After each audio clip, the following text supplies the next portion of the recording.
Go. Good morning, everybody.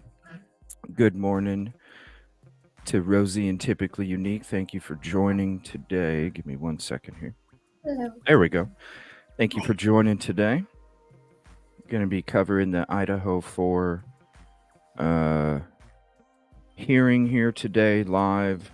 We already have it ready to go. So whenever it is live, we'll go right to it. And if we're in the middle of a conversation or something and it does go live, just let us know. Uh-oh. Uh-oh. Hello. Yeah, no problem. So I'm gonna wait a second. We'll go ahead and say hello until she can get the audio stuff figured out. And I want to say thank you everybody for hopping in. I know StreamYard it somehow cut some of the earlier comment. You can hear us now? Uh-oh, we can't hear you though. You're on mute. Uh-oh. Good morning, everybody. Drop some links for you guys in the beginning. No, we still can't hear you. Yeah, no problem. By the way, let me drop their links in chat. So if you're not subbed up, there you go. How about now? Yes, we can hear you. Can you hear us? Yeah. Okay, cool. And thank you for. Sorry about that. Oh, you're fine. It's always technical stuff. It's like right before the show, I had a sinus sneezing fit. So I was like, yeah, that's cool. That's great. So I'm going to be a little sniffly. I don't understand. It's always right before the show, you know? It's always something right before the show. Always. Live streams. I figured we would check out Law and Crime. I wanted to check out the Nancy Grace episode on the Howard Bloom stuff. She's got a part 1. But I think it's going to go a little long and might, kind of go longer, and then the hearing will start already. So I'm going to check out the Law and Crime one. It's a little shorter. But Rosie and I are going to be reading Howard Bloom's book for a show. Have you heard any of the stuff going on about Howard Bloom and his theory? And I know he said it a long time ago, but it's kind of odd because, and maybe he even wrote this book a long time ago, but it's really odd to me because it seems like it's very unaware. You come out with that book and the theory, but it's like, have you been watching the court hearings, bro? So I don't know. What do you guys think about the whole Howard Bloom book and everything with it coming out? What do you think? I started listening to it. I'm on like chapter 7. I don't know. It's just all hearsay. Yeah. Everything he cites in there, there's nothing earth-shattering. So, yeah, it's just his opinions. In my opinion, I'm kind of mad that I even gave him the click that I downloaded it to listen to it. Nah. The book's only $14, so it was all good. It's a couple Happy Meals, it ain't nothing. Right. But to give him the money. Right. What do you think, Rosie? I haven't read it yet. But I mean, from what I've seen just in terms of interviews, I'm a little worried about him actually. Yeah. It seems a little bit out of touch to me. I kind of like what you said about maybe he wrote it a long time ago. I don't know. And like you hear him say sources, and it's like that's all he says in there. A friend of a friend really? Of a family, a cousin of a cousin of a friend, like. Right, and it's like, how did you know what conversation took place between him and his dad on the drive back to PA? How in the hell do you know that? Like, that was the one biggest question I had, because after he said, yeah, they had this conversation about, how he was Brian waited to have the talk with his dad until the drive back about how he was getting fired from WSU. And it's like, wait a minute, bro. He got fired after he was Right. charged. He wasn't fired before. So how would, you know what I mean? It's like, where are you coming up with this stuff, man? And then we've been watching these court hearings. I've seen some of the people that were the most pro Koberger guilty didn't want to hear nothing about nothing else, wouldn't even consider it Right. because they were too damn smart. And now they're going, man, where's the beef? Right. So it's, I don't know. The book, maybe that's what I'm saying. Maybe he wrote it a really long time ago because any sensible person could sit and watch these court hearings and go, where's the stuff?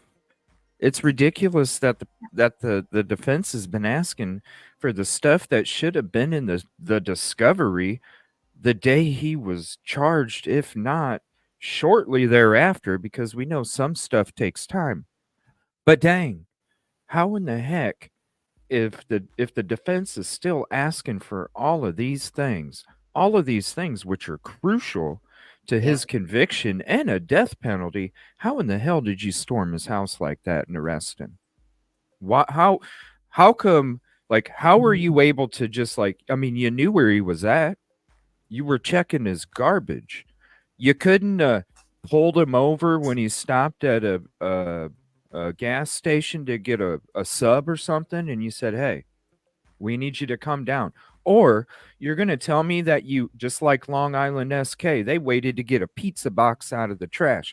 You can't tell me you couldn't have waited to get his DNA, not his Poppy's, his Right. his DNA from somewhere.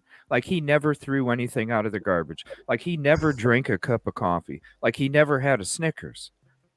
It doesn't make sense to me that you can do all that, but yet the defense is still where is this at? You see the experts that the defense is bringing up there. Even Brett Payne. You know what I mean? Like even Brett Payne finally admits that most of the PCA is just hearsay itself.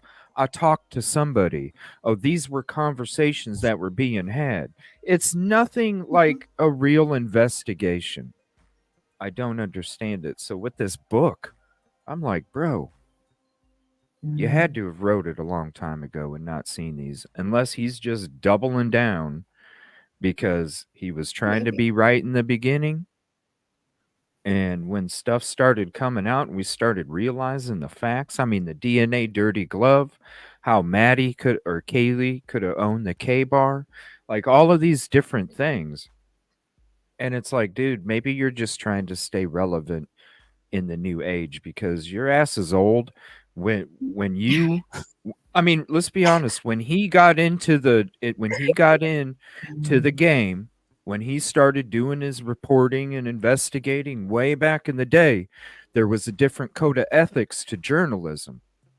He should know better more than any journalist. Right. He should know better because he started off in the very beginning when those ethics and codes were strong, when you had to fact check, when you had to, where you got your information, how you reported your information, when you released your information, all of those things. He came from old school, so he should know better. I don't understand any of it. I heard somewhere too that he like called in some of his connections because of the investigating the journalism he used to do. So I'm like, okay. Yeah. It's probably the same as Ashley Banfield's, Right. Reddit. That's where it came from, Reddit. Let's be honest. It came from Reddit. It just seems like he's trying to sensationalize a lot of things that or scenarios that could be just mundane. Like I really personally related to what he said about the dad on the drive home. Like that's typical parent, young adult relationship stuff. That's Right. not crazy. Right. I mean, and who knows what they had to have talked about everything. I mean, that was a 40 some hour car ride. Right. Straight. Not stopping for gas, stopping for getting something to eat, stopping to stretch your legs, stopping to switch, whatever. I mean, that's a long drive. So you had to talk about everything. It's like a fortune teller. You can literally just take a dart and throw it at any of those balloons, and one of them's going to pop. You're going to be right. So I'm sure that he talked about his uh, uh, his teaching assistant stuff and whatever. He probably even talked to him about his lack of bowel movements for a couple weeks. I mean, the conversations would have been about everything. So I don't know. It's I don't know. I'm gonna check it out. I don't know. Nancy Grace has always been. That's why I quit watching Nancy Grace a year ago. We made up since, but I quit watching Nancy. I quit watching Nancy Grace back then because she was so pro Coburg. It was oozing out of her like ears and eyes and everything. So I'm kind of interested to see. I wish we had more time. We'll watch it. Trust me, because I want to watch it because I'm sure she's going to be oozing again when it comes to Coburger. Um, and did her and Howard Bloom get together? I think they Mhm. did. Did they? So they were. Yeah, So Howard Bloom came on her show when she was talking about it. Then I think. I Yeah. think I think so. so. Thought And I then heard Megan that. Carter. Yeah, let me we'll have to check out the sidebar. It's going to be live in about 50. I mean, you know what? Let me see here. The sidebar. We could What do you guys want? We could either watch the lawn crime and chat a little bit during it, or would you rather watch the Nancy Grace one like straight through? Cuz Nancy Grace is about, let me see. Nancy Grace is 43. We could do it. Yeah, let's go. I'm going Okay. to watch the Nancy Grace one. Screw it. Let's do it. Breaking news tonight. Bone chilling Brian Koberger details emerge. Good evening. I'm Nancy Grace. This is Crime Stories. They were Thank not you bone for being with us. Bone chilling. Bone chilling.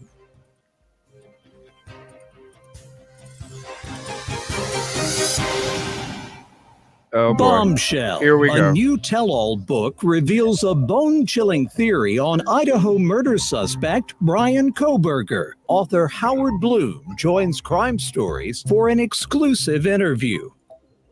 Howard Bloom is joining us right now Oh, from boy. Manhattan, along with an all-star panel to dissect what we know and what we are learning from Howard Bloom. I have poured over every document, every search warrant, every return, every witness statement that I could get my mitts on.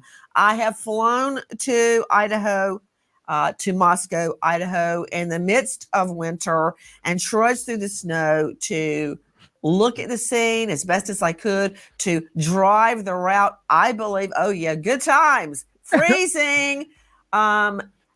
Then got in an SUV at night. All right, she's just gonna brag. Here's the real route with real footage, and you can see all the cameras, security cameras, street cameras. That's the route, people. Check it out. How is She's she going to connect this to her kids? I don't know. It's just that somebody said in chat she's in a mood in this one. This is going to be interesting. Really?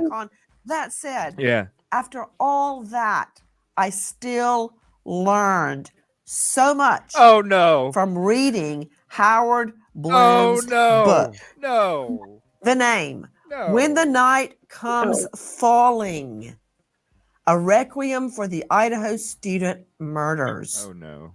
Wow. Even the title made me stop. And in the midst of everything we all do in regular life, working, your children, your cat, your dog, your mom, I managed to finish this book in one day. I practically could not put it down. I had it in two forms. I printed out what I had and had it on my iPad so I could look at it no matter where I was. Howard Bloom, Oh boy. it's amazing. You had me sitting in the Costco parking lot in the heat, reading your book, trying to get to Costco the next parking lot? chapter before I came back home. It's Well, amazing. I appreciate that. That's very kind. You sit in a room as an author, and you wonder if anyone will read what you write, and then to hear someone talk about it so graciously, I'm very flattered. So thank you. Well, I've never been accused of being kind before, so I will take that with a box of salt. I want to get right to it. There's so much in your book. I had to take copious notes. So I'll just start at the beginning. It was an amazing intro, and I was struck by the fact that you start your book from Kohberger's father's point of view. And what I learned about his father really touched my heart. What do you He mean? never got to go to college, and he was so proud of Brian Kohberger and was already referring to him as Dr. Kohberger amongst his coworkers. And it reminded me so much, Howard, of my father, how he didn't get, we're first generation college. And when I got through law school, in his mind, it was the most amazing thing ever. So proud, right? Now, here's my question with that lead up. Almost at the beginning, Oh my God. his father and his family, Kohberger's family, suspected him of being the killer. And I found that just, I was dumbstruck. Because, you know, when I read about a crime, I don't immediately think, oh, my son did that. In fact, I've never thought that. Tell me your thinking and why you say that. Michael Kohberger makes this trip out to see his son to make the ride back with him. You know, this is a 28-year-old man, and his father is worried about him. He's making this trip. It's fatiguing, it's expensive, but he's worried about his son. He's sitting next to him in this car, shoulder to shoulder. He knows the police are looking for a white Hyundai. And one of the first things he realizes when he meets his son is that his son's mood is volatile. That's his first sign that Brian is in a state. He goes out to meet his son in Washington State, and he doesn't know which Brian he's going to encounter. But that's his first sign, and he begins to see as the moods change and become deeper and more acerbic. He begins to wonder, oh my gosh. He begins to think the unthinkable. He begins to consider that his son could, in fact, be a murderer. And all this is building in his mind. And he's afraid to go there, as any father would. But he's getting these clues as if he were following footsteps in the snow. And the footsteps are becoming bloodier and bloodier. Wow. And he now realizes, could this really be true? And then all of a Wow. sudden they're driving along in Indiana, and they see police sirens in the back, and the car has to pull over. And he begins to feel, what is going to happen next? Wow. Guys, with me, Howard Bloom, who has literally written the book. Okay, I'm just gonna mute it for a second. How does he fucking know this? How does he know this? He's very imaginative. I mean, I learned so much about his dad. That's his opinion of his dad. That's his opinion. And when it comes to Brian Kohberger, I'm sorry. Has anybody been pulled over? Do you not get nervous when you get pulled over? Of course you do. Yeah. Right? Even if you're not doing nothing wrong. So this guy right here, that's what he looked like. I mean, you seen him in the both of the body cams. Nothing. Come on. I don't. Yeah. And then the dad's going, oh yeah, da da da da da da. You can tell the dad's really nervous because he's just talking. This is going to be an interesting read. Yeah. This this is crazy. Son was just registering for school. He had real concerns about his son. Joining me, an all-star panel in addition How to did this he know? incredible author, Howard Bloom. Howard, I noticed that one of the points of contention was about the route and when I was driving that route from the King Road murder scene back to his apartment You saw in the security Pullman, cameras. I was wondering why he did that, why he drove an hour in the middle of the night. And I'm sure you know there's no street lights. It's it's pitch black. What? I nearly ran off the road a couple of times when a What? semi would come by. What? But he basically did the same thing with his dad. The dad flies out, does a quick turnaround. He's exhausted. He gets in the Elantra with his son, and the son refuses to go the direct and much shorter route. Right, the route he should have took. Think that had anything to do with Koberger believing he was being followed or monitored? No. I think Koberger, being a criminology student, was trying to take precautions. At this point, I don't think he. Okay, screw what he says. If he committed that crime for 4 people, do you think he's going to take an hour in some joyride? Hell no, he's going to get back home. And when you see the route that he should have took from my footage, you'll see why he should have took that route, not only leaving, but getting there. It makes absolutely no sense. And what she says, it's dark, please, there's street lights all over the place. You don't nearly run off the road because it's maybe when you're driving in the couple streets away from 1122, you might. But other than that, you guys can see. That's why I did the footage in the drive in the daytime, because I wanted you guys to see, and we did the night footage too, but in the daytime, I wanted you guys to see all of the security cameras. And when we go through the security cameras, that's just the security and traffic cameras on the road. That's not counting all the businesses around that route. In one of them, where they supposedly caught him at a stadium in Nevada, that came from a business. If you read the PCA and how it said it caught him going northwest and then southeast, that's from a building. There's only one way you can drive and get caught going northwest and southeast. There's only one way. It's from a building. So this whole there's not enough footage. Where's the footage? You wonder why the FBI, there's a lot of stories about the FBI and the local police having friction from the beginning. I'm wondering if the FBI was it's 2011 to 2013, and the day that Koberger was charged and arrested, all of a sudden it switched to a 2015, and I'm wondering if that's where the frickin' friction came from, because the FBI is going to say, how dare you? I've been doing this for 20, 30 years. I'm an expert for the government, and you're going to tell me that I picked the wrong year. None of it. None of it. The whole route.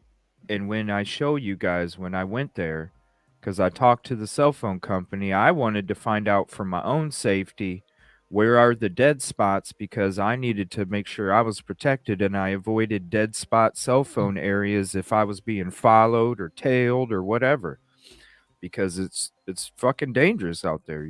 It's a different world. I asked the cell phone company, they showed me the map, and I looked down at southeast of Pullman. There's a few block area, and I said, wait a minute, so the tower that is over here that this house gets connected to, that tower reaches all the way to that southeast corner of Pullman. So I said, I can literally be in Pullman, and I'm asking this guy, he's showing me his map. And I'm asking him, I can literally be right here in Pullman and I can connect to that tower? And he's like, yeah, there you go. Because anything in the PCA, in the PCA, it just says utilize the same tower. Well, Brian Koberger, if he really did drive to go to the park, he could have went straight down, hit that little area right there that would have connected to it, and then boom, went to the park.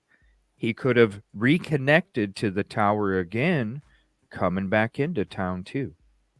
He could have came back into town that way, coming from the park as well. So yeah, you could have footage of him coming back, going back home, because he could have came back that route, because where he got caught on footage is in that same area.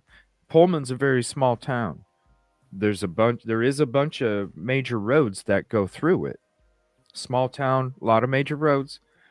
You can definitely hit that area. If you go to the map of Pullman, very bottom right east corner, and I'll bring it up here at some point and I'll show you guys where it's at. This area, literally, you're connecting to 1122. You don't even have to be in Moscow to connect to that tower. Nightbot snitching. Uh-oh. All right, let's hear what Chris has to say. An all-star panel. And I want to go out to Chris McDonough joining us, the director of the Cold Case Foundation, former homicide detective, host of the Interview Room on YouTube, who, like me, like Howard, has seen the evidence, has walked the scene, very familiar with the area. Chris McDonough, you've had a lot of homicide cases, and very often family members know their son is a killer, but they will never admit it. And I'm thinking about Kohberger's dad, who knew he had suspicions at the beginning his son was a quadruple killer.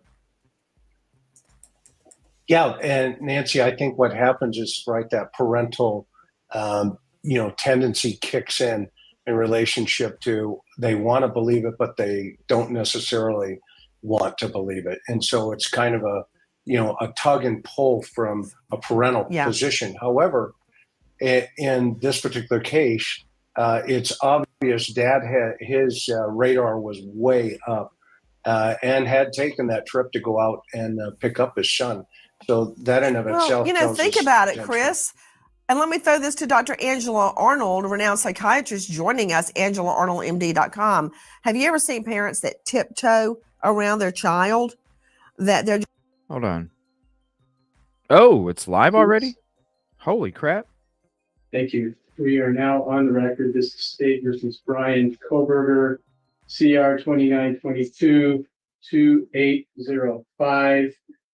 Present in the courtroom is Mr. Kohberger, represented by Ms. Taylor, and Ms. Massad and Mr. Logston are participating over Zoom remotely.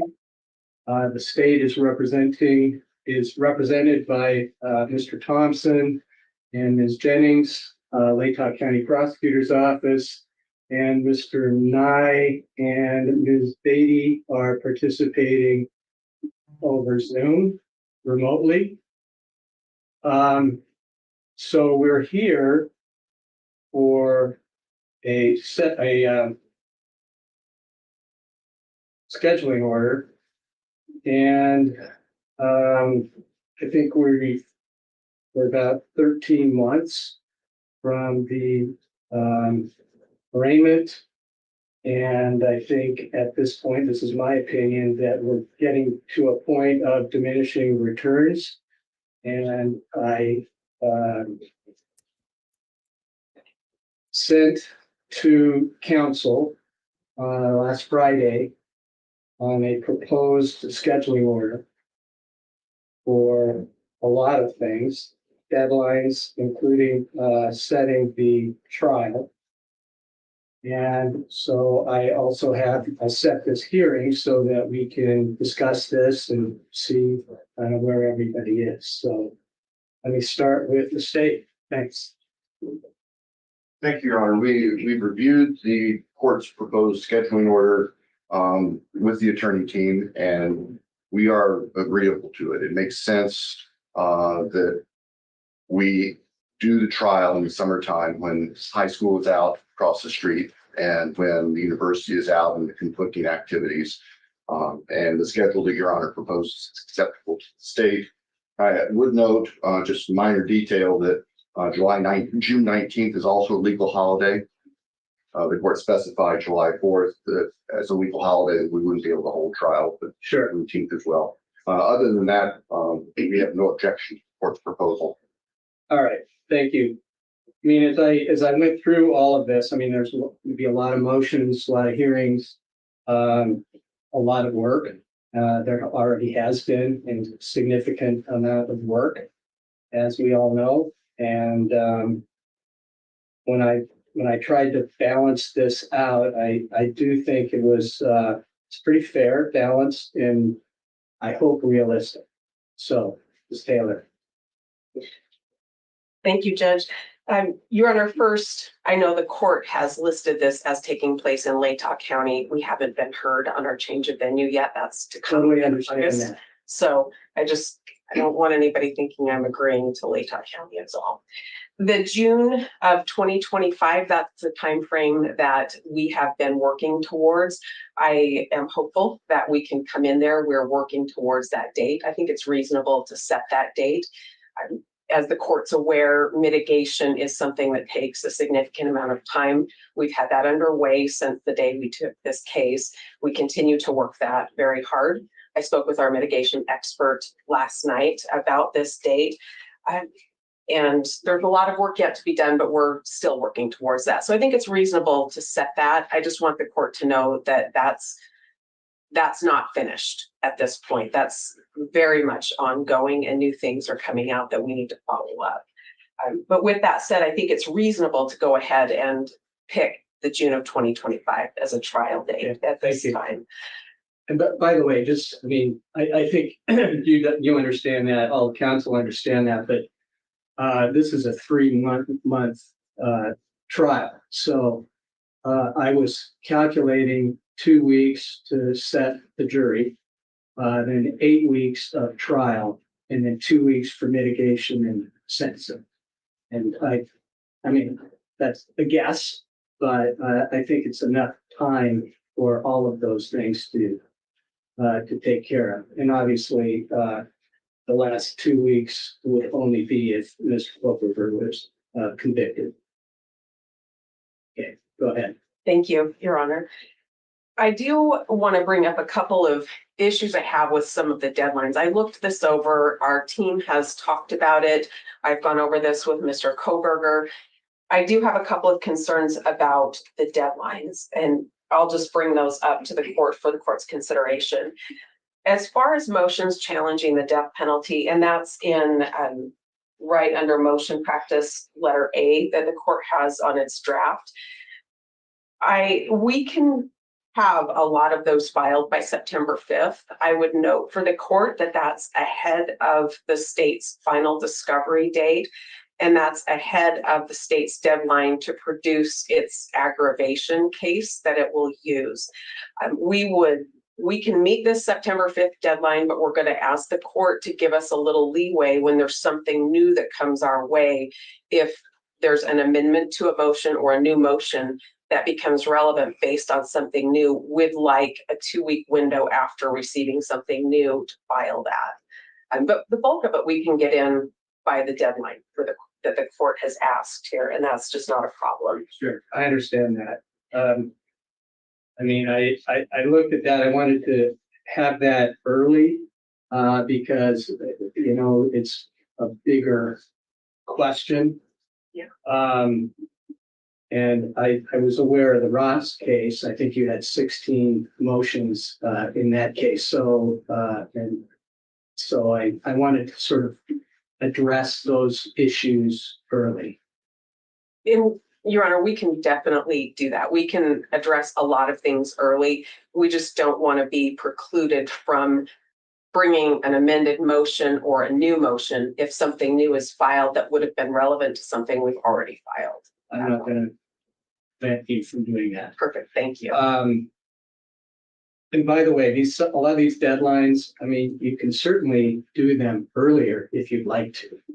I would encourage everybody to do that. Thank you. Your Honor, then moving on, the motions in limine under letter C, the court has suggested February 13th as the date for that. I think in large part we can do some by then, but the exhibits that we'll exchange and witness lists that we'll exchange aren't due until after that. And again, I think there might be additional motions that would be relevant after those things have been exchanged. So if the court wanted to move the whole deadline, so we had all of those motions in limine at once, I think that would be reasonable. But if the court wants to keep this deadline, as long as we have the ability to bring more motions in limine based on new filings, we'll be okay with that as well. Sure. And I was also thinking about, you know, I guess experts, for example, I mean, they may have longer hearings that, you know, we're going to have to work through all of these things. I mean, this is just a structure. Thank you. The court had listed March 14th as a trial brief date, and that is ahead of some of the other deadlines, recognizing that the trial is the innocence phase and the sentencing phase, if it happens, is the mitigation and aggravation. I would just say this is a fine deadline, but we won't be touching anything to do with our mitigation by then, if that's what the court anticipated. Yes. Okay, perfect. I think we, well, yeah, we had March 3rd for mitigation. I figured by then you would pretty much have that in hand. We should, we hope to. That brings me to the last point I wanted to talk about. The court has proposed setting a mutual exchange of aggravation and mitigation materials, and I'd ask the court to reconsider that. We will aim for our March 3rd deadline. That's our plan right now. If something changes that, then we'll come back and let the court know and talk to counsel. But would ask that the state's aggravation package be provided to us earlier than the same day as our mitigation. Should we get to that point, the state has the burden of establishing the statutory aggravators. There are some things I think I might be able to guess about how the state's going to try to present information, but I don't think I should have to guess. I think I should have that information well ahead of providing the mitigation that will be presented in response to any aggravating information that's presented by the state. So I'd ask the court to set the date for the state to produce its information much earlier than ours. The state filed its notice a year ago yesterday, and I have a lot of questions about what the state would intend to use to try to establish many of the statutory aggravators they've listed. I know I've heard the court talk about super due process in a capital case, and I think it's appropriate for us to be on notice and be provided discovery, to be provided a full range of what the state intends to use to establish those if we ever get to that point. And I think we need those ahead of our deadline for mitigation. So I'd ask the court to move that deadline up quite a bit earlier. And that's it. Thank you very much. Mr. Thompson, do you have any issues about having the aggravation in advance for a period of time? No, sir. As long as we will have the option, the ability to supplement that once we see whatever the defense plans to offer in the way of mitigation. Well, I'm appreciating that, you know, with these deadlines, that we're going to have supplement all the way along. I just don't want to be scrambling around a month before the trial. We're all going to be very, very busy. And the more we can resolve certain motions, you know, supplements, whatever we need to do, I'm trying to do this sooner than later. Yes, sir. And that's our preference as well. And Ms. Taylor as well. Yes, Your Honor. But just to make sure, though, I mean, you have to do your job, and the state has to do its job, and I have to do my job. But I think this is a great step, okay, to set these deadlines and hearings so that we can move through this. It's gonna take a while, but anything else we need to address today, Mr. Thompson? I don't believe so. Thank you. Ms. Taylor? No, Your Honor, thank you. Okay, well, it's very short, and I'm grateful that everybody's working together. Thank you. Okay. Take care, everybody. We are adjourned. All right. What the hell? What the hell was that? Not sure. What the hell was that? Oh my gosh. Okay. Well, I wanted to scream this right here. So set a freaking date, man. Make the prosecution stick to it and move on with whatever comes after that. Yeah.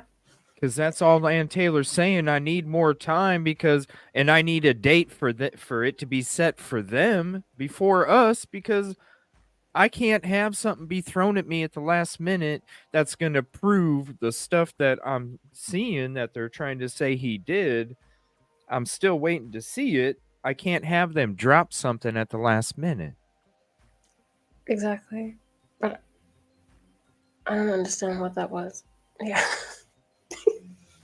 I think they were just setting a date. Yeah.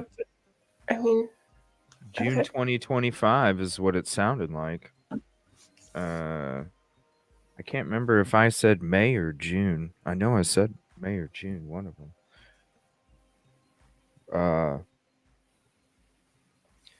And this aggravation, like statutory aggravators, I'm assuming, I don't know, I'm not a lawyer. Does that mean it's the things that are listed in the charges of what he did? You know, is a statutory aggravator the route? Is it the DNA on the sheath? Is it like, are those I don't know what that. me neither. Let me look it up here.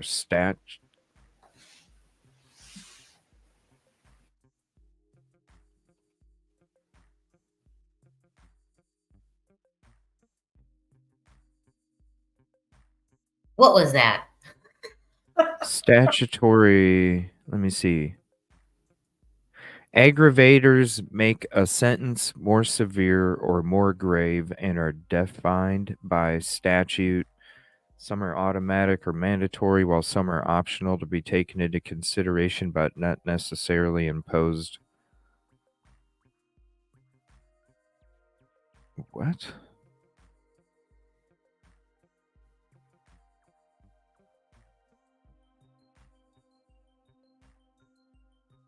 Trying to see what this means. Statutory aggravator. I'm just assuming it's just, what they're charging him with and what they're accusing him of. But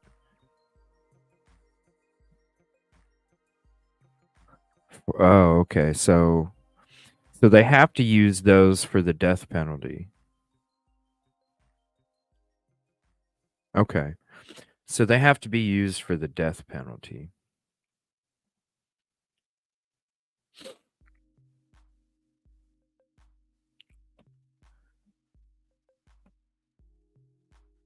But they just need to stick to a date. They should have had this stuff already. Can you hear me, CJ? Yeah. I looked that up too. What was it? Aggravating factors? Statutory aggravating factors. It says recidivism, lack of remorse, amount of harm to the victim, or committing the crime in front of a child.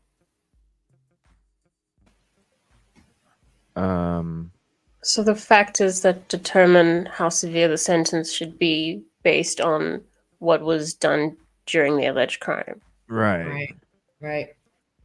Okay. And so they need those, I think, right? They need those to have the DP charge, I think. So people aren't eligible for the DP unless they meet those aggravation statutory, or I think that's what it is. Am I understanding that right? Like it's beyond the normal because then people couldn't get charged with the death penalty. It has to be beyond the normality of a specific crime to then be, it was so severe what you did that it's death penalty eligible, I think is what it is. Um, so what are they saying, that he just committed the crime without remorse? Is that because, I mean, how can that be? How can committing a crime without remorse be? Wouldn't there be a whole bunch of people on a death penalty charge then? If because how many people commit a crime and say they're not guilty? Yeah, I think we would have had to seen a lot more to say that. I think it's the amount of harm to the victims. Okay.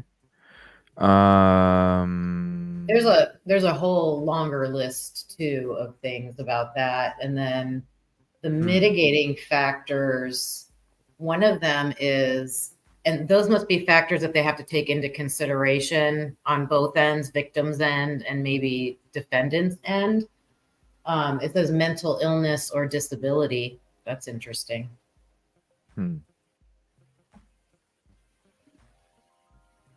I mean, maybe the amount of people. Maybe that would be the.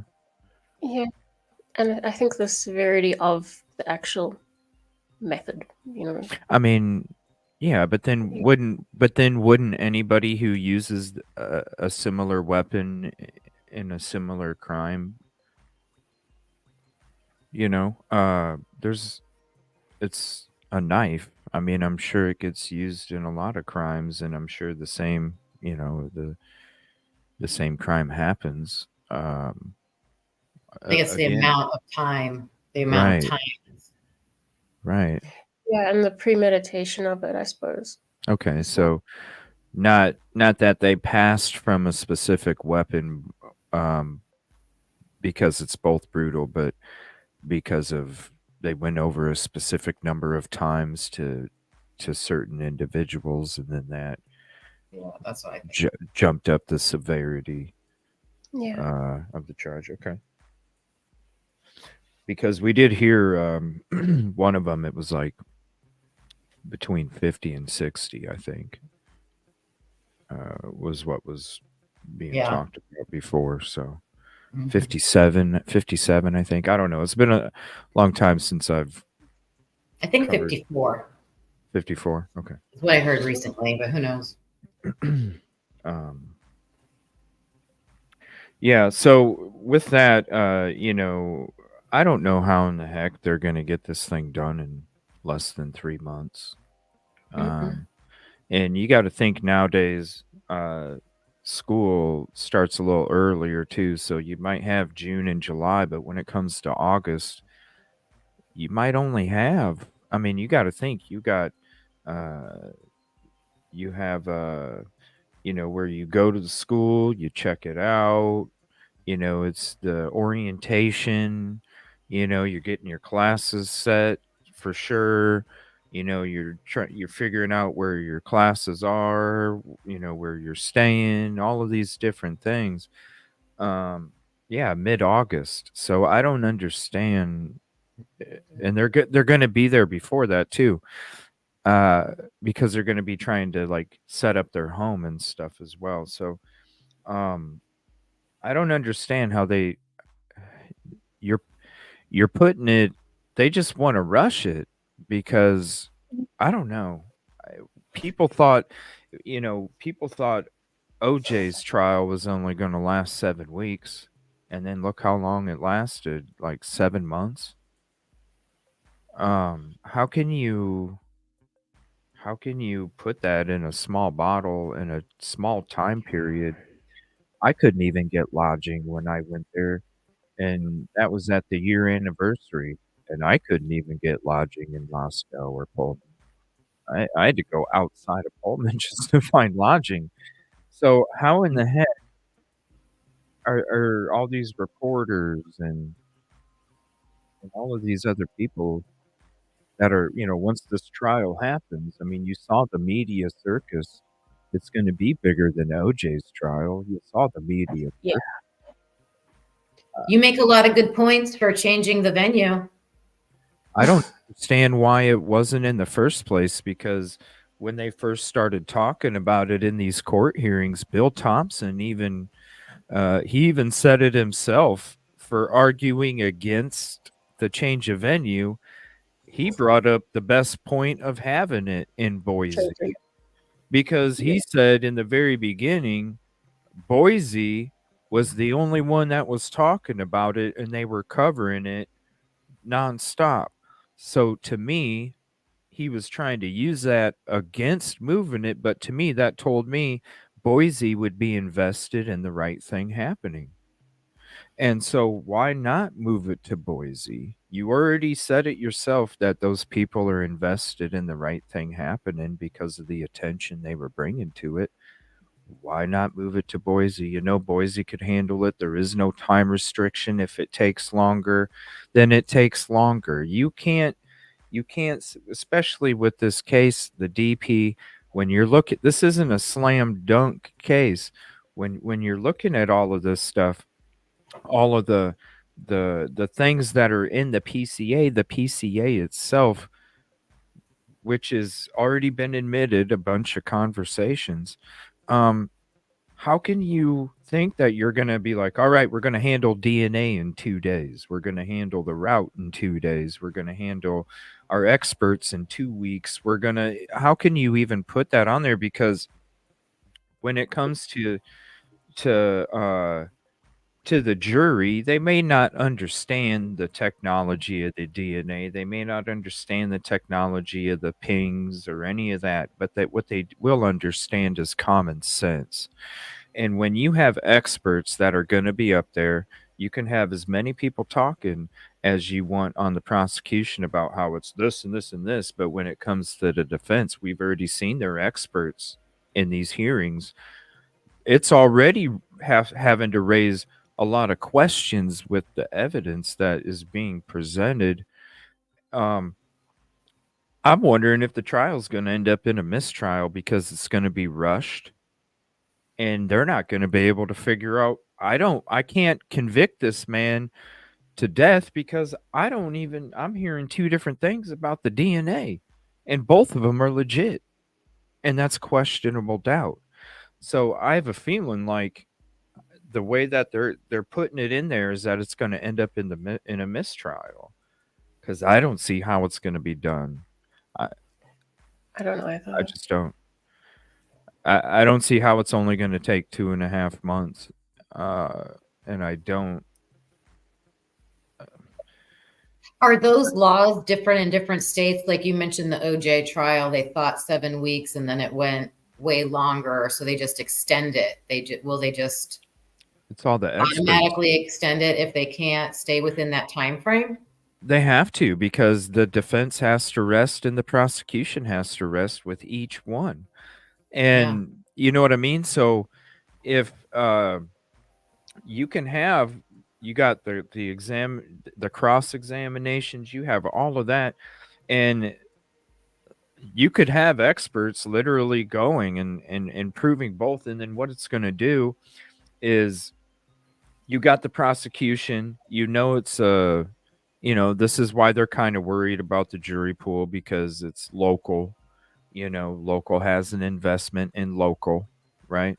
So they feel that there might be some kind of investment that way, but this is somebody's life, and regardless if you think this dude's guilty as hell or not, when you go as a juror member and you go sit in that courtroom and you see that individual, you think about another human being.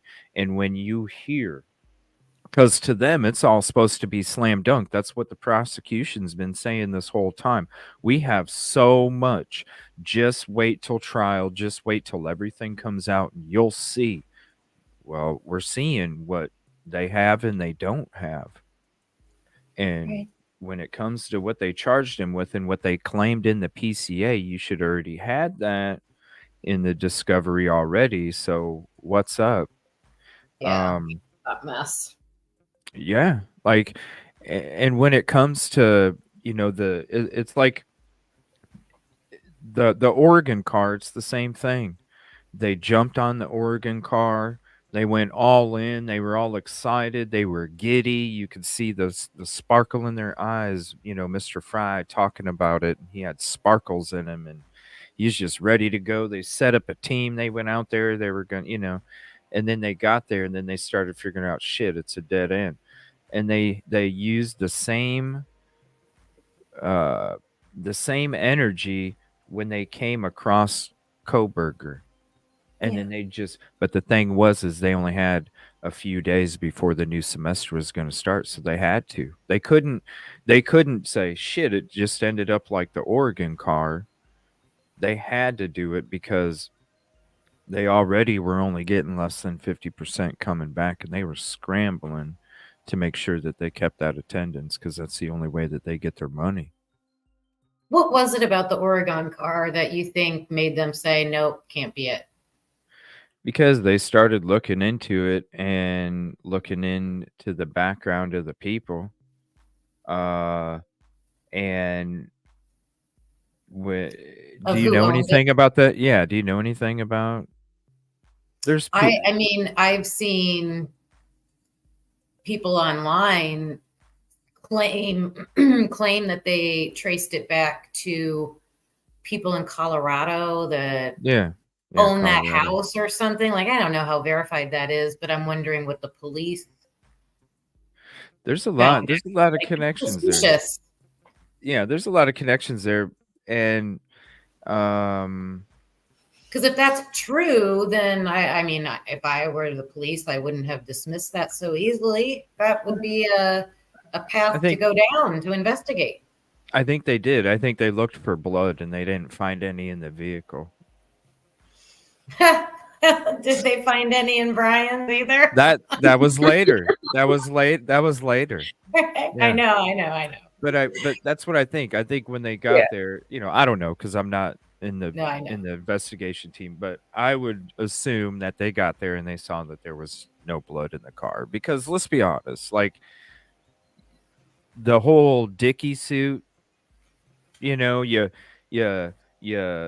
mean, come on, we're talking about minute DNA that's on a knife sheath, right? And you're going to tell me another 20 skin cells of DNA didn't get transferred to an air vent, didn't get transferred to nothing on that car? Come on now. Like there would have to be, I used to be in that business of detail and the work that it takes just to get a sparkle of glitter. All right? Like it's just a sparkle of glitter is a pain in the butt. So I can imagine like ain't nobody cleaning that car because you would have saw, come on, he would have taken it somewhere. If he did clean it himself, come on. There's nobody coming out saying, damn, his car did look like it had a fresh clean on the inside, like it was brand new. Nobody said nothing like that. You saw how his car looked on the body cams. It looked like it ain't been washed in a couple weeks anyway. Who knows what the inside looks like? I mean, come on. There's no way somebody's cleaning that DNA out of a vehicle. That's why I found it hilarious when there was some people out there in the YouTube community that were like, listen, he's guilty as hell. And I'm going to tell you right now, if there's no DNA in the car, then I'm going to switch. I'm going to change my mind. And they still didn't change their mind. You know what I mean? So it's like, come on. There ain't nobody. That's why, because I was having conversations back then with this individual on my show and on other shows. And I'm like, listen, I come from that line of business. All right. It was my job. I had to. I was doing work for sports teams and all sorts of stuff. Personal people. I had to make their vehicles look like they just bought the damn thing. Like that was my job. to make that vehicle look like it just came off the showroom floor.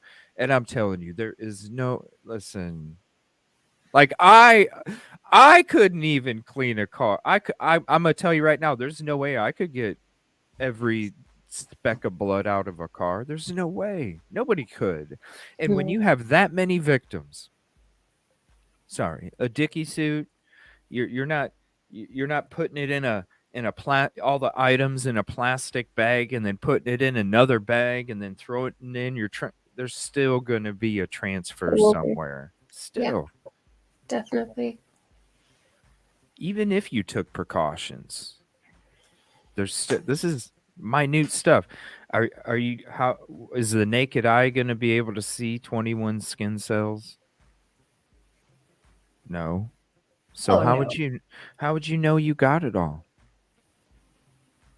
And how can you get that clean transferring the stuff that you used to commit the crime? How can you get that clean after you transfer it to not keep transferring it back and forth? Because the bag's got to be dirty. You can Yeah. clean your hands, right? You can clean your Right. hands. You can go clean your body. You go back to the bag. You got to pick it up.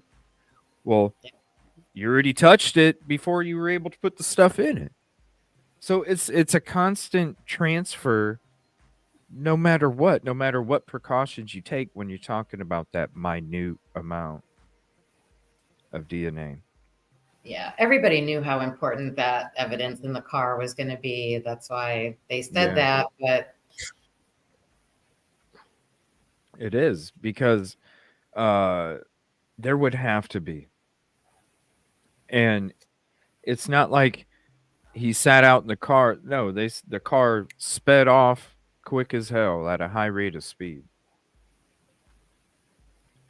You're not, if you're parking in the back, which is what they're claiming, right. you're not leaving at a high rate of speed. I drove that road. I'm telling you right now, you go anything over 12, 15 miles an hour, you're running into a dumpster, you're running into a light pole, you're running into somebody's shed and garage Okay. shed. I mean, that's just how it is. That road is so tiny and crunched. And if you just commit the crime, the last thing you want to do is get in a car accident, right? Of course. You're not leaving at a high rate of speed that way either, because you can't even tell if a car is coming up Queen Road until after you're driving past 1122, and then you have that small, maybe half a second to a half of seeing if somebody's coming at you. So you're not going to leave the crime scene and bolt the hell out of there at a high rate of speed going around that corner, because what would happen if you're not seeing if somebody's coming up? Then you're going to get into an accident right in front of the dumpster, and then what's going to happen? You're stuck because there's no other way out. So that doesn't even make sense, to commit the crime and leave at a high rate of speed. Not even when you're turning, because as soon as you turn by that dumpster and go down Queen Road, it's only another second and a half until you get to the stop sign T section, until you got to turn right there. And you ain't taking that at a high rate of speed either, because these roads are cramped. It's not happening. And also, like, the idea of cleaning up so methodically and, like, not leaving a trace of anything also doesn't really fit with brushing off in a high rate of speed either, because that's something very methodical. It just doesn't seem like the timing and leaving like that works. It doesn't fit. Here, let me show this real quick. I'm going to show you guys. This is leaving.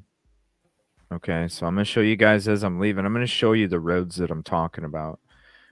This was last year. This was last year, okay?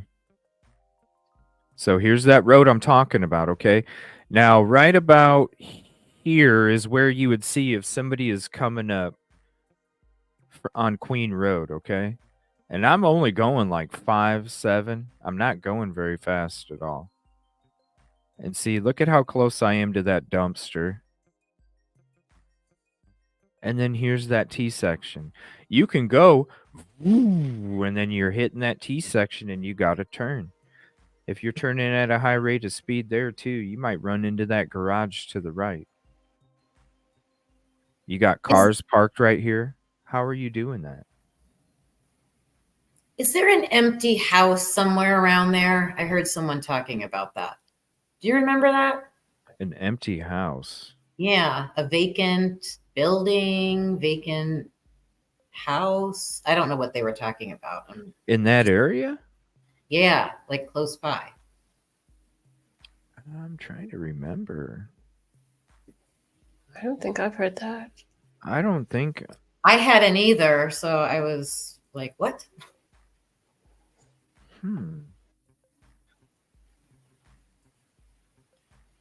You know what? No, because when I was there, because this is so when I went there, this was a year after the FBI was coming back out there on Halloween to rescan the inside of the property, and that's when I was like, shit, they're gonna tear this thing down. I need to go get footage before they tear it down.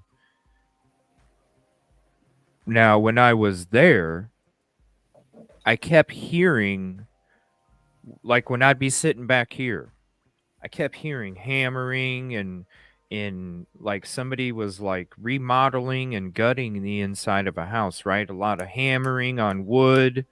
I could hear banging on pipes.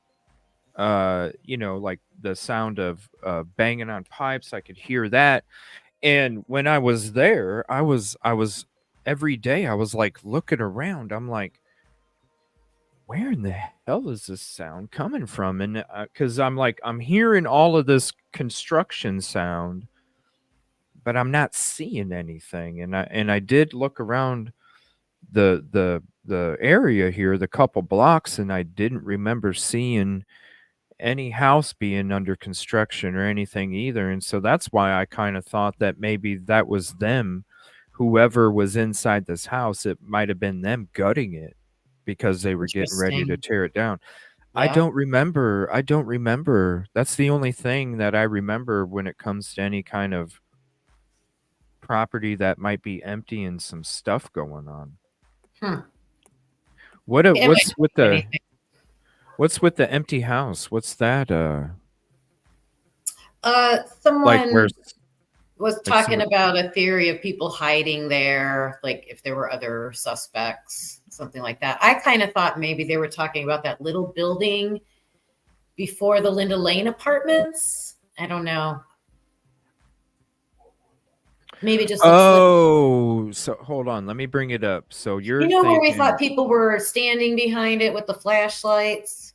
let me see. Let me bring up the map because let me see here. Let's see here. Let's go. Okay. This building right here. Can you see? So here's Linda Lane. You mean this house right here? 13, 14, or there was No, I'm something thinking around of here. the No? little like brick building that was near the parking lot. But maybe it was an apartment. I don't know. Maybe I'm not thinking right. No, there was. Let me see here, because there You know the was. one it's next to the parking lot, so the camera's facing the parking lot, and the building's to the left, and we thought people were standing next to it. Is that a full-blown apartment building, or is that like, to me it looked smaller? I'm trying to Because I couldn't think of anything else they're talking about. What I'm trying to let me figure out exactly what building you're talking about here. And then said the blue house. Here, let me just go to the. Oh, it's not showing. My bad. Here, let me just go to the map real quick, and I'll just have that up for a second. Okay, let's see here. So this house right here. Where at on the here's Linda Lane and then the Queen Road. This right here? I think so, yeah. Yeah. Let me look at my footage here. Hold on. Let me bring this one up.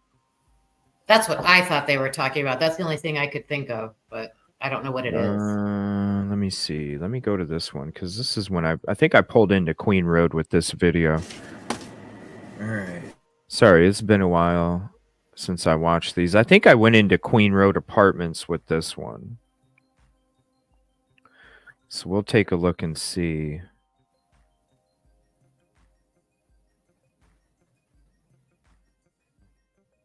We'll take a look and see.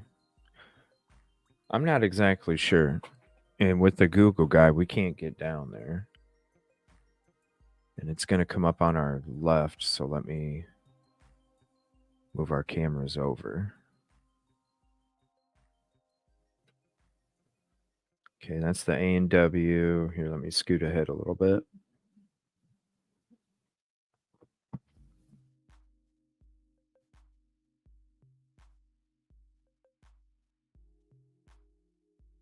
Detective Golden, did you think the blue house was empty?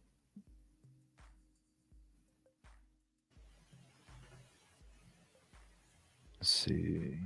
Okay, we're coming up. So there's Sigma Chi on the right. All right, I think I go into Queen. I know I went in there in the nighttime too. I can't remember if I have so many videos from there. I can't remember. I can't remember which one. I think it's this one.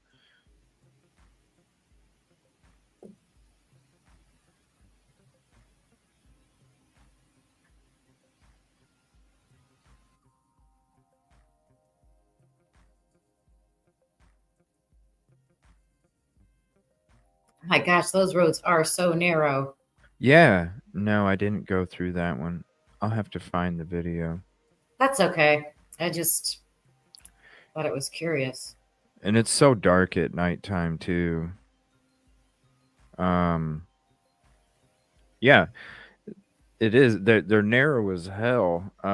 Here's one at nighttime. You can see me leaving. So this is what it would look like. This is why I was like, when people are making stuff up about this lady in the green car and shit, I even called Moscow PD and I was like, can you do me a favor? And, when you're driving down, frickin' Taylor or something and you're coming through Queen Road, can you do me a favor and just swing up through that parking lot up there? Because there's some fucking people out there making some crazy ass shit. And this is how dark it is in that damn parking lot behind the house. There's literally barely nothing for lighting at all. This is how dark it is. Not safe. No. And you'll see, hold on. You'll see how. See, you don't even see the house with my headlights on. You can't even see the house behind the bush. Mm-hmm. That's how dark it is back there.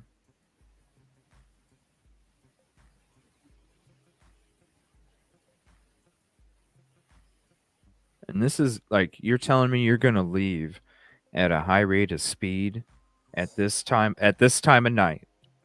You're going to leave at a high rate of speed. And you can see the difference between the headlights and how dark it is above it.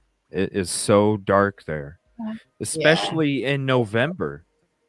Especially in November, because you got to think it's the very top of the United States. That part and that time of the year is the farthest away from the sun, like far away from the sun. So it gets pitch black there in November.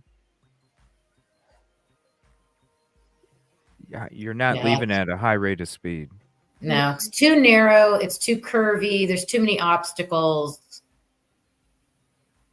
In the dark. Look at how slow I'm going, You're going to hit a bush if you're going at a high rate of speed. Look how close the bush is. How close the bush is. How close the dumpster is. You're going to slide into that. You're going to hit a rail. You're going to freaking hit this bush. Maybe even this shed garage type thing here right by that wall. And then good luck, because when there's two cars that go, in two different directions on this road, good luck. good luck, because if somebody's got a big truck and mirrors that stick out 3 feet, something's happening. You're all, it's so scrunched there. And that was the most eye-opening thing when I went there, was how compact everything is and how scrunched it is.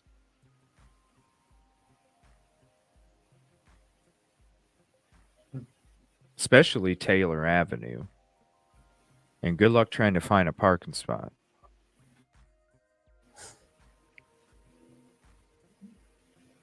What lights you talking about, Gage?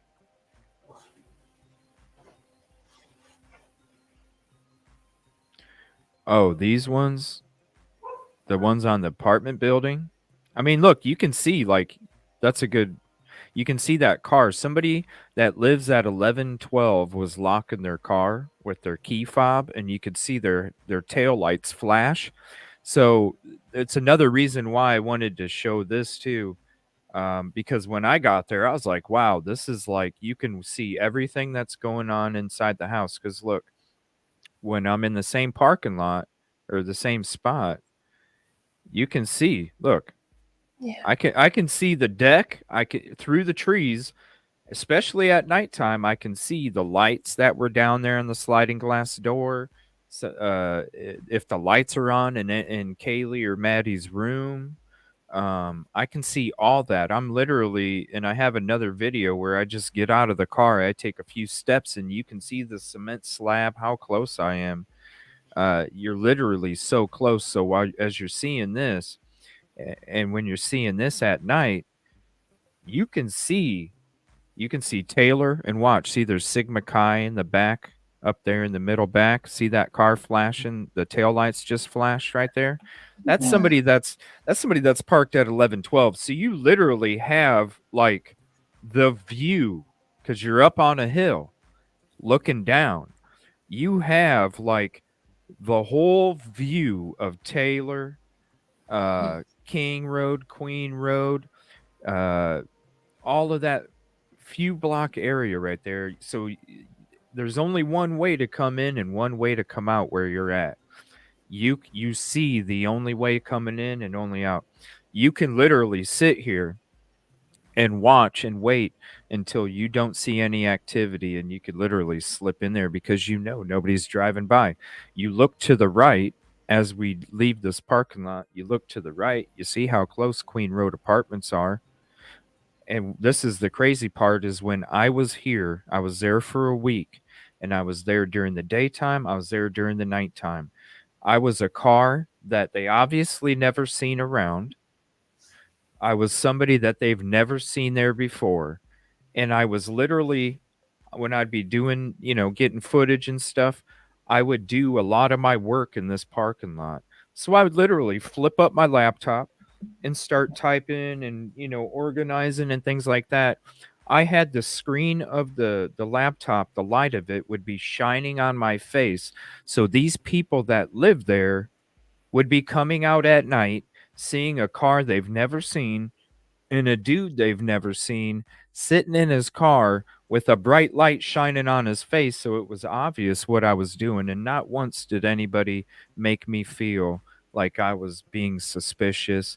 That was the surprise to me, is that, Yeah. wait a minute, these people don't even know who I am. It's dark as hell. They obviously see some strange person sitting on their computer for multiple hours, and not once did anybody call anything. That was very odd to me. So that tells me, because this is after the crime took place, don't you think some of these people would have been like, who's that strange guy? Yeah, hyper Why? vigilant. Yeah. Right, right. Yeah. Right. And not one. So if somebody really did want to come back there and sit there, they wouldn't look out of the ordinary, because if I didn't look out of the ordinary for anybody to have any kind of alarm, then I'm sure the person that committed the crime didn't either. And they literally could have sat back here, waited to make sure nobody was coming out to their car, and really take 3 or 4 steps down. You're already at the cement slab, and you're Yeah. slipping in there. And you have nothing but trees surrounding you, and you have a complete view of the whole area down there. Yeah. I don't know when it comes to the lights on the Queen Road apartment. I only know when I was there. Um, I would assume that they have always been there. You could look at the lighting, and I'll show you guys. See the difference in the light that my headlights create. These lights on Queen Road apartments make me feel like these are like the old bulbs that take a while to warm up.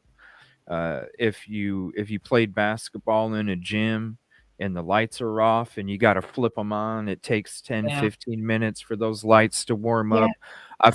It's like the same color that it gives off when it comes to the lights on the building, not necessarily next, because you can see it's a brighter light next to the windows. But I'm saying these lights right here, it looks like it gives like that orangish look to it, which to me says like an older style. So I don't think it would be anything that would be like updated or new when it came to the building. This is why the first day that I got there, and I went back to the parking lot and I sat there and I saw this right here. Whoops. When I saw that right there, that's when I was like, man, this is crazy. You could literally scope out everything. But when I went there at night, it was so creepy because that's when I realized, uh, wow, they had nothing but protection from nature, the darkness of a lack of lighting, and the fact that they could literally just take a couple steps and be down there and nobody would even know, because honestly the only time somebody would have seen them is if right after they got out of their car and after 3 steps. 3 steps, that's the only amount of time they would have been seen by anybody because of the cover of the trees right here too. That's why I feel like the person that committed this lived at the Queen Road apartments. I feel like the person that committed this parked here every day to go home. Yeah. And I feel like the person that did this crime couldn't stand seeing all the fun stuff that was happening on the back patio, the fun stuff that was happening on the third floor deck, and all the fun sounds that were coming out of the windows when they were open and you could hear everybody partying and have a good time. And I think that they just got jealous. Yeah. More of a reason and a motive than we have for BK. Mhm. Exactly. And it makes so much sense. I mean, Mhm. in comparison. Let me see. I think this might be the video. I'm going to show you guys how close it is from a walk. Wow, that's Okay. pretty close to I don't know if it's this one. It might be the next one. 1126. I didn't want to go too close because there's FBI right there. I have to take this call real quick. I'll be right Yeah. back. And this is the crazy thing too, is that do not cross tape was torn up and just sat there. So there was a small section that didn't even have do not cross. Really? Yeah, they never replaced it.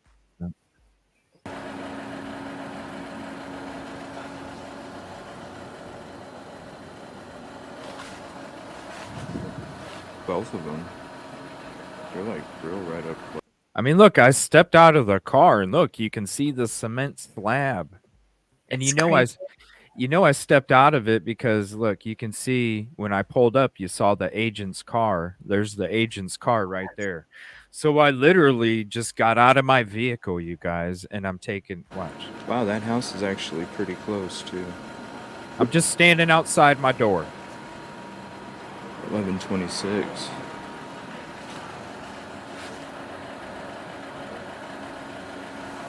So now I'm back to where you would see me in the dash. Okay. You see the cement slab? Like you saw everything from your car.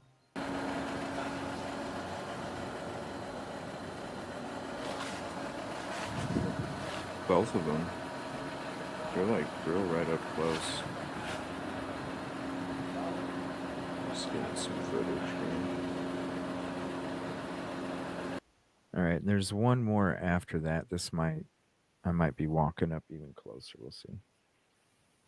Wow.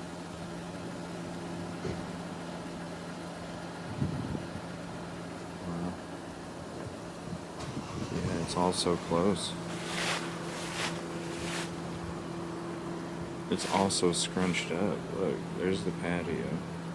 Just a few steps. Look at how close that patio is. Just a few steps. Boom.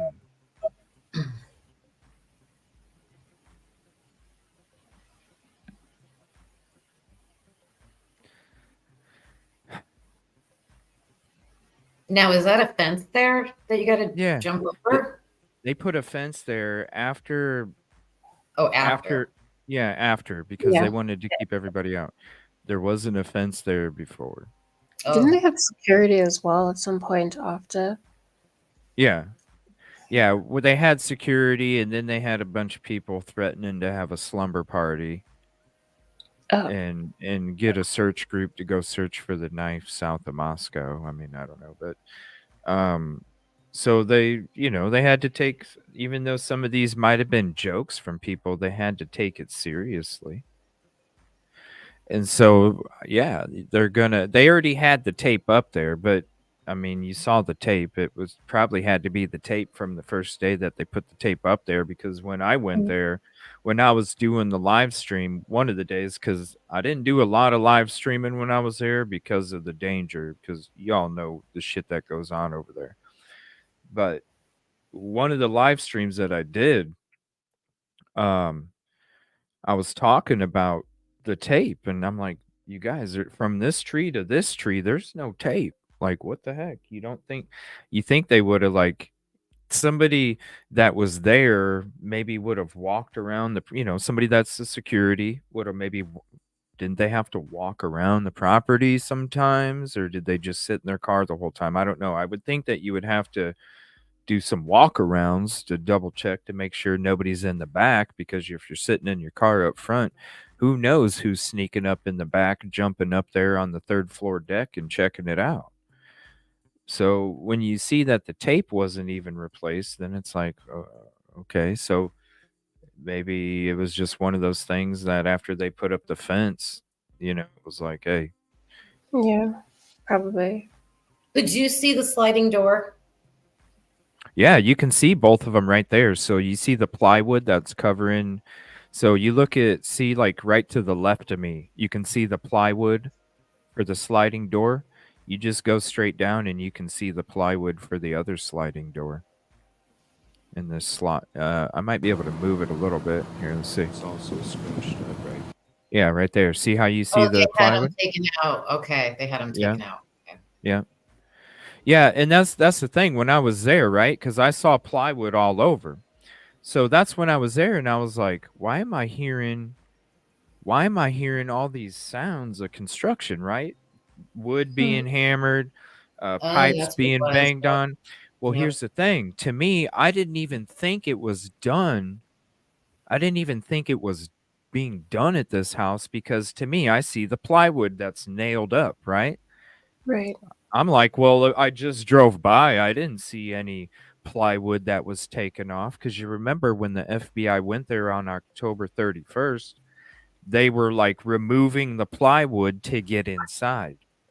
Well, the crazy thing is when I came back home and we watched a video of a News Nation or something, and we watched the video of when the FBI was going in and out after they got in there to do the scanning. And that's when I was like, holy shit, there's a plywood door there, but it actually has a hinge on it.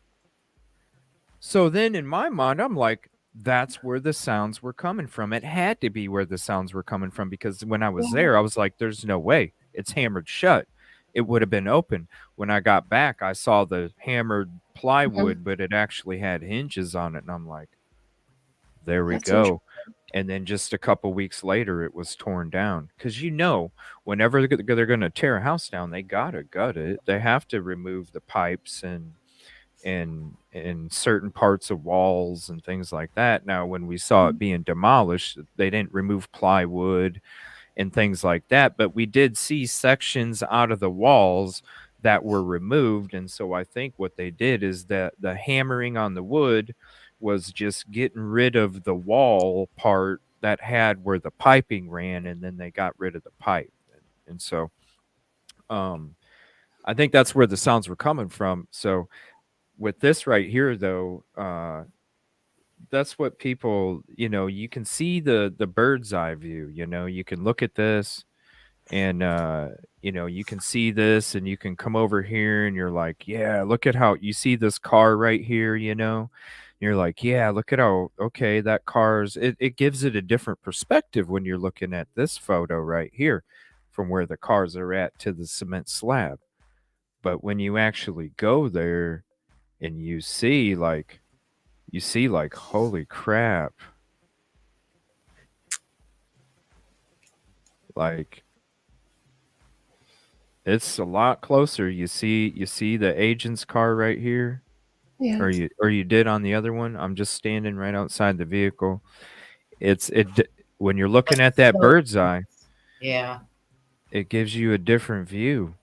But when you're really there,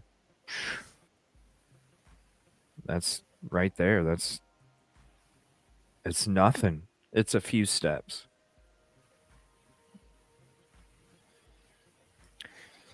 Does anyone have video with cameras? No. I've never seen any. If you want to see video outside the house,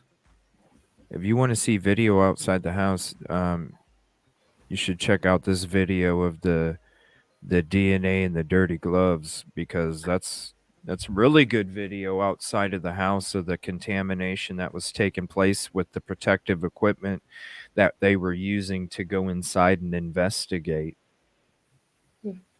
You can see the protective equipment being contaminated before they even walk in, the same protective equipment that they're using to handle all of the stuff that's inside.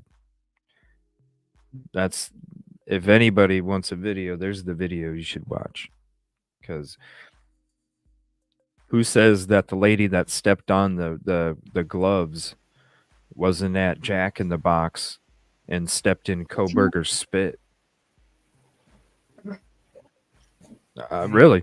Who says that she didn't step in Koberger's spit at the Jack in the Box before she got there, and then when she stepped on it and the lady touched that and then put the gloves in her pocket, and then who says that's not how transfer DNA got on the sheath? Because then they used that same glove that stepped on Koberger's spit at Jack in the Box to pick up the knife sheath and open up the flap, and then there it is. I don't know if anybody remembers that. I can't even remember who took that drone video, but the link's in the description for the drone video, so you can have the original. We just came across it. I kind of want to show that, really, because I think there's a lot of people here that might not have ever even seen it or heard about it. It's a good idea. Let me do that. Let's watch that real quick. That goes against like all the training, like just everything. Mm-hmm. It's horrible to see, really, when you're like this could take place. Yeah, let's check this out real quick.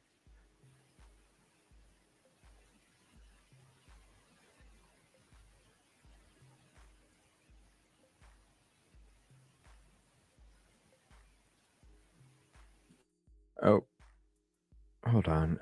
The screen share on StreamYard. Hold on. Here we go. Sorry about that.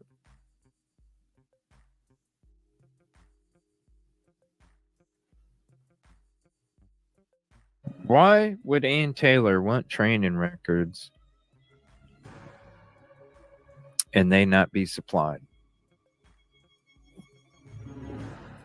Because she knows one of the first people that came in there made a mistake. How many people weren't wearing gloves? How many people weren't wearing booties? Hell, people, when we're going through the drone footage and you see the lady drop a latex glove on the ground, it gets stepped on 3 separate times.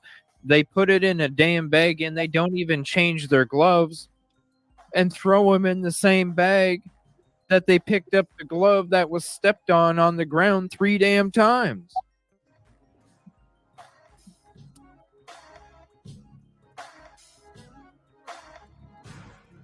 Sorry, the music's so loud here.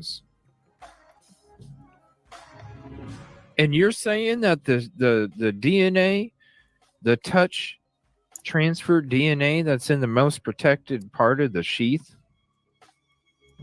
is for sure the person that committed this crime, and you done dropped your glove on the leafy dirt? The leafy dirt, you done dropped it. And we're talking skin cells. Damn, it sounds so contaminated. If you guys don't know what I'm talking about, I'm going to pull up that video real quick and I'm going to show you.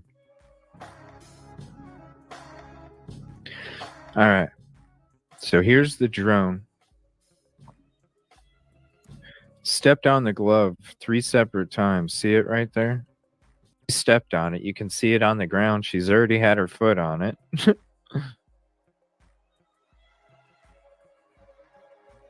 She steps off of it.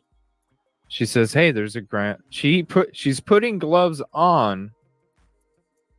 Look at that. She put gloves on. She noticed it was already on the ground. Then why wouldn't you pick up the glove with your hands without a glove? Why wouldn't you pick up the glove and then take the glove off that you picked up around it, put it in, It's on the ground. Now she's putting on gloves. She already notices because she just pointed it out. This is so horrible. Steps on. She did step more on than it. that. Oh my God. Right.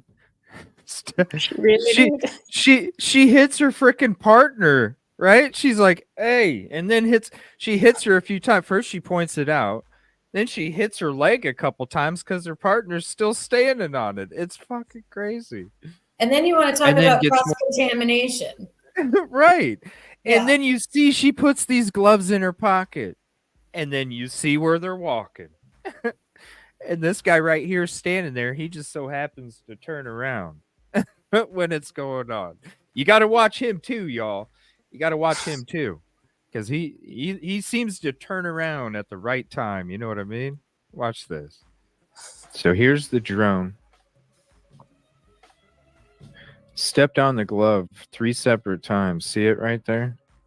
She stepped on it. You can see it on the ground. She's already had her foot on it.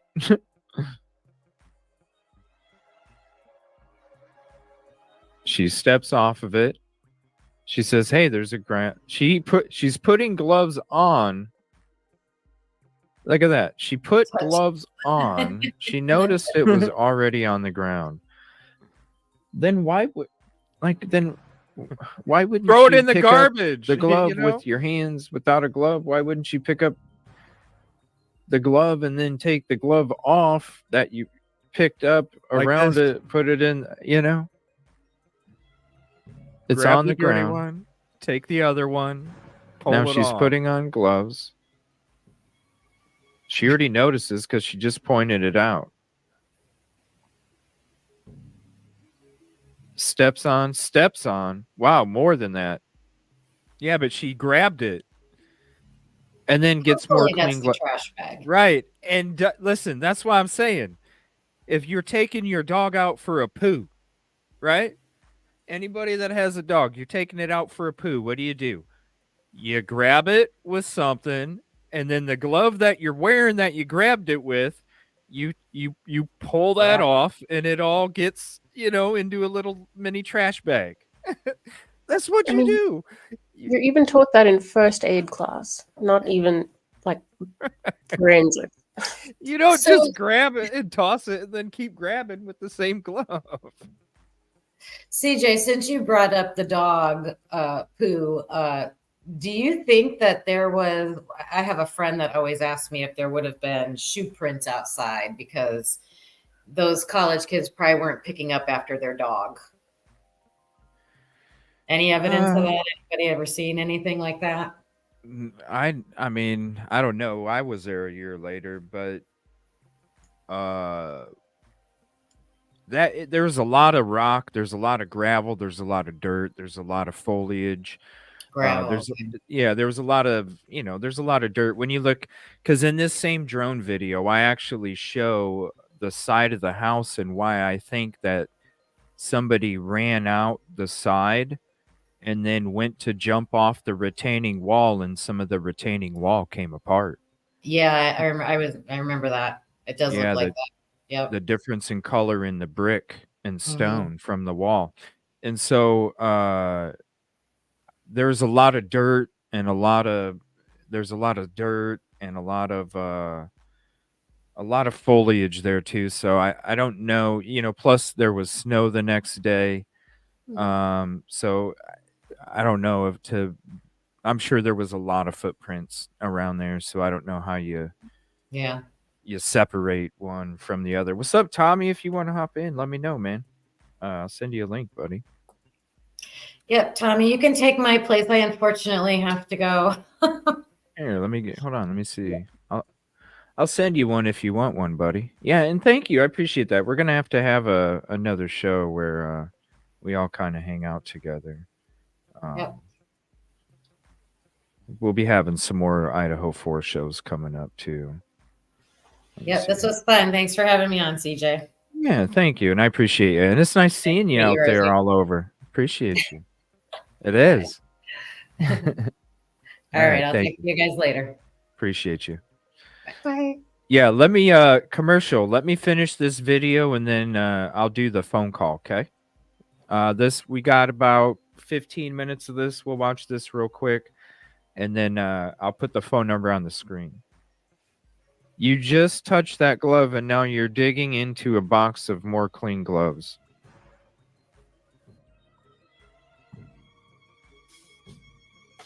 Like, I don't know what the fuck that is. I don't know what the fuck that is. What the hell is that?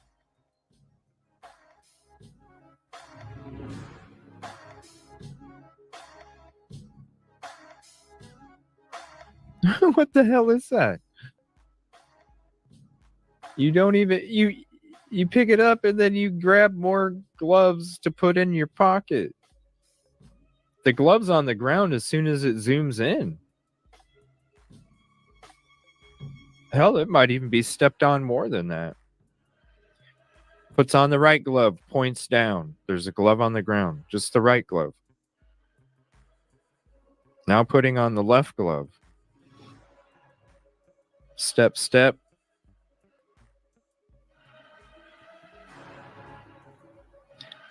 Is that how? Ooh. It's dangerous, man. That's dangerous. And you're going off of the DNA you're going off of. Mm-hmm.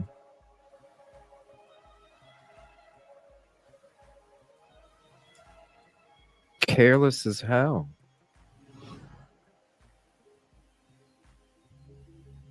I mean, it's just crazy. It's already on the ground when it zooms in.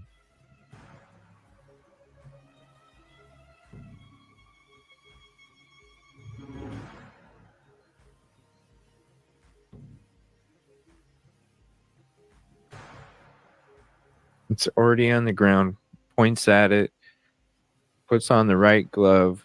Imagine puts on the left one. Step, step, again, and twisted on it. You see the shit flying off when she picks it up, and then you just grab more gloves.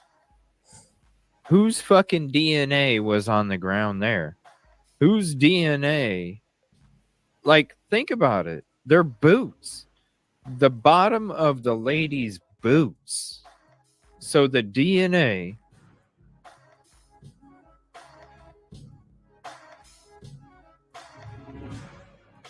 What's up, April? Ticket 66. So the DNA. Look, when it comes to, like, I tell you about the coffee cup in the grocery store, and, you know, and then next thing you know, I'm here, then your shit's here, and you weren't even here, right? When you seriously think what DNA could be on the bottom of this fucking shoe, seriously, think about it. Everywhere you're walking, you're picking up skin cells everywhere. Everywhere that you walk, because where does the dead skin go? It goes on the damn ground, yo. It's gravity. And in the air. So imagine all of the spots that those boots have been that day.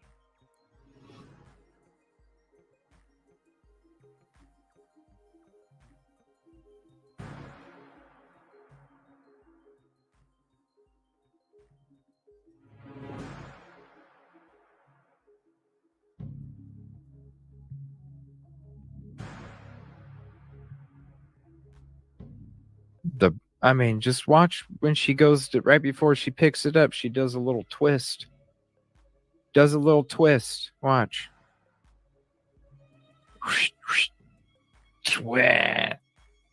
Like, what could be on the bottom of those boots? You know what I'm saying? Not only the ground, the bottom of the boots. She's stepping on the glove right now.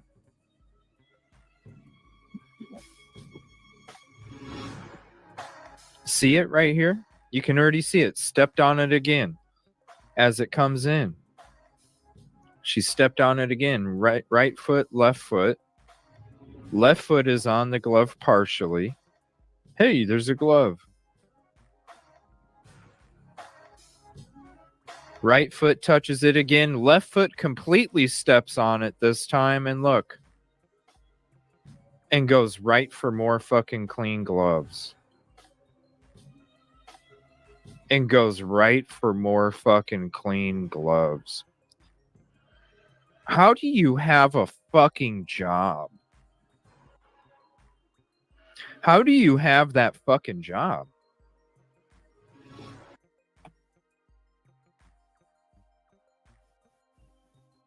How do you have a fucking job?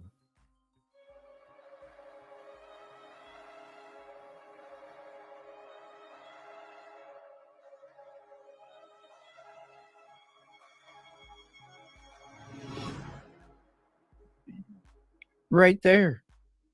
How do you have a fucking job when before you even enter a crime scene, you're tossing a glove that was all over the dirt, that it was stepped on multiple times from the boots of another? Who knows what DNA they walked on and collected that then got transferred to that. Any pet owners out there? You know, when you're cleaning up after your pet,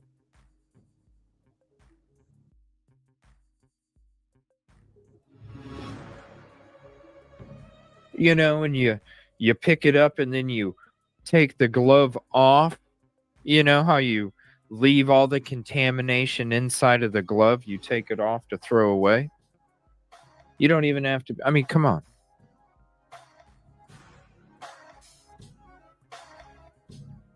Take it off inside out and pull it up around so it keeps everything in. And you don't even do that before you walk into a quadruple fucking homicide crime scene. How do you have a fucking job when that, dude, that's the first day of class, man. That's the first day of class. That's as easy as filling out your damn name at the top.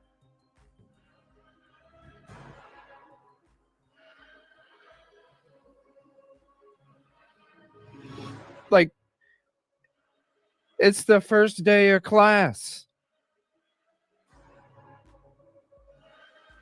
Dude, this right here. This right here.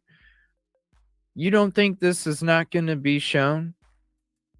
You really? The fuck? Okay, that's fine. Everything is fine. Mistakes happen. The glove fell out. You know, glove fell out. But when you literally pick up a glove when you know it's been stepped on because you're fucking looking at it multiple times, and right before you pick it up, you're like, hey, enough to smack the lady's thigh to get her to move her legs so you can pick up the glove, and you literally just toss it in there and just go for grab for more clean shit.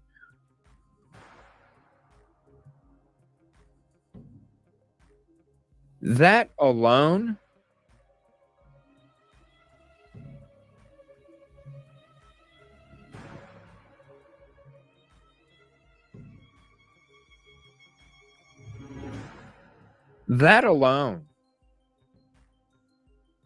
look at that coat. Just touched the glove on the other lady. Now she just picked up the bag that the other lady fucking touched. Now they got a whole bunch of clean gloves in their pocket. And look at this. All of this shit being touched. Look at this. Now I'm going to open the same gloves that have the DNA from the ground and the bottom of the lady's shoes. And you're going to tell me there's not reasonable doubt when it comes to skin cells on the most protected part of the sheep. Yo.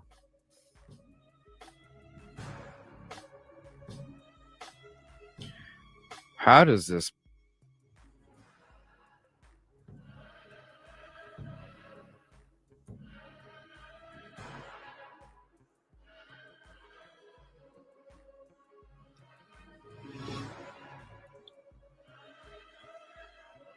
How do you even, like, that's the first day of class. The first day of class. And look at all the shit she is touching. Look at all the shit.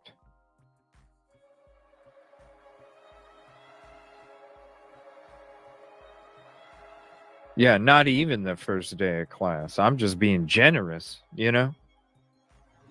I'm just being generous.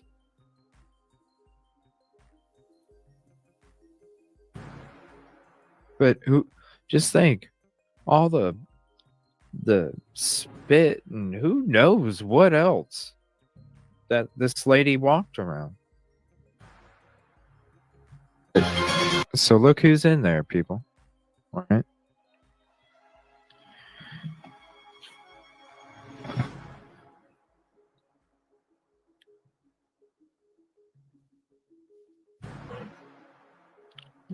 You guess who? Guess who? Dirty glove.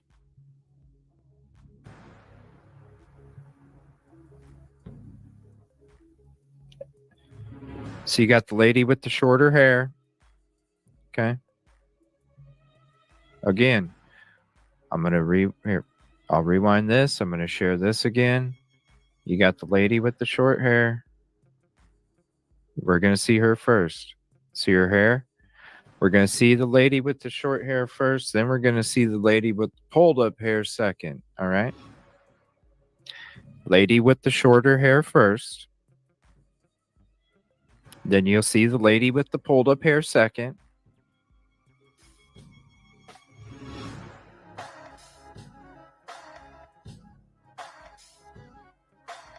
Guess who's walking all over? Look at that. Lady with the pulled up hair.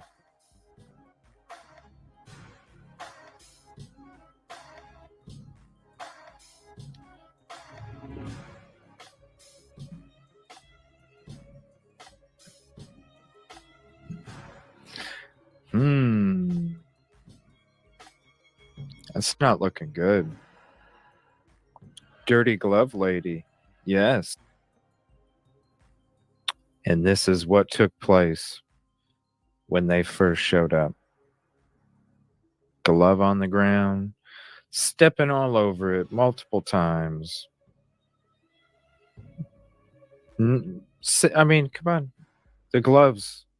It's easy as grabbing the other one that's contaminated, pulling the other one around it, tossing it in the bag. No. Let's just toss it in the bag and continue to get more clean gloves to then put in our pocket. And then we're going to proceed to open that bag and go through all the items.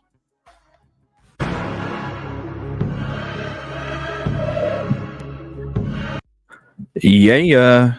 Same lady outside.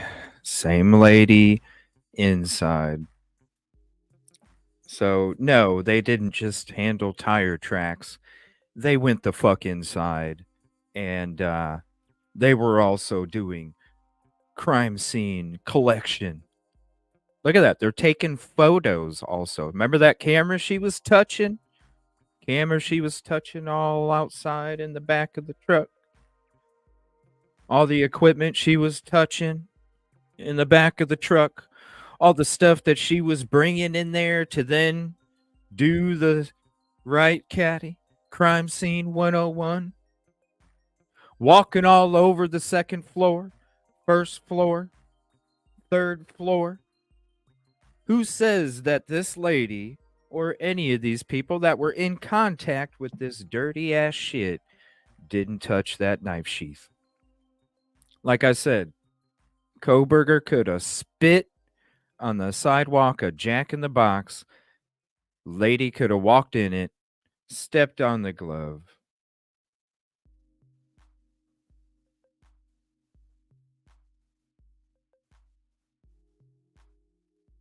Second, all right? Lady, and I'll just let that play.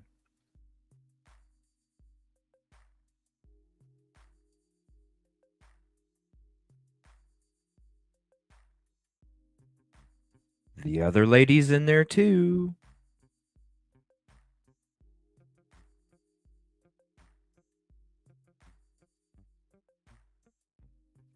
Ladies in there too. Getting ready to take some photos of what happened on the second floor. Standing outside, touching all sorts of stuff. All right, give me 1 second here.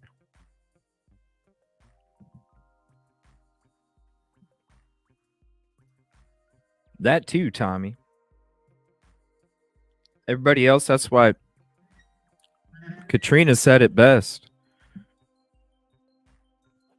Katrina said it best. She said it was contaminated before this even happened. Where is the 150% for the victims? You have this horrific crime that takes place that has never, and this is the kind of effort that we give.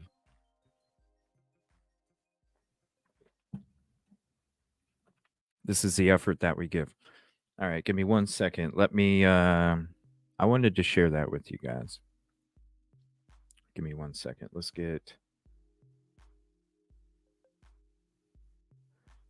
see here. Commercial. If you want to call, hold on 1 second.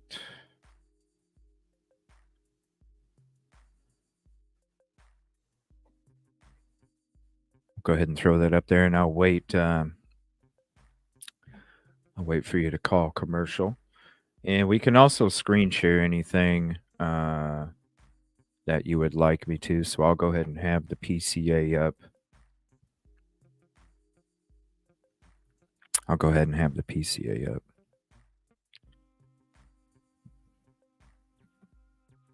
So you're more than welcome to call commercial if you're still in here.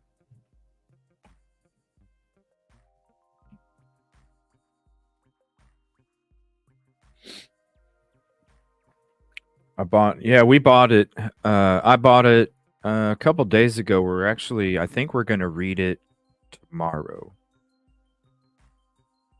It's a copy and paste of most of his airmail articles. He thinks BK visited the Mad Greek. Yeah. I think that's why no problem, commercial. That's why I think it's gonna be fun when we read this. Oh, yeah, definitely. I think it's gonna be comedy. Or I do. I do too. But you could hear it did just the stuff that he was saying. I mean, how when he was on the Drunk Turkey show, when he said there's a lot of stuff he was even getting confused with, made me get confused.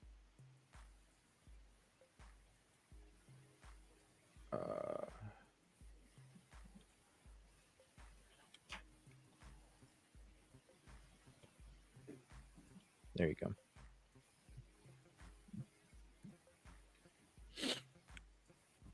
Yeah.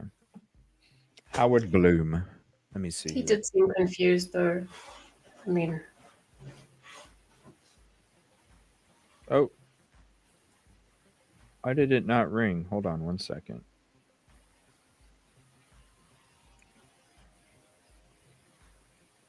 Go ahead and try and call again, commercial. For some reason, it didn't.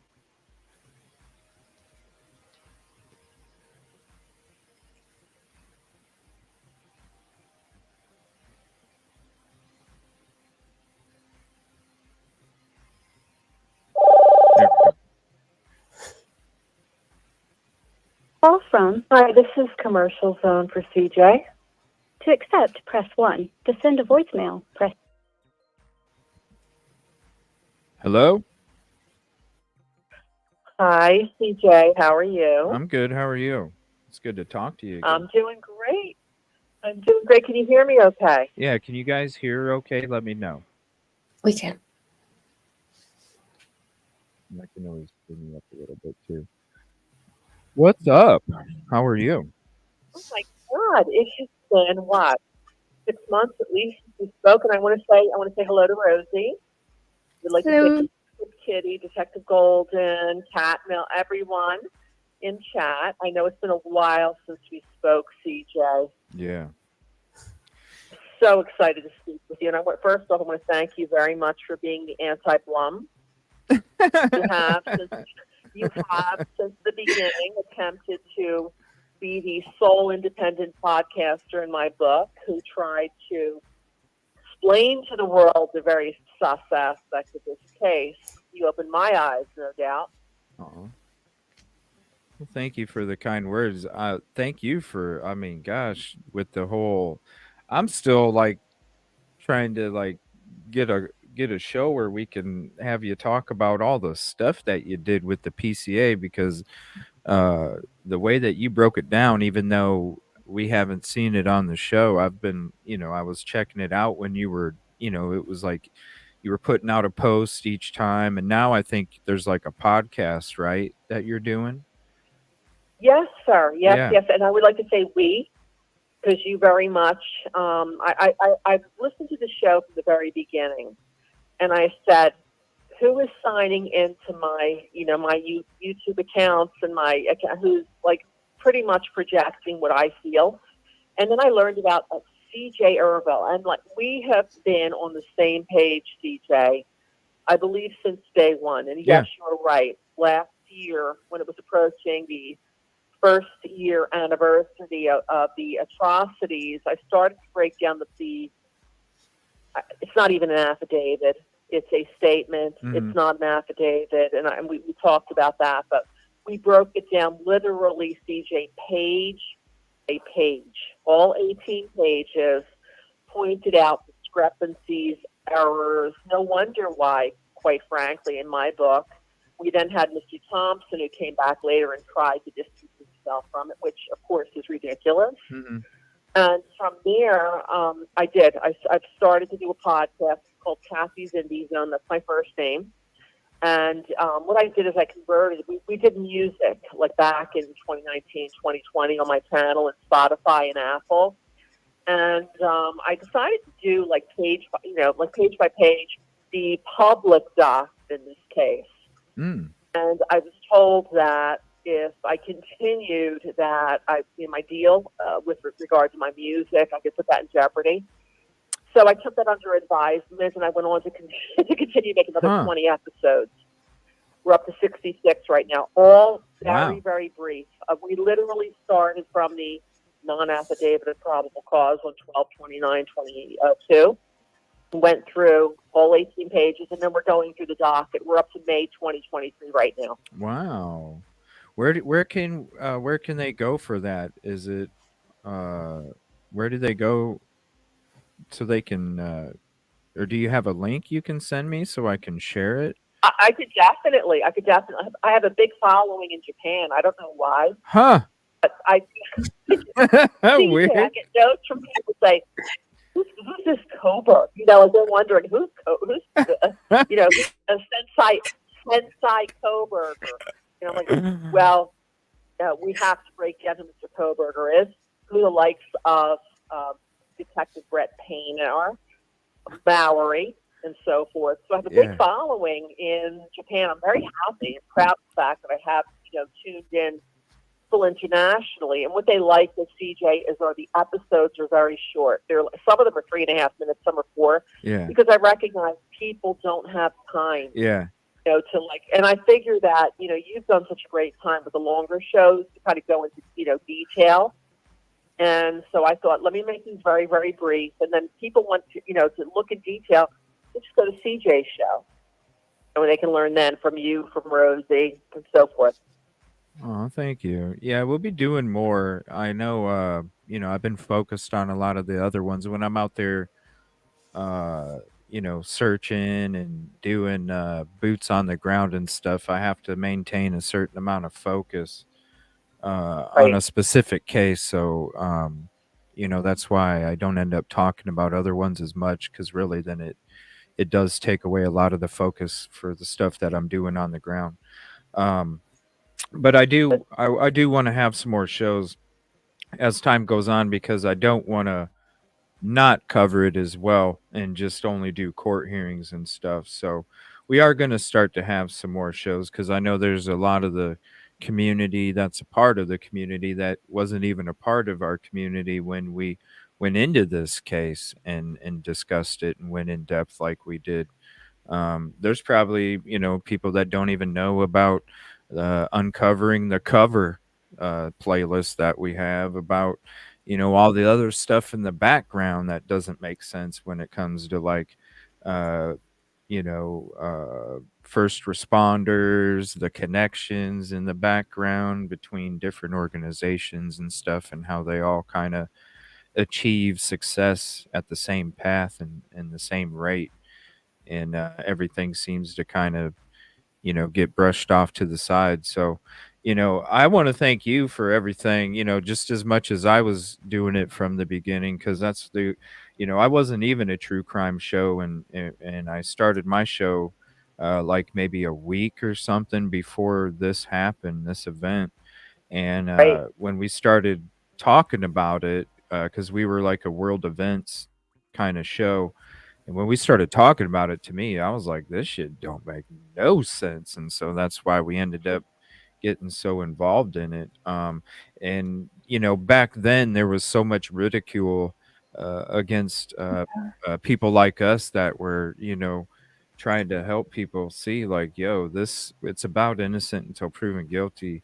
And this don't smell right. And even though there was like channels and people that would literally go after you or discredit you just because you're trying to help people understand this could be you or a family member or anybody that this could be happening to.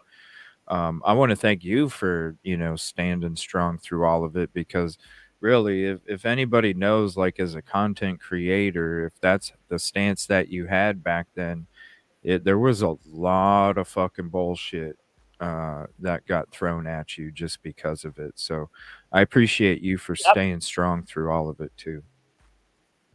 if I might point out one thing, CJ, I believe that you're retracing the alleged path of suspect vehicle 1. There's preeminent research Yeah. in this topic. No one has done that. And I think that opens up a lot. And when you showed, I didn't get a notification because, face it, this YouTube is not, where it should be. Yeah. Which is why I'm on Spotify and why I'm on some other platforms. However, you did such a magnificent job of showing just how absurd was for someone who's supposedly this criminal mastermind who was able to get in and out in a matter of minutes, took no DNA with him, dropped no DNA. And like, as you said before, he could have spit on the ground. I took notes about that when you just said here a few minutes ago. He could have spit on the ground, and that's how his DNA got on that sheath. It's preeminent research. I believe it's important, and I think that you keep saying that this could be any one of us. This could be our family members, a friend, it could be a neighbor. This case has severe implications on the Fourth Amendment and on the First Amendment: freedom of speech, freedom of press. The very suspect, just private nature of this case troubles me, and I know it troubles you as well. Yeah.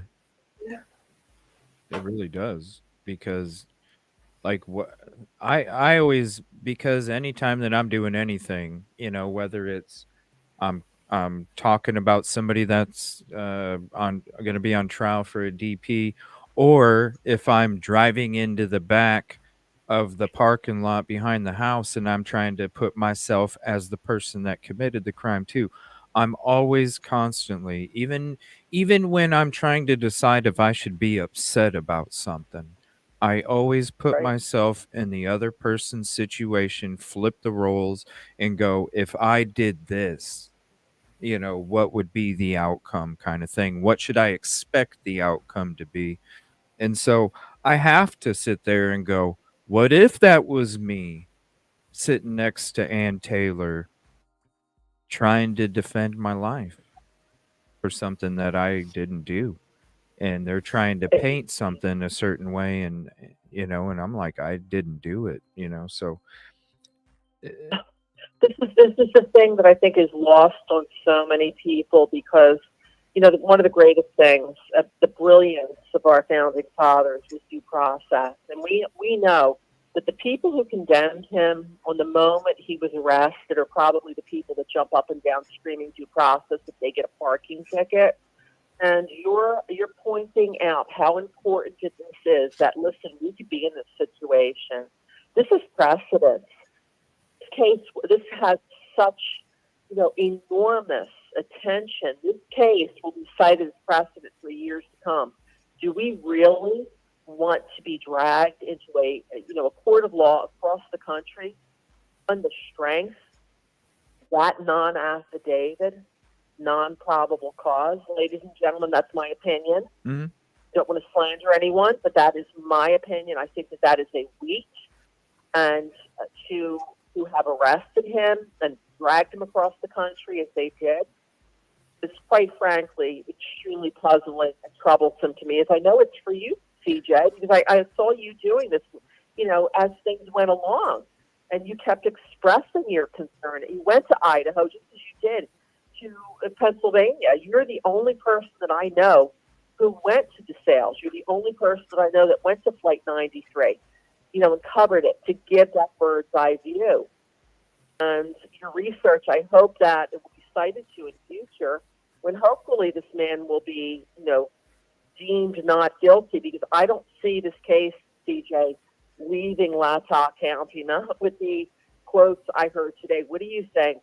Do you think he has a chance of getting this moved out of Latah? I thought I thought there was a hell of a chance before today, and now with how quick the court hearing went, I feel like they're going to try and jam it in 2.5 months. It's scaring me, because it's going to be a shit show, because they're already going to feel rushed because the deadline's going to come up with people coming back from school. And then Right. who Point. Good what point. about all those children that are going to be walking to school around, like, with all of those other people that are there to cover the case?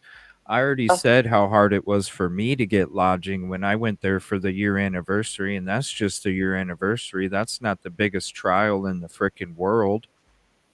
And then you have all of these people driving, trying to hurry in a rushed, cramped area, and then you have children walking around. I hope nothing happens, accident-wise, because of all of this. It's already compact and it's not busy. I can't imagine.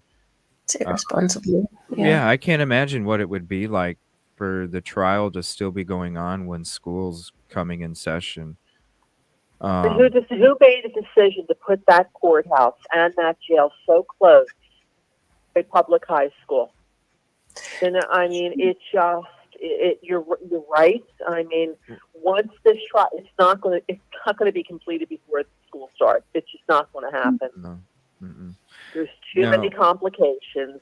There's too many issues. This will probably be, I'm predicting, it'll probably go until December. Yeah. I see this as a 6-month trial. What do you think, CJ? That's what I'm saying. It's got to be. There's no way. 5-6 months. That's what I'm thinking. I mean, just the experts alone. When you're talking about, you can't just. It's not just you have one DNA expert and then the other one from the defense. There's going to be there's going to be a lot of experts. There's going to be a lot of stuff that one expert's going to know more about the other when it comes to specific DNA, topics and all these. So that, and you're talking about everything. If there wasn't so many things that were questionable, right? If the if it was almost like not necessarily a slam dunk, but if there was a lot of things where you would have it out there and it's like, oh, okay, well, I can't really question that because, that is the science and that is the specifics, uh, the analytics behind it all.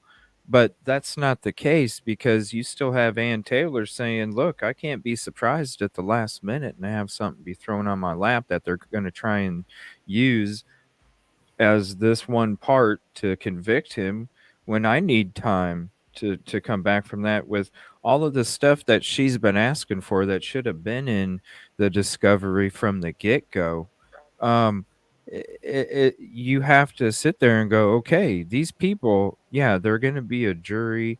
They might not know about DNA. They might not know about CAS, but they're going to have common sense. And when two people are bringing facts to them, there's already, I mean, hell, we covered the DNA stuff alone, probably 12 hours worth of shows where we've covered just the DNA and the experts talking about it. And there's so many questions alone right there. So you have questions with the science, you have questions with, like when it comes to what's legit, what's not, what can be argued, what can be proven. Um, there's no way. It's going to take too long. This case, it's a DP. It's going to be bigger than OJ. I've said it from the beginning because I really feel like OJ was one thing because that showed corruption and that showed how things can be manipulated when it comes to DNA to the general public. I mean, let's be honest, I really do feel he committed it, but at the same time, when an officer collects your shoes and carries them on a binder and throws them in the back seat of his car, when there's an officer that also has OJ's blood and leaves it in his freaking trunk. I mean, come on.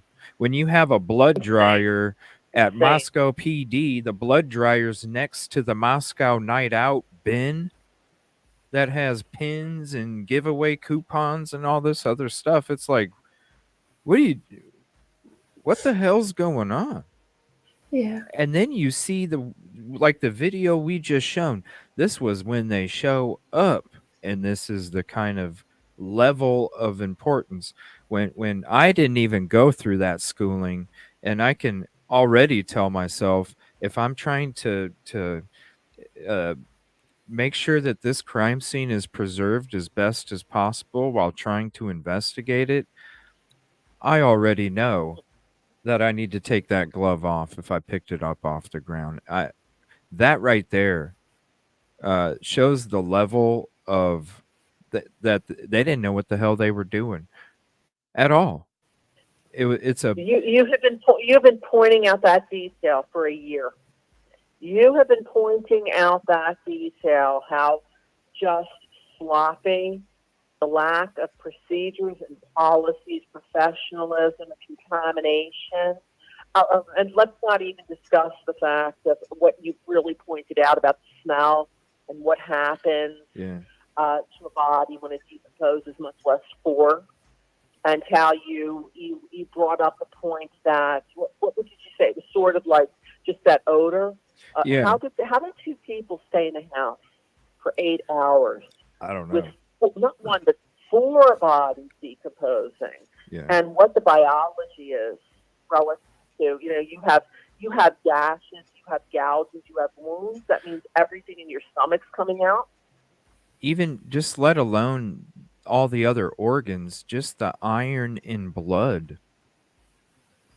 Just the iron in blood. It even without, the stomach and liver and all these other things. It's nauseating, yeah. Just the iron in the blood would already, and then you mix those there's a reason you have to be certified to even handle any of it, is because it's biohazardous chemicals. Walking around with no gloves, no face masks, nothing. And let's not even touch the timeline of Detective Payne stating that the crime occurred before 4 o'clock and 4:25. However, suspect vehicle 1, which no one has ever seen officially, was seen speeding out of the neighborhood at 4:20. See someone make that make sense. How does that warrant for Brian Koberger's arrest get signed on December 29th relative to those facts? How does that happen? Right. Crimes occurred between 4 o'clock and 4:25. However, suspect vehicle 1 is seen speeding out of the neighborhood at 4:20, presumably with Mr. Koberger in it.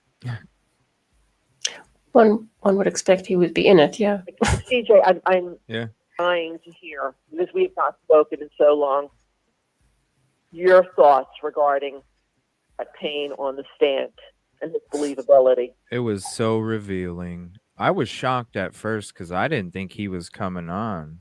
I didn't think so. And all of a sudden when he showed up, I'm like, whoa. It would be both. Right? When she said, I called Detective Payne to the stand, I was like, what? What? And it was good too, because we had like what we all thought about the PCA. I've been bringing it up from the beginning when it was released.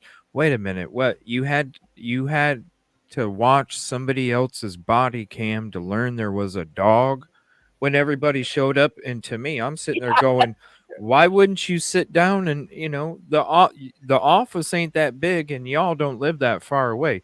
You couldn't say, hey, Nunez, or hey, Payne, can you meet me here for a few minutes so I can discuss this with you? He had to rely on watching somebody else's body cam to find out there was a dog. So to me, that already told me, like, bro, this shit's rushed. Because the only reason you would have to because if you're the lead investigator, do you not want to physically talk to that person? Let's be honest. What is better communication, a text message or a phone call? A phone call. So this goes with the same kind of thinking. What is more important? Physically talking, or even talking on the phone with individual about what he noticed and what he saw and all these other experiences? Instead, somebody said, hey, watch this freaking body cam so you know what was going on, because we need to hurry up and write this and get it filled out real quick. Yeah, I'm wondering if this body cam, and I'm very impressed that you remember that it was Nunez. Yes, it was he was one of the first responders, and it was his body cam footage that Mr. Payne looked at to note that there was a dog in that room. What about the body cam about the entry into Madison Mogen's bedroom? Absolutely no details regarding that is stated. Why did he not notice this alleged sheath being on the bed? Mm-hmm. He first entered that box. He was escorted by Officer Smith, who Yep. was the first responder at noon. Yep. Officer Smith doesn't say to him, "Oh, sir, we have 4 bodies here, and look, there's a sheath right there on the bed." Yep. Now, or he doesn't look at the body cam from Nunez, Mm-hmm. from the sergeant, who was the third person, and note that there was he has to find out later when IST goes in there and starts processing this. And what is this about? Kathy Mabbitt doesn't show up until 5. Yeah.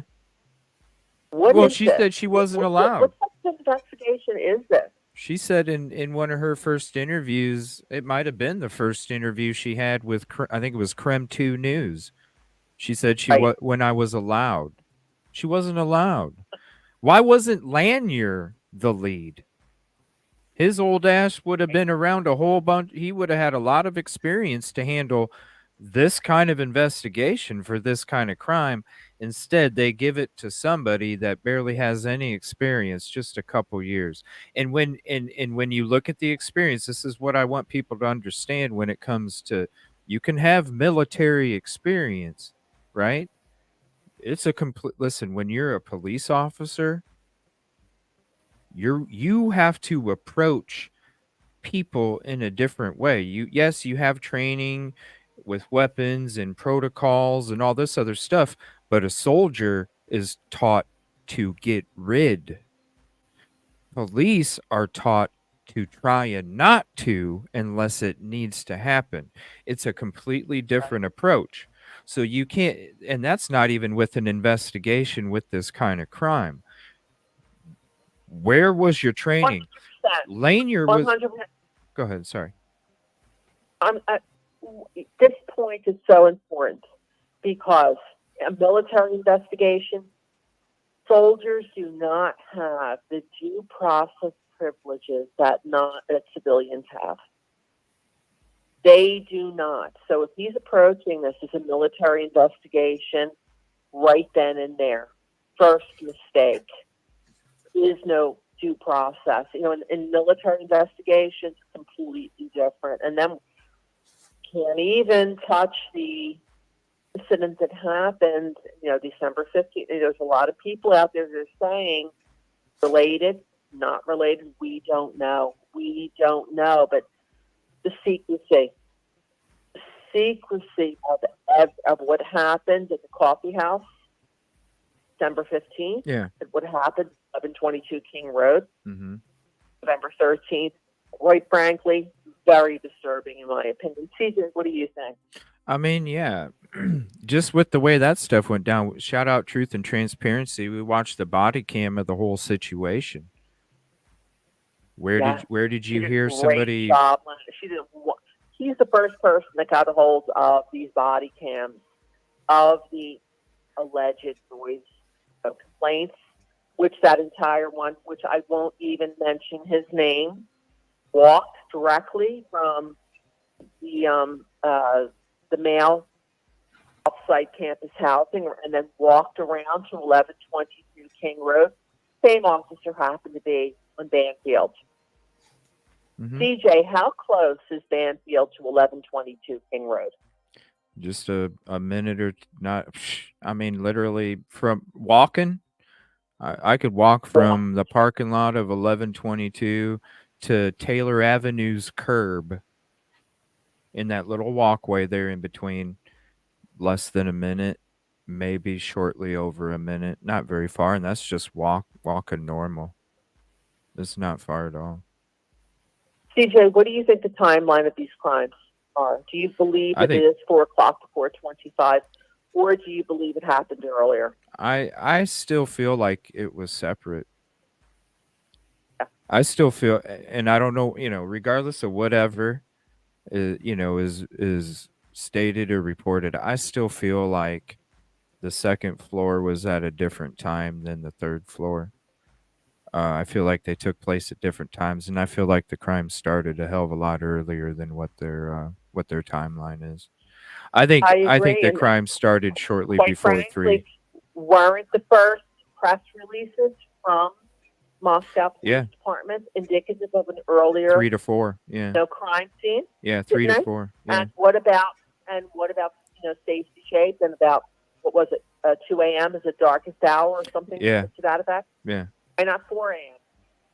Yeah.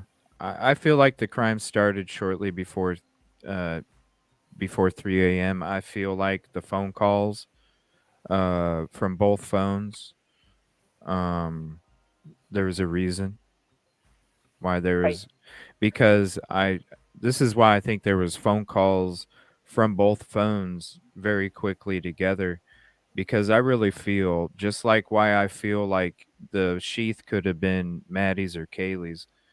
I really feel like Maddie was past the F out. They got back home, she passed the F out. And I feel like Kaylee was still aware enough of surroundings. And I think that's why she was calling Jack on her phone, wasn't answering. So she used Kaylee's or Maddie's phone to make the calls as well, just trying to get him to Oh, pick up.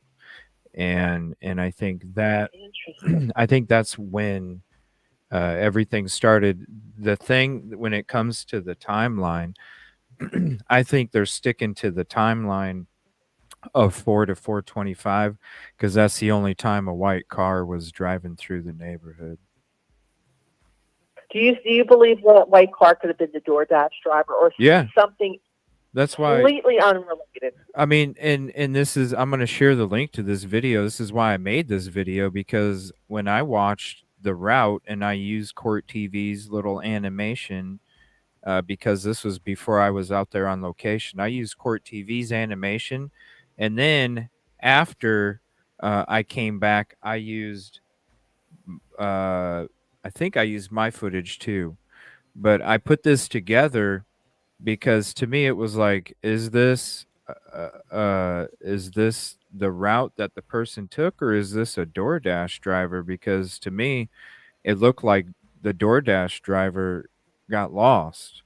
And when, yeah, I am using Court TV's footage for it because while they're driving, I'm sitting there pretending to be a lost DoorDash driver. And why wouldn't they be lost if they're looking for 1122 King Road and they're on Queen Road? Of course they're going to get frickin' lost. Sorry, I'm trying to find it real Right. quick. Yes.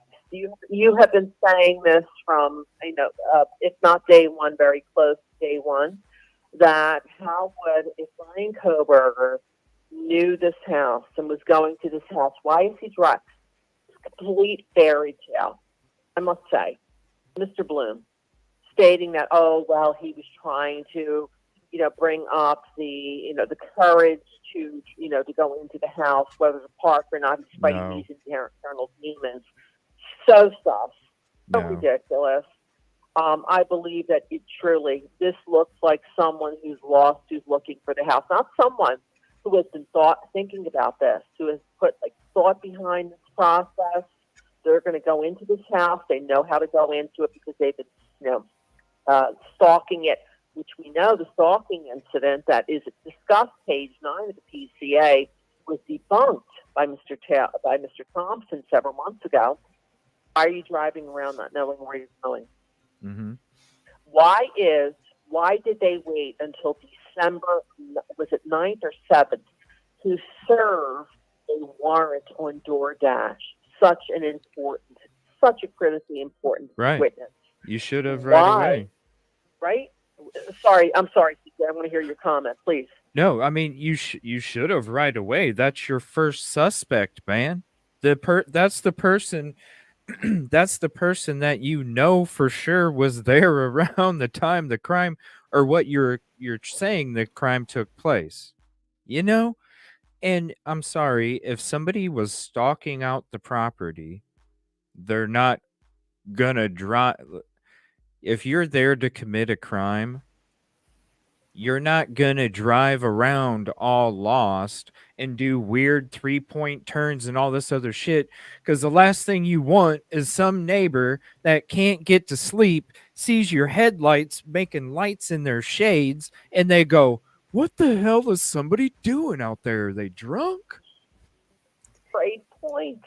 I never thought of that. But of course, because you were there, you see how it looks. CJ, it looks a lot farther than what it is. It looks like this.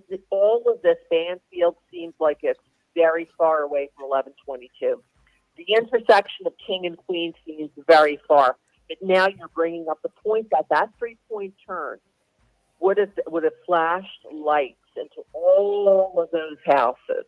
And this, now, quite frankly, this is supposed to be this criminal mastermind, beyond Bundy, beyond Rawling, everyone else.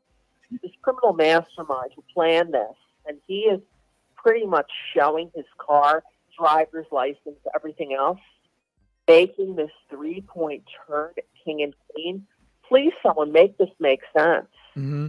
And when it comes to no license plate, yo, you could have pulled over on the side of the street a block away, took your damn plate off, because, really, it's just a couple screws. It ain't much. You can literally take your plates off and go do the thing, and my biggest thing is the route, and when Ann Taylor is asking for this video footage that shows him on this route, that's the biggest thing to me, because when I was there, I saw all the cameras we even showed live feeds from those city street cameras, and the clarity it's not the best, but it's pretty damn good. You should have a picture of him driving under a well-lit intersection where you can see his figure in the car. He didn't have tinted windows. Right. To come out with just a stock photo and never even have a photo from the video that you got the link to the vehicle in the first place. There's so much footage that they should have had. I know they have it, but at the same time, it's like Ann Taylor. If we saw the live feeds of these cars, we could have you could tell if it was a 2015 Hyundai Elantra and not go after a 2011 to 2013 Hyundai Elantra until you charge BK. It would have been very obvious, even at nighttime. Well lit intersections. And when you watch that video, anybody that hasn't seen it, when you watch it and you see the amount of city street cameras that are on every intersection, there's 3, 4, 5, 6 cameras at each one. You're gonna have CJ, I have one of my followers has been very much someone that I follow and communicated with on Twitter, and also has been listening to my Spotify podcast, has been looking at, has been publishing what these intersection videos look like. Like you said, you breeze through an intersection, they're going to take a picture of your license tag. You're going to receive a ticket in the mail. It is clear as day. These cars that are going through some of these intersections that you've documented and you've discussed. And anyone that's got interest in this case, please look at that retracing of the alleged route of this suspect vehicle one that CJ did when he was in Moscow and Pullman back in November of 2023, because it was important research. It will show you just how ridiculous this concept that this man drove, from Pullman to Moscow, 1122 King Road. Supposedly this criminal mastermind who knew how to hide his DNA, not take any DNA with him, but drove his own car to crime scene. And how compact was it? CJ, you stood there behind 1122, did you not? And you looked at that screen, that area where we believe where the Moscow Police Department believes the criminals went into. how close is it when you're there? How close was DM's window to that sliding, glass area?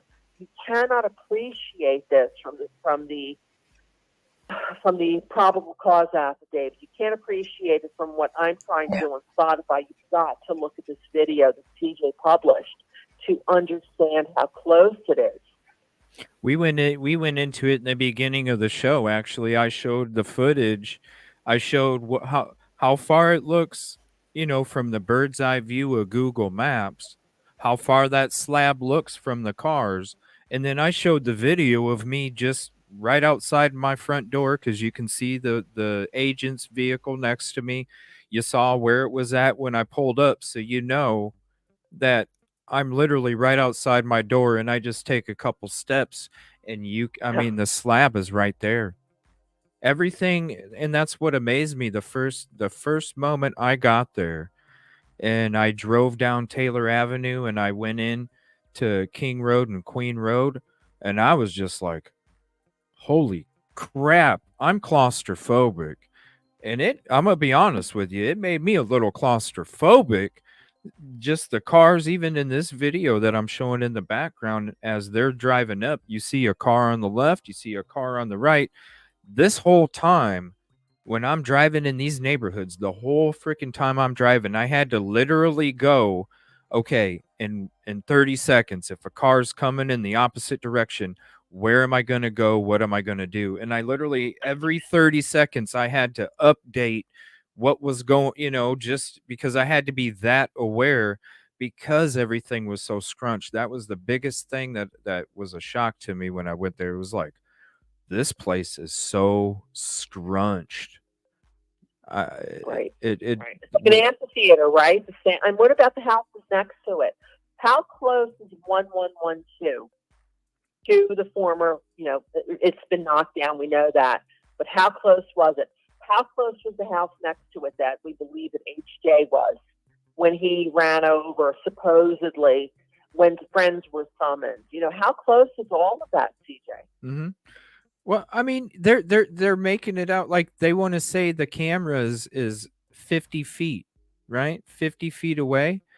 The camera, the closest camera that would have been taken the audio was 60 to 70. It's like even longer than what they're claiming, because it literally, you're parked right there. I mean, they'll show it on this video that we're playing in the background. It's literally right there, like scrunched up right next to it.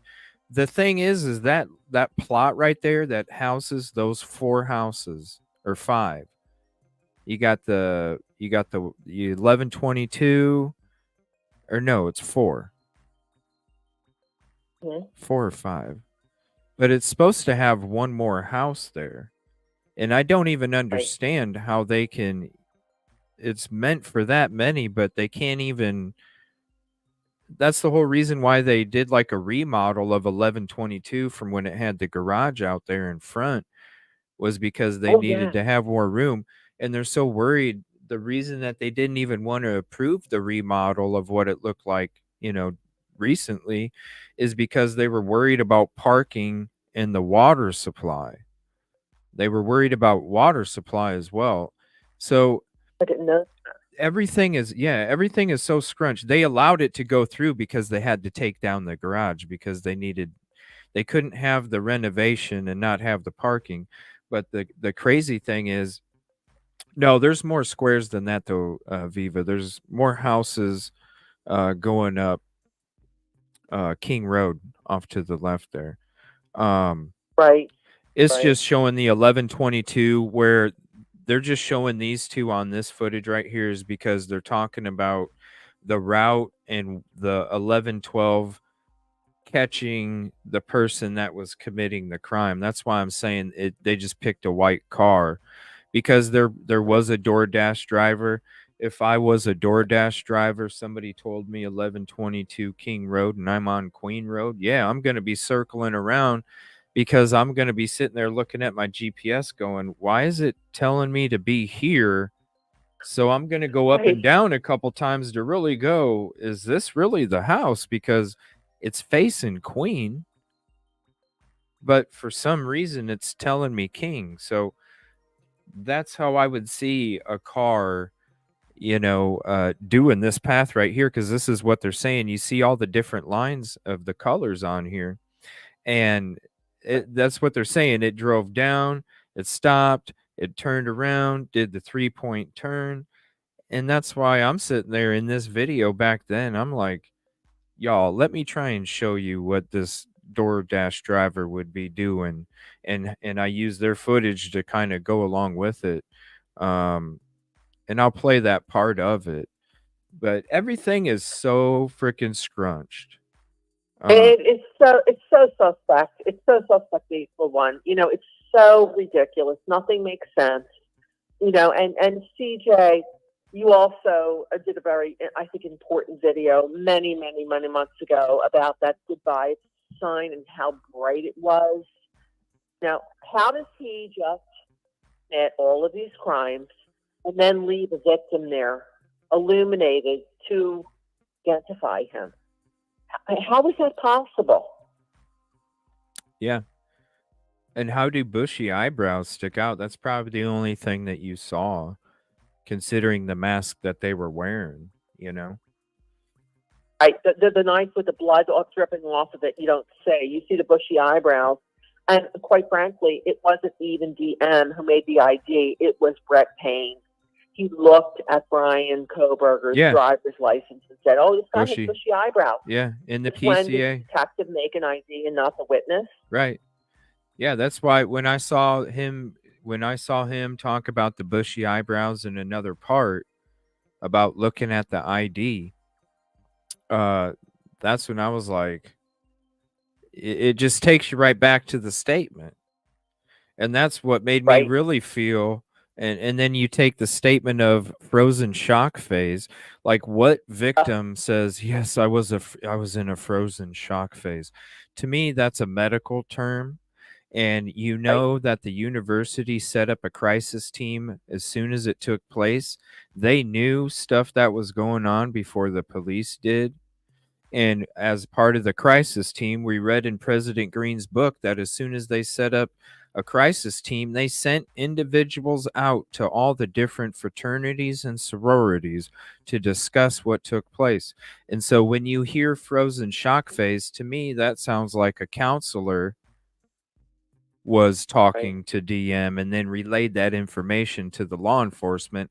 I feel like the university wanted to be the one that was holding the cards when it came to the information, so they could dictate what the hell was going to happen when it came to the kind of news that was going to be coming out about everything that took place.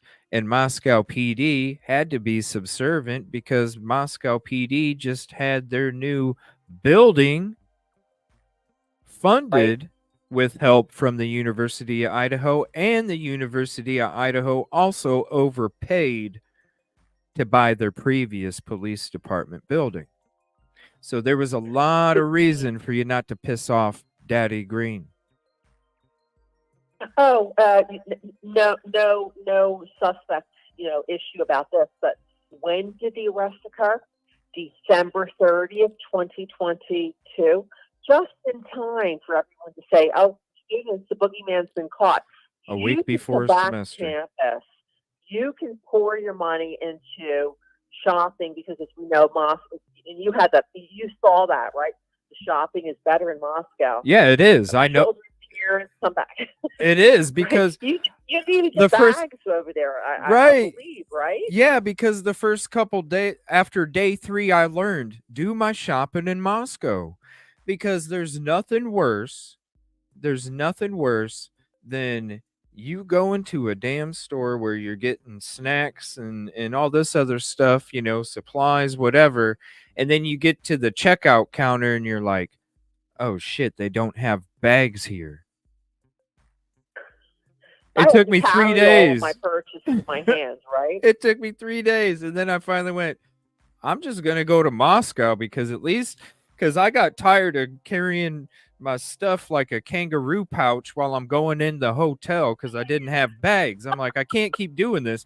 And a couple times, the couple days after that, I would just forget about it until I got to the checkout line. And then I'm like, yo, I gotta just keep telling myself I just gotta go to Moscow. It is better because you get bags.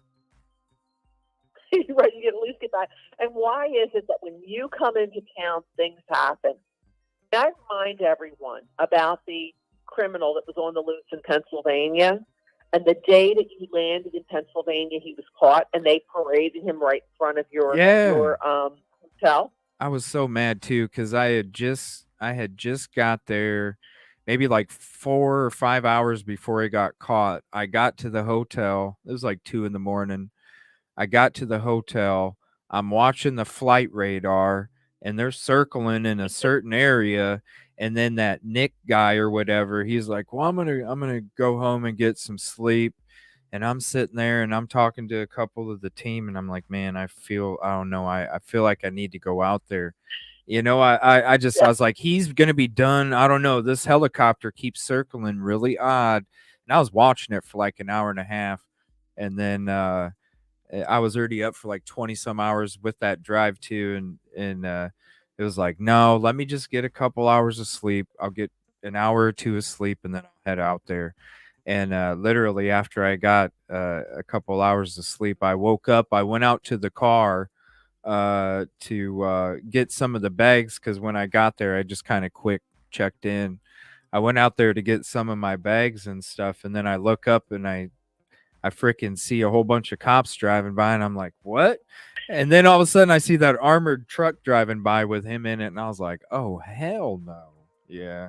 Yeah, it was like Cavalcante. Yeah. His name. Danilo After Cavalcanti. 3 weeks, they couldn't find him. Yeah. It took CJ going into town for that to happen. If I can only do that with JP and the Micah Miller shit, I'm trying to get him to have a conversation. And then, as I recall, you used that opportunity to go up to the sales, did you not? I'm sorry, what? You used that opportunity to being in Pennsylvania to go to the sales university, which no one has done. Yeah, we did one of the shows from the parking lot that he would have parked at going to class. Yeah. So we did we did a show from the parking lot there.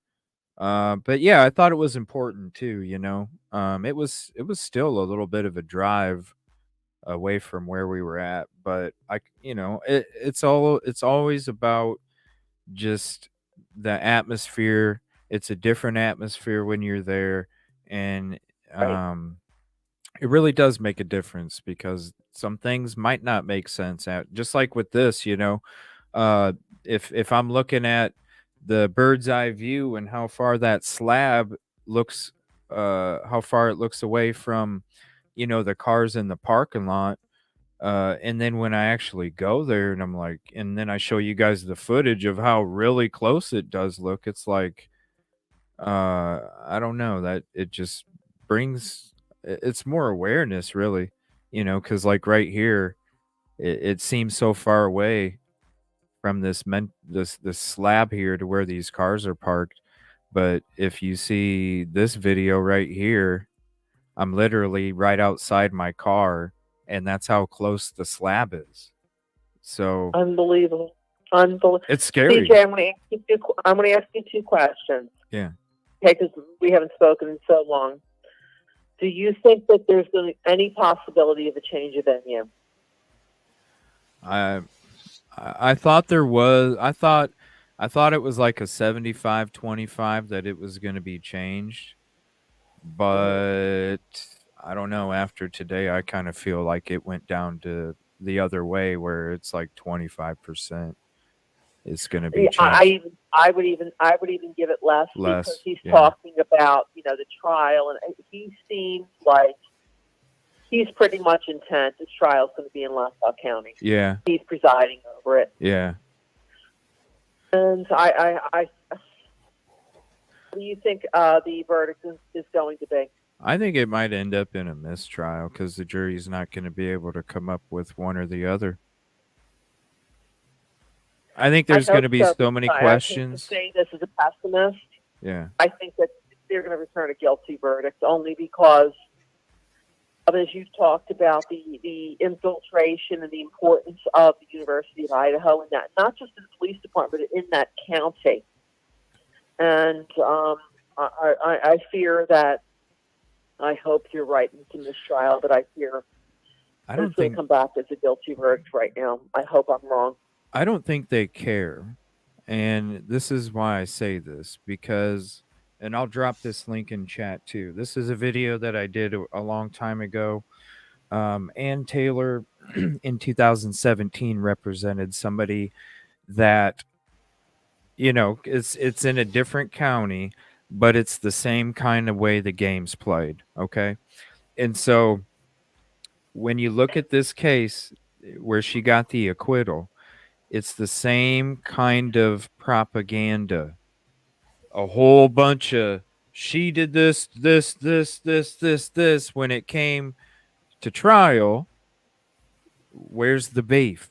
Okay, where's the beef? She ended up getting an acquittal. And this was the craziest thing. And I never thought that I would ever see a prosecution team do or say this. And they literally said after the acquittal, they said, we're sorry. And there's the article. I'll read through it, you guys. It's a little lengthy video, but I read through it. It says, we're sorry that the jury didn't see the way that we saw it. We still feel like the person that we charged is the one responsible for the crime, and so we're not going to investigate any other leads. That right there tells me they don't care about a conviction. They just care about charging somebody. So when it comes to Koberger, as soon as they charged the dude, it wasn't about a proper investigation. That's why you got the scapegoat, Brett Payne. That's going to take the blame for all of it. He's going to take the blame for all of it.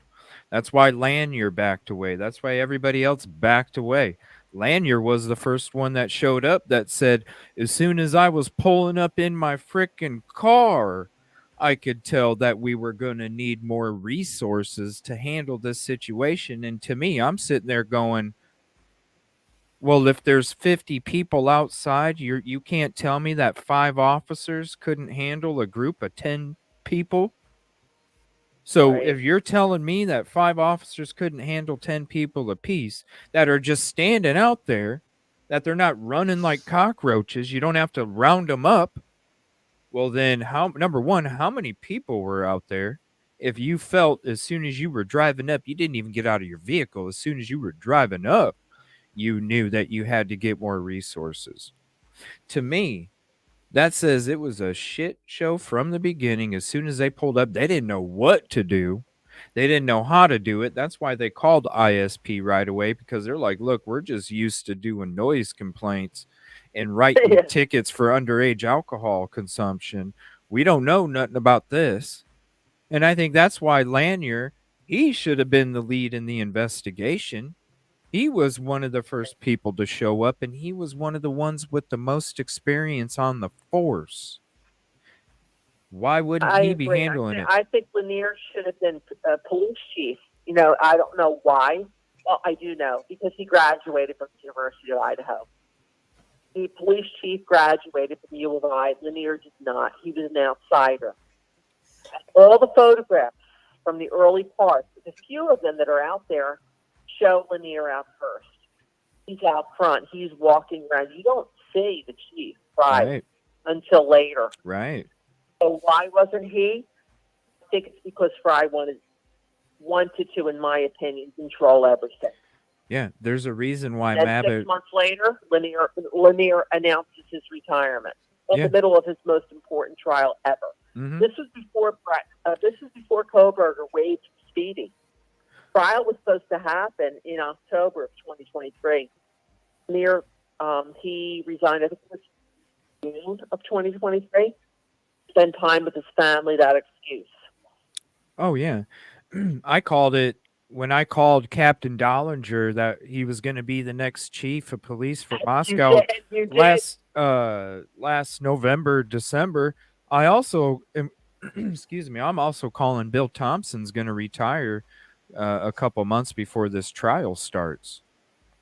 Whoa. And You I'm were calling right, that. Ballinger. I'm You were calling that. 100% Yeah. spot on. Yeah.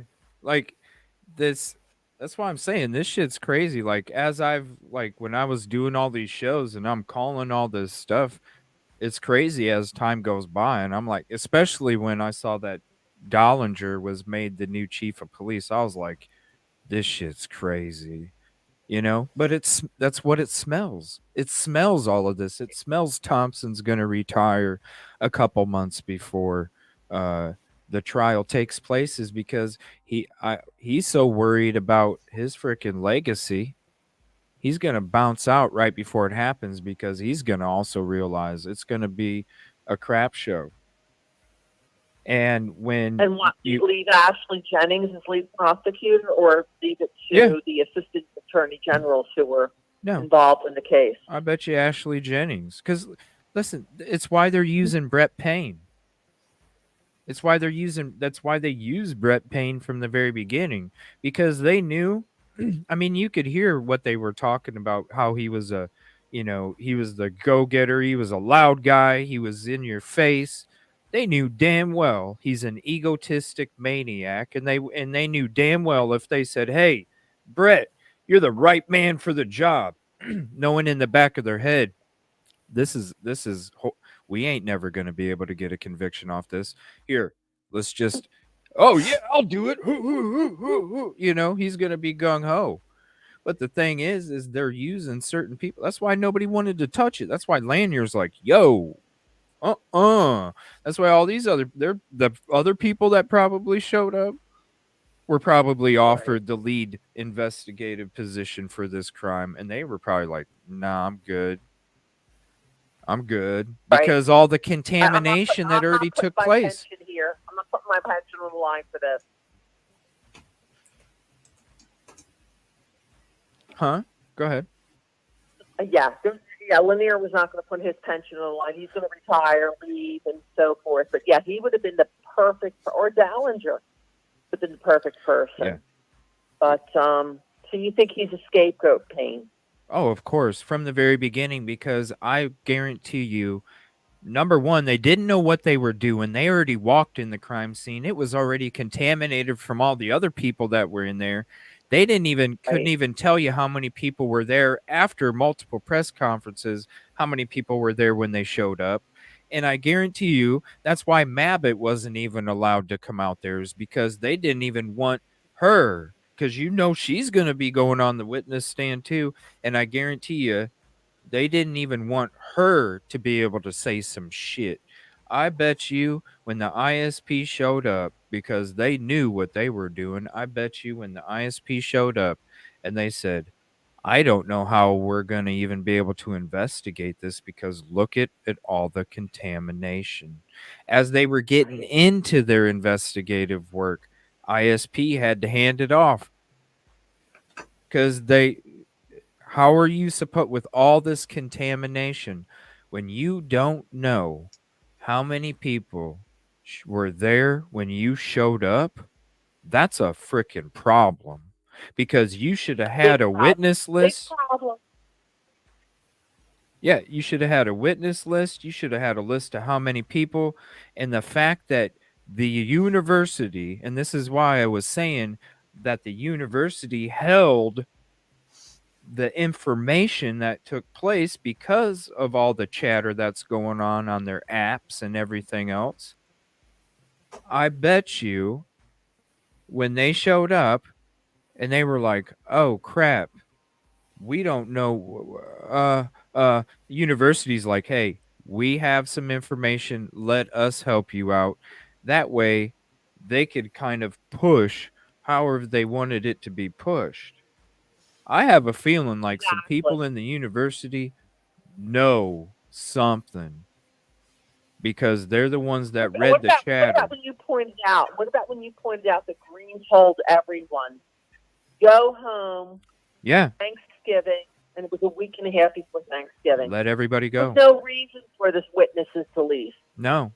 That's the point that, like, when I'm saying the MPD, they should have said, no, you're not. Right. Listen, this wasn't the beginning of Thanksgiving break. They still had a week before Thanksgiving break. They could have canceled classes.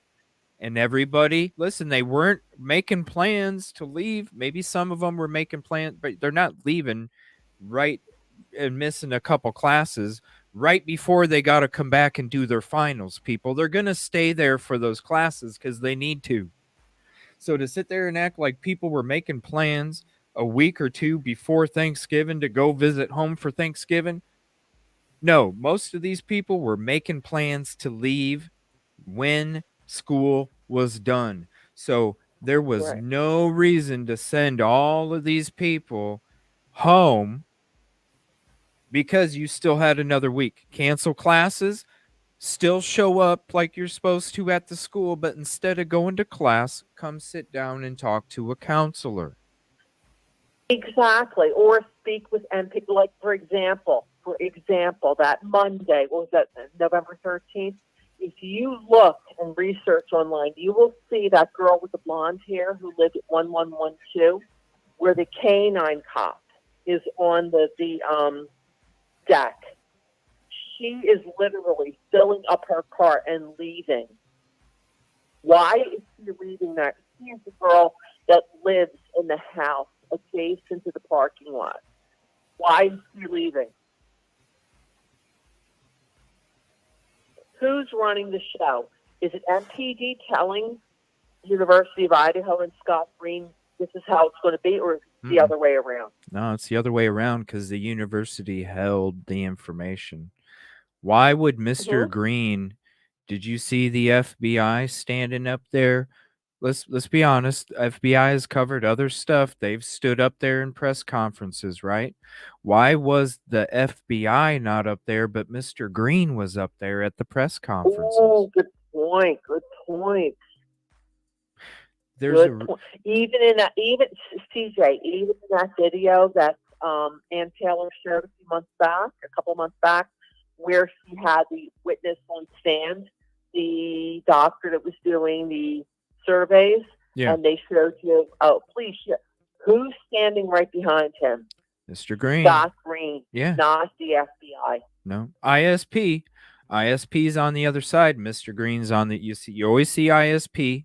You always see MPD. You always see Mr. Green. You don't see the FBI.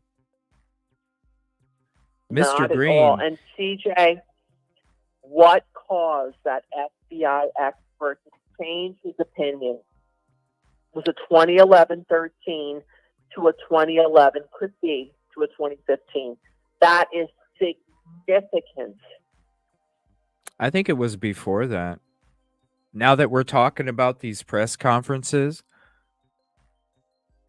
I wouldn't be surprised if the FBI was saying to the MPD and the ISP, look, we can't have people from the university here on our in our closed meetings here. Yeah. Really, as we're talking about it, I'm starting to think like that's when they were like, what the fuck are these guys doing? You don't allow people that are not investigators to be part of an investigative team, because that's when leaks can happen. That's when information can get out. That's when people ain't bringing what they should be bringing to this mental table that we're sitting at. And when yes. it, I think the feds pulled back at that point. But who's paying the bills for MPD? The university. Who's paying the bills, as you said, for that new important building?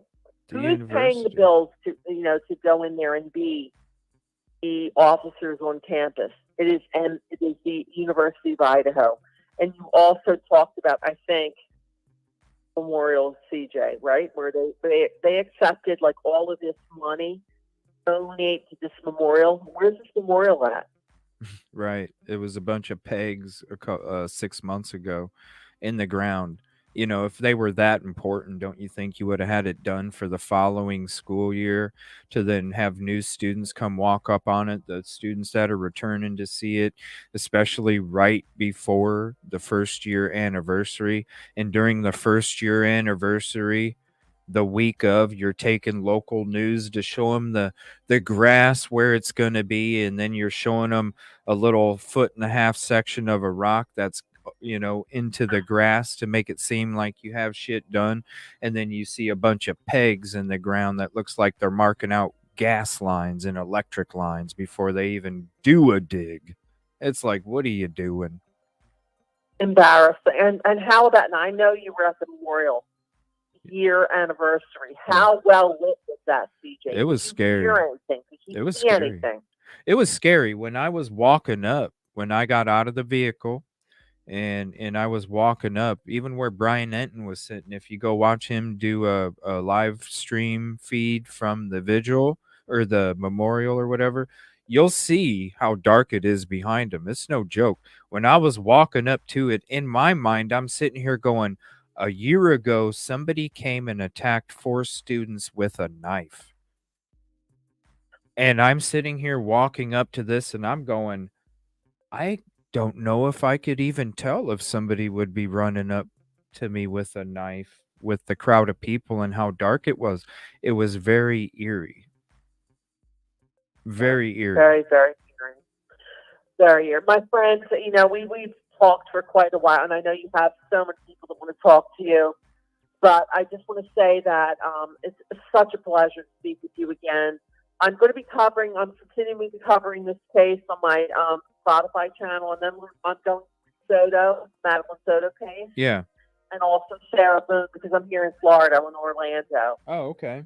Brian Koberger will always be, the Koberger case will always be a priority for me. Yes, the Boone case is set to trial in October. So I have to finish the Koberger, kind of going back over the past public docket, which I'm up to now May of 2023. But then I'm going to cover Soto and then to cover Boone. And I hope we'll have a chance to speak again. Yeah, we will. Here shortly, in the near future, I'm gonna be having some more studio time, and then I'll try and figure out a way to try and do the live call when I'm out on location. Because I would like to do it. I don't want to have to like wait to be in the studio to do the phone call stuff. I'm trying to figure out how I can do it on the road. But whenever I'm able to and we could make it happen, I would love to still do a whole show where we just cover everything. If you could do me a favor and send me the links to your podcast, and then I can share them out to you. If you can DM me or send me an email, and then that way it can take people to where your podcasts are. Um, and yeah, anytime I'm going to be starting to do some more, Idaho4 shows, some other stuff too, some other cases, because now that I've done a lot of the stuff out for Micah Miller when it comes to the locations and having to have that total focus when I'm out there doing that stuff, I've pretty much collected everything that I've need to collect it, and so now I'm going to be more of a spot where I'm going to be there for the support and the protests and everything, still talking to locals, meetings and things like that, but a lot of the stuff is going to be more chill. I'm not going to have to be running from here to there, so I will have more time, and I do plan on doing some Idaho4 shows even if I am out there. So I would love to have you on again, and thank you for everything that you're doing and have done, and thanks for always being supportive of the show. It really does mean a lot. You've been there for a long time. I mean, almost from the beginning of when I started doing my show, and you've had nothing but support. So it really does mean a lot. It really does. Thank you, CJ. I thank you for your time, and I love speaking with you. Thank you to everyone in chat. If you haven't already, please subscribe to CJ's channel, like video, and look at the research that he's done. I think it's important. Yeah, thank you. I appreciate that. I have one question before you go.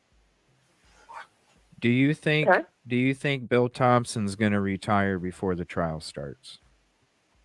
I think he will. I think you have a good point there. I'm just curious. I I do. appreciate you. Uh, Oh, go ahead. Sorry. no, I think you're spot on with that. I think he will. Yeah, I just have a feeling he doesn't want to dirty his record, and he knows what's going to happen when it gets close to it. I think he's going to realize, yeah, I better bounce now before cash the chips in before you lose everything. And that's the only way For he's the going you to know do it. what hits the fan, right? Huh? For the you know what hits the fan. Right? He knows. I mean, you can only make stuff up so much or blow smoke for so long, and just like JP, now he's like saying he didn't do stuff that he already said that he did because the smoke has just already gotten to a level you can't make, like Alec Murdaugh screaming, "Somebody shot me trying to change my tire." Like it gets to a point where it's like, yo, the BS is just at a level now, and this all this other stuff is outlandish. I mean, especially when you're watching him in the court hearings before the last two, and he's standing up, throwing fits, slamming papers and all sorts of stuff. And I think the last couple, Well, now, CJ, there's an old saying that if you have the facts on your side, argue the facts. If you have the law on your side, you argue the law. If you have neither, you pound your fist on the table. That is an old saying, and I think that's what we saw. yeah, yeah, it's just baby fits, man. You're not getting your way. And you can only go for so long. I just feel bad. The one I feel bad for the community, and I feel bad for the parents and the victims because they have to, as much as you have to like keep thinking that Ellie was, you have to put all your trust in the investigation. You have to put in your trust that you're being told the right, the right things uh, from investigators, and it's got to be heartbreaking because when you have family members that were saying they were told there's so much and just wait until we get to trial and all this, they're common sense people too, and that they got to be sitting there going, where is it? And that's if they've really spent the last year and a half focusing on one person and they come out to be not the person that committed this, that's the most horrific thing of all, because to get justice at that point, good luck. Because if they already showed you they don't care about going after other leads when they think that the person that they charged is the one who committed it, even though the jury acquitted them, that's dangerous and that's unfortunate for any community out there that is supposed to have that justice and truth coming from those individuals. And you're 100%. As always, Maddie, Haley, Dana, and Ethan, may they rest in peace. May they receive justice, but I don't think they will. I don't think that because Moscow Police Department, in my opinion, exercising my First Amendment rights, messed up this case from the beginning. They have the wrong guy, and there's a fifth victim here, and his name's Brian Koberger, and his family as well. Yeah, let's just all we can do is hope and pray that the right thing happens, and we just keep speaking up because the the wheel didn't become a wheel until somebody started questioning the square. And they said, I don't know, maybe there's a different way to do this. This doesn't make sense. Why don't we do it like, when you start to question things instead of going along with the GoPro, that's when you make progress and that's when you evolve. And so it's one of these situations right here where it's like, yo, you can't sit here and, especially with how he was apprehended, you can't sit here and trust that all of these things are, because if it was, why is Ann Taylor a year and a half later from when this crime was committed still asking for basic information? True. Yeah. All right. CJ, thank you for your time. I'll talk to you soon, my friend. Thank you so much. I appreciate you. And have a peaceful and positive day and happy Friday. Thanks, CJ. Bye-bye. Bye-bye. Appreciate you. All right. That was a great call. I love talking to her too. I'm going to show you guys. I'm sorry. Go ahead. No, I was just saying she's amazing. I've She always is. loved following her on Twitter as well. She is. I'm going to show this video since we were talking about it. This is the video where I was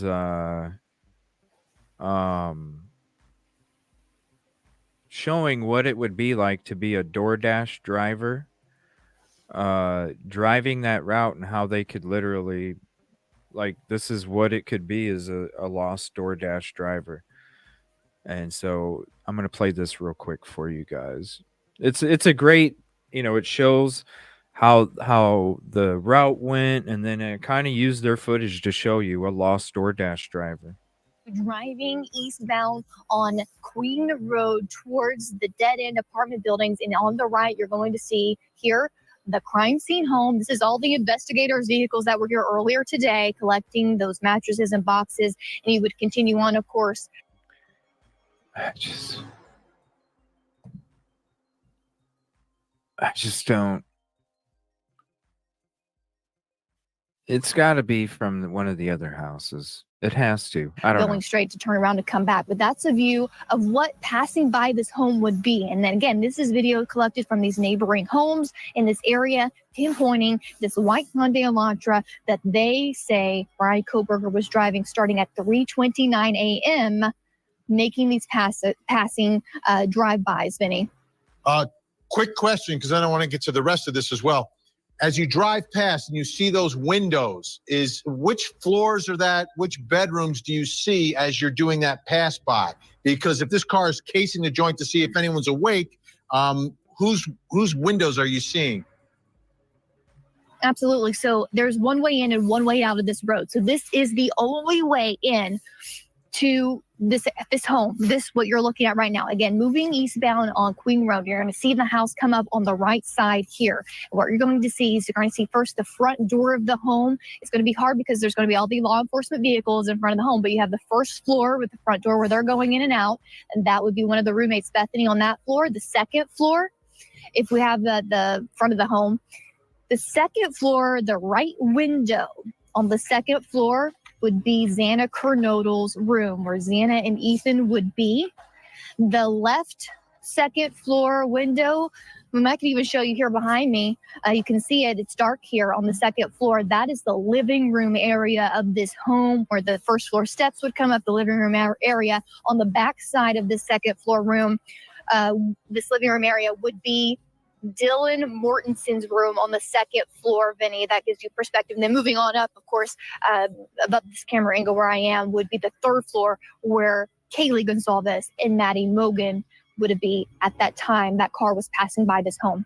Absolutely. I want to show the folks at home some maps because I know you some more video to show us. Let's take a look at this map. This is, again, you see the crime scene. Let's zoom in on that crime scene. That's the home.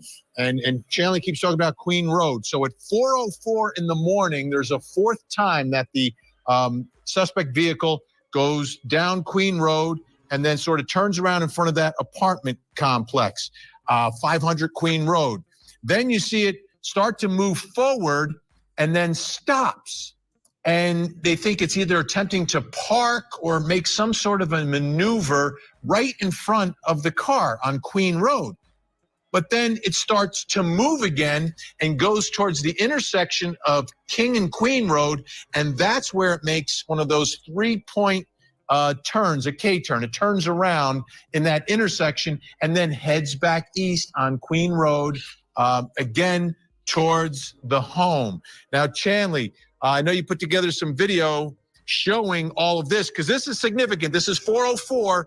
This is when the car makes its final pass, and then it's time to break it. I'm sorry. This path is like Joe Dirt. going to commit this crime. Not somebody that studied SKs, that had questionnaires about what they felt, what mistakes they made.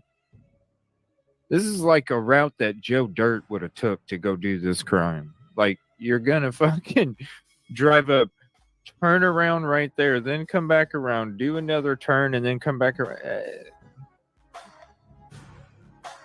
I'm sorry. I just assume this dude is smarter than what they're saying he is. Because they're saying he's stupid as fuck. And that's where it makes one of those 3-point turns, a K-turn. It turns around in that intersection and then heads back east on Queen Road, again towards the home. Now, Chanley, I know. I mean, anybody. Like, who does that? What's up, Kelly? Who does that? Who literally, like, you're gonna commit a crime and you're gonna just look at that. Just look at it.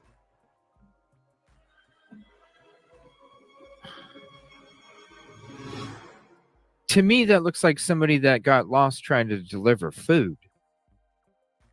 And they got confused because they were like, wait a minute, I'm on Queen Road, but I need King Road. I need 1122 King Road. I'm on fucking Queen Road. What is my GPS telling me? That's like somebody got lost. I know this because when I go on my damn trips, sometimes my GPS doesn't like to tell me the right way, and all of a sudden I'm doing shit like this. That's somebody that got lost. That's not somebody that stalked out the property 12 times. Come on. Stalked out the property 12 times. But you're like Joe Dirt going to park the car. Now you put together some video showing all of this because this is significant. This is 404.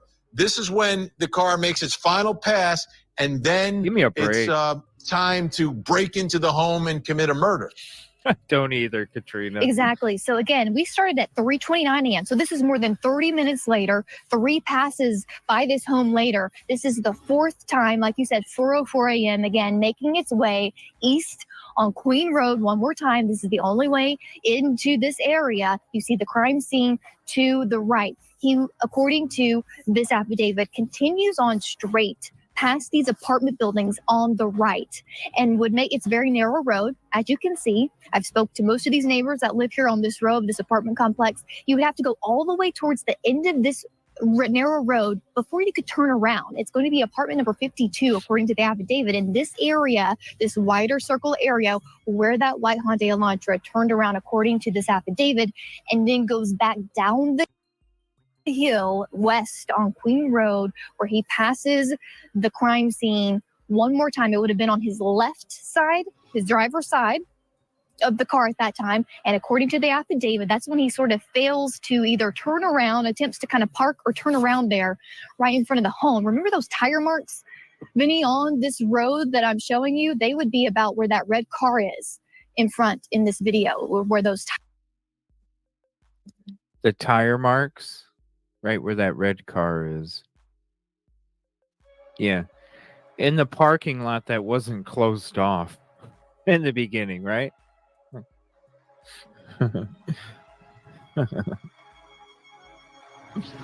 They're the killer's tire marks.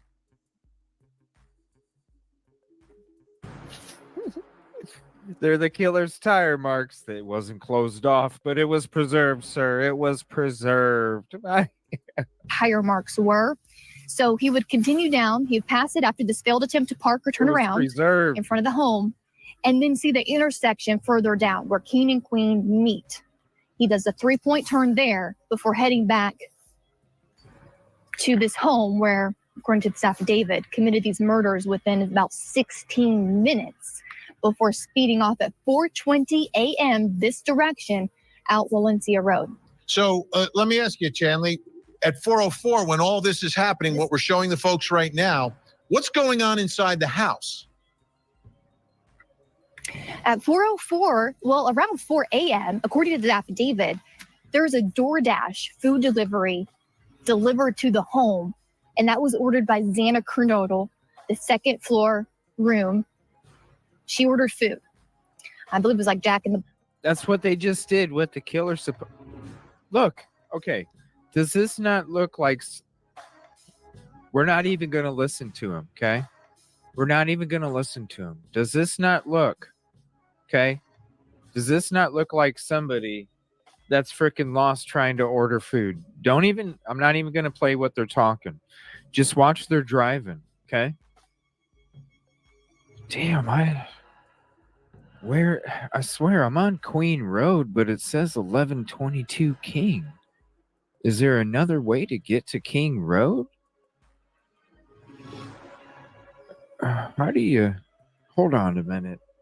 Let me look at my GPS again real quick. Okay, well, it's telling me I'm at the location, but I'm not at the location. Is that it? I don't know, but it's telling me I'm at the location, but I'm not. Shoot, hold on.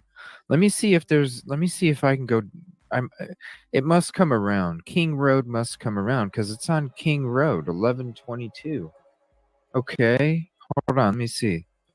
Let me see. No, shoot. I can't go anywhere. No, it dead ends. Hold on a minute. No, hold on a minute. Let me go back. Hold on. Let me go back. It's got to be this way. It has to be. Hold on. All right. I don't know. I'm on Queen Road now. I'm on Queen Road, but it says 1122 King Road. What? Huh? Is that it? But it's Queen Road. I'm looking at the numbers on the house and it says 1122, but I'm on Queen Road. I'm lost, y'all.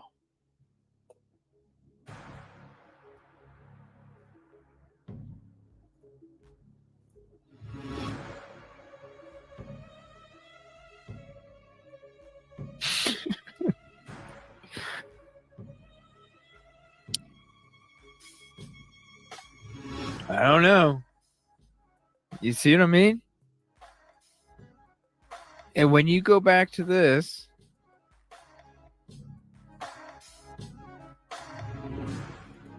does that not look like somebody that got friggin' lost trying to deliver food?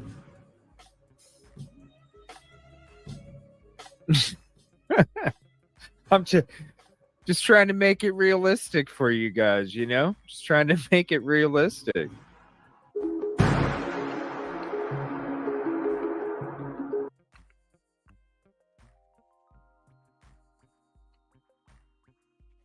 Not happening. Hold on 1 second. We'll get us back up here. Yeah, it's not happening. That's why I was like, man, this ain't somebody that's casing out the property. This is somebody that literally got lost. And when you have a DoorDash driver that was there right after 4 a.m,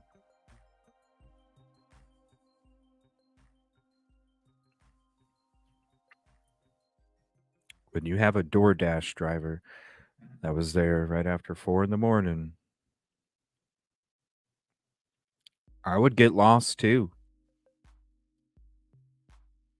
That's one of the questions we asked in the beginning was, how in the hell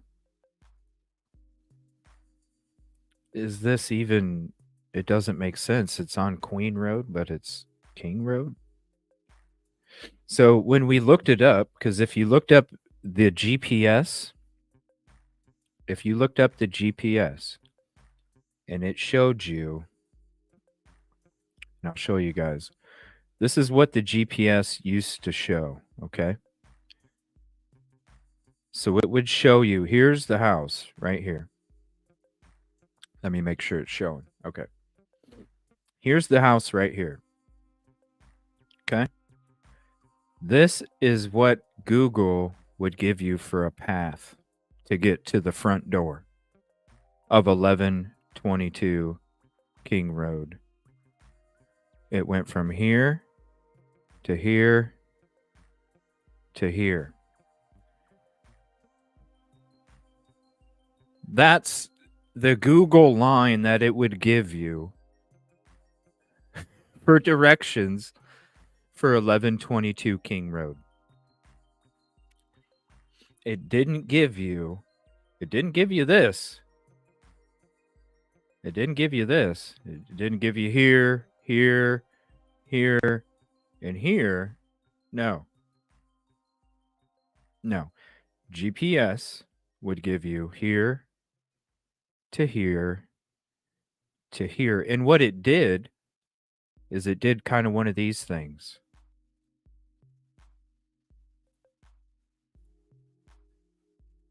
It did one of those things. It showed the Google path going down and then a dot, dot, dot, dot, dot, dot, dot, dot, dot, dot, dot, curved line. Boom, right there. That's why somebody drove up, was like, huh? That's why I played it out the way that I did on that video, because when you sit there and you look, put yourself as a delivery, you never been there before, maybe. And you're sitting there going, what the hell? I see the 1122. I see the 1122 on the house right here at this door. I see 1122, but this is Queen Road. That's why it wasn't somebody casing it out. It wasn't somebody that was going there to commit the crime. If you've stalked the property, you already know the route you're taking. You already know the time you're going. You already know where you're parking. You already have played that scenario out in your mind over and over and over and over. You don't have an episode where you do a weird ass turnaround. You don't have this route. You don't.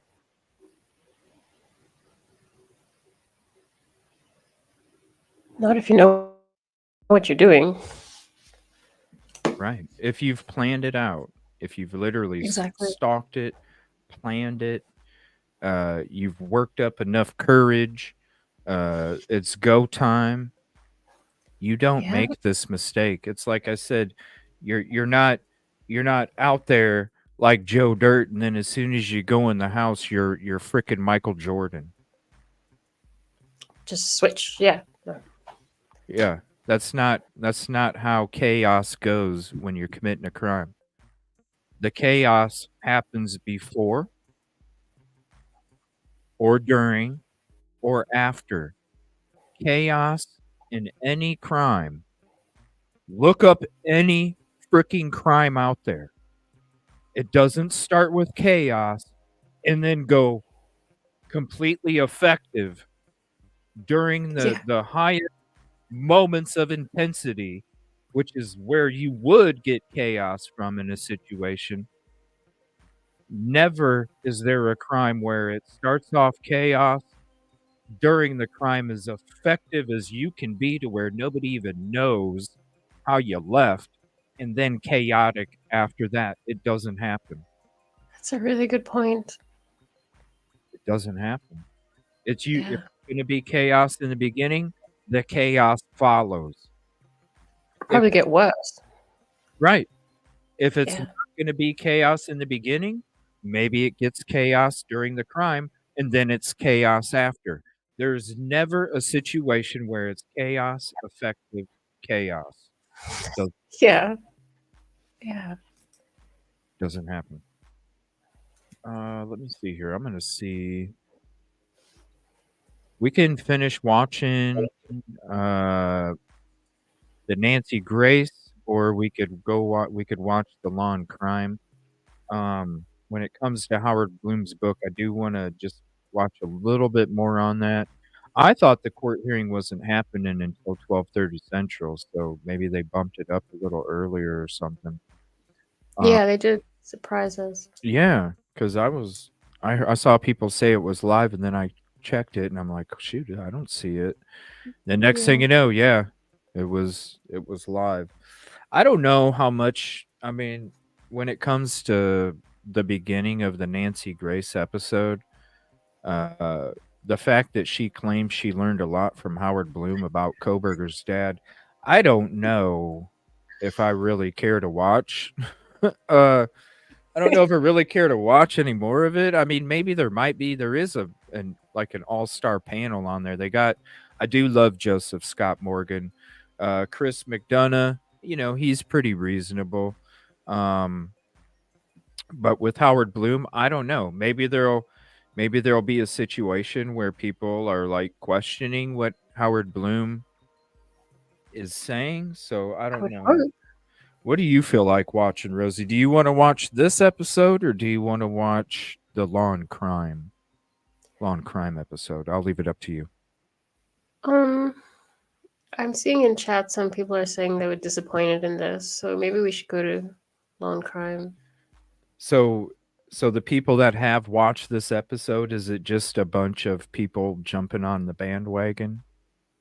I don't see Joseph Scott Morgan jumping on the bandwagon because he's pretty.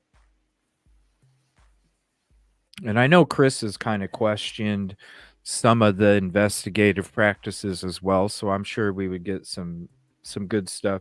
Is it just an episode where people probably got cut off because they weren't running with it, and it was just a whole puff piece for Howard? You didn't. So Nancy would have pressed him. Yeah.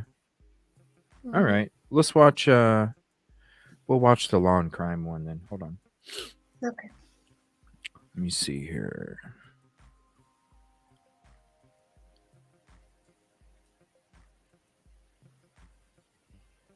All right. Here's this one. There have been several theories as to what exactly happened the night 4 University of Idaho students were massacred, while journalist Howard Blum has a new book about the killings and accused murderer Brian Koberger that he believes can provide some answers as to why and how this all happened. And he joins us to discuss. Welcome to Sidebar, presented by Law and Crime. I'm Jesse Weber.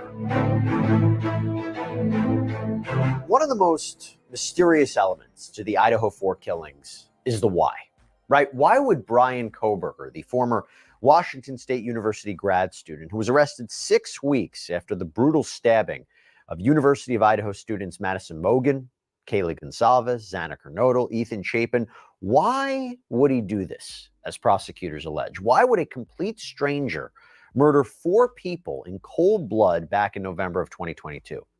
We don't have a trial date set. We don't know exactly how prosecutors are going to lay out the story. We do know there's quite a bit of evidence that prosecutors plan to use to prove that Brian Koberger is the killer. DNA, surveillance footage, cell phone data, potential eyewitness. But again, why? Well, there is a new book that has come out, and it is by best-selling author Howard Blum, that explores some of these questions, and it offers a potential explanation for what happened. It's called When the Night Comes Falling, a Requiem for the Idaho Student Murders. And Howard Blum joins me right now. Good to see you, sir. Thank you so much for coming on. So here's the book. It just came out, what, today? Yesterday. Today, okay. Oh, yesterday. So here's the question I have for you. Everybody's been fascinated about this case. I'm not surprised you wrote a book about it because people are fascinated about it, but how did you get involved in studying what happened here? It happened really by accident. 2 years ago, we're sitting around the Thanksgiving table. We had finished discussing politics, family matters. That's dangerous, but yeah. And the talk turned to this perplexing murder that just occurred in Idaho about a week earlier. So I hadn't been following the case then, but all weekend it sort of stayed in my mind. And I texted Graydon Carter, who ran Airmail magazine, and Graydon said, sure, go on out for us. We'll pay your bills. And I went out there, not really just to report on it, but I thought, I've been a former Times reporter, put on my trench coat, I go out there and I'll try to solve the case. Yeah. Because no one had gotten to the bottom of things. So I get there. I'm there for like a couple of days, and I think, well, I've got this figured out, because the house is sort of in a gully. There's houses around it. I would figure someone from one of those houses, one of the areas, would see these kids. They're full of ebullience, exuberance, beauty, and he'd feel on the outside of things, and that would have sent him sort of ragefully. So before we even get into the theories that you lay out in the book, which I find are fascinating, I think a big question is, and I was surprised by it too, why publish a book about this before the trial? It's a very good question, something I gave a lot of thought to. What I've done, and this is my... And especially with my question, why are you releasing this book after all these court hearings? Exactly. Because it's a bad move, yo. It's a bad move. That's probably one I would have put back on the shelf, or maybe say, hey, I got a part 2 coming out. Because, man. Clarifying notes. Right, like there's a part 2, y'all. I'm just letting you know right now. There's a part 2. Everybody's writing a book. Maybe I should write a book how this case changed my path on the kind of show and genre and everything that I even like. I never did any of this stuff, in the physical form out here with all these different things until I even started doing this. And so it had totally changed even what I thought or was trying to envision when I first started this channel. It's a completely different path just because of this case right here. I don't know. That'd be kind of cool. Write a book. My 15th book. I was a reporter at the New York Times. I wrote for Vanity Fair as a contributing editor for a lot of years. And what I do is I tell true stories, but I tell stories. And I think this is an important story with a beginning, a middle, and an end right now. The subtitle of the book is The Requiem for the Idaho Student Murders. And it's a story that's supposed to be a loving remembrance of these children who've lost their lives. It's also a police thriller in many ways, a procedural of how the police caught this man. And it's really an answer to a puzzle of what happened. And I'm able to tell it really as a cross-country journey that the father and son take. And in this journey where I was able to get some new information, I lay out a story that aspires to be a narrative that people can enjoy. So I thought now's the time to write about it. Let's talk about that puzzle. So one of the big pieces of this book is you have a theory as to why, if Bryan Kohberger really did do this, who he was targeting. What can you tell us about that? Well, first, emphasize what you said. It's my theory, my suspicion. Right. The prosecution and defense, one of the few things they agree on is that there was never any interaction between Kohberger, either in person or on social media, with any of the victims. I say that's perhaps not so true. If one looks at the course of what happened that night, Kohberger enters the house on the second floor through the kitchen sliding door. There are 2 bedrooms right adjacent to the kitchen. He could have gone into either of those bedrooms. Instead, he pursues as if a man on the mission up a narrow staircase and goes into Maddie Mogen's bedroom. He finds inside that bedroom not just Maddie, but Kaylee. He had really no idea that Kaylee was there. She's not really living in the house anymore. She's up in north in Coeur d'Alene. She's getting ready to graduate, and she's doing an internship there. So I believe that he had, at one point in the Mad Greek restaurant where he would go for, which is in downtown Moscow, he goes there for vegan food. He met Maddie. He didn't even have to talk with her. He was a man who was prone to obsessions, his heroin addiction, his decision to lose 125 pounds, his decision to go from a low-ranking community college to a top-ranking graduate school in criminology. He threw himself into things. And for some reason, her beauty, her exuberance, her vitality. See, you could totally look at all the situations that he just brought up and say, wow, this person was overcoming a lot, and this person was becoming very successful. Strength of character, not yeah. Sorry. No. Yeah. No, don't be. When you are referred by your professor and she gives you a referral to get you accepted into the program at WSU. Yo, you can bring all that stuff up, but as much as you want to say, oh, it turned him into this twisted psychotic, I could sit there and say, bravo, man, because you were in a dark place. I have a lot of friends, unfortunately, over the years that have struggled or passed away from that specific substance. And I'm telling you right now, for somebody to make it out of that hole, and become successful, man, I'm telling you right now, I have a lot of inner strength. And man, when I see these, friends of mine or Yeah. people that I know that struggle, man, each one of them, I can do nothing but this, because it's like, man, I don't even know. I know I have a lot of inner strength. I don't know with that. I can't even tell somebody, yeah, I could for sure, cuz I don't know. That shit is Exactly. Yeah, this is so irresponsible. man. At least there's people like us that are saying it, cuz man, you really have to look at it. And I'm sure, I mean, listen, this is an epidemic in our country when it comes to this substance. Yeah. There's a period of time, there was like a 4-year period of time in Akron where I'm sitting there waking up every freaking day, and it's not 2 or 3, it's 20.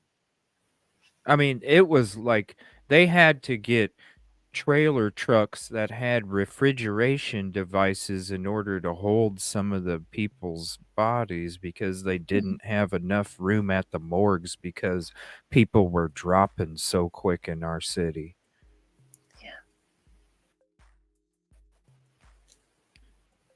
Man, it's crazy. Her blondness, even that attracted Brian Koberger, I believe. A killer needs two things: someone to love and someone to hate. And either he loved the image that she projected so much and hated himself for being on the outside of it, or he hated her and felt she was a constant rebuke to everything that he was trying to become. Why do you say that? Because first of all, and to back up and to be clear, you're not suggesting that anybody who has some sort of drug addiction will have an obsession with a person, right? They might have an addiction to a drug. Doesn't mean they're obsessed. There's something specific about something about Koberger. An obsessive personality. Okay. I think you can see a pattern of a personality that falls into obsessive beliefs, obsessive behavior. And that's been the story of his life. And for whatever reason, and I wish I could speak with him. Have you tried? I've tried everything. It's pretty hard to get to Brian Koberger He won't right say now. anything while this is legal case is going on. And I don't think he's allowed to by the gag order. Right. That's another problem with this case. To digress for a second, this gag order is so restrictive that it's allowed anyone with any knowledge to speak on the record. Anyone I spoke to, I had to speak to off the record. And in this vacuum of authoritative comments on the case, the vacuum is filled with half-truths, lies, innuendos, and outright vicious accusations that fill the... Go ahead, sorry. No, I'm just saying, like, he's in the middle of admitting that his book is baseless, that he hasn't been able to get the right information. Sources. But he somehow knows all of this inner detail of what took place, who was talking about what, who was thinking about what, the exact path that was taken, who he was focused on. I mean, and that's where I'm sitting here and I'm going, why? What is this fascination with this individual? He's obsessive. What is it about Howard Blum? I don't know. What is it about him that people are even Nancy Grace? You'll sit, I mean, we love it because she sits there and questions Sebastian Rogers' case. She sits there and questions Micah Miller's case. She sits there and questions all these cases. Why not this one?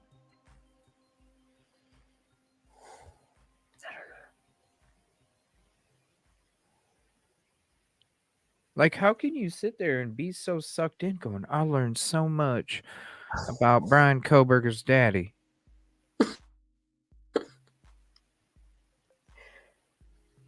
I don't know.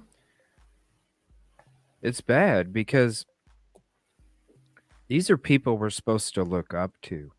You know, as much as people, you know, I don't know how other people approach their shows. I approach mine with a journalistic integrity and because that's what we do. We take facts, we investigate, we talk to people, we report, we're giving you the informations from what we learned and our opinions from it. That's what we do. We're journalists. It's a new age. We didn't have to do an intern at the local Gazette to have a voice. And so these are people we're supposed to look up to because these are the people that came from where it first started, the ground rules that laid the approach that I take when it comes to my shows. I wouldn't have this approach to a journalistic, you know, the journalistic approach. I wouldn't have it if these forefathers didn't put the ground and laid the unwritten rules of how to do it respectfully in the right way. And when this can be, you know, this is all fact and I know what, you know, this and this, but then at the same time you're making some of these stories and it's like, how do you even get your information? Do you think Koberger's dad really talked to him? Do you think Koberger's sister, if he really talked to her, do you think Koberger's sister talked to her dad about the conversation that Brian and him had on the way back? I don't believe that. I don't even know if I believe that his sister, you know, I know that there's a lot of stuff out there that she was saying he had something to do with it. Who knows what kind of relationship they have in the first place? Because just because you're family doesn't mean that you get along. Yeah, true. Just because you're family doesn't mean you might, you know, a sister. Oh, I think he might have did it, Dad. What the hell you thinking?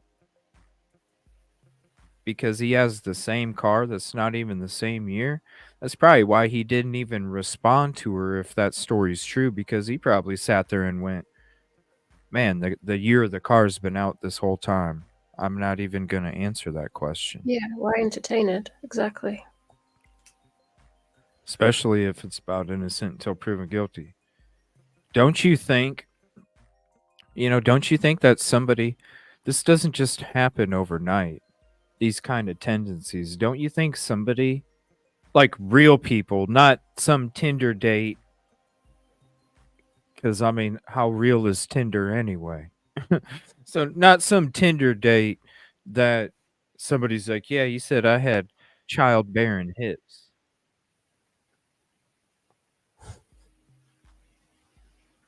Like, you're going to believe people like that. Where's the people that are coming out to speak against him?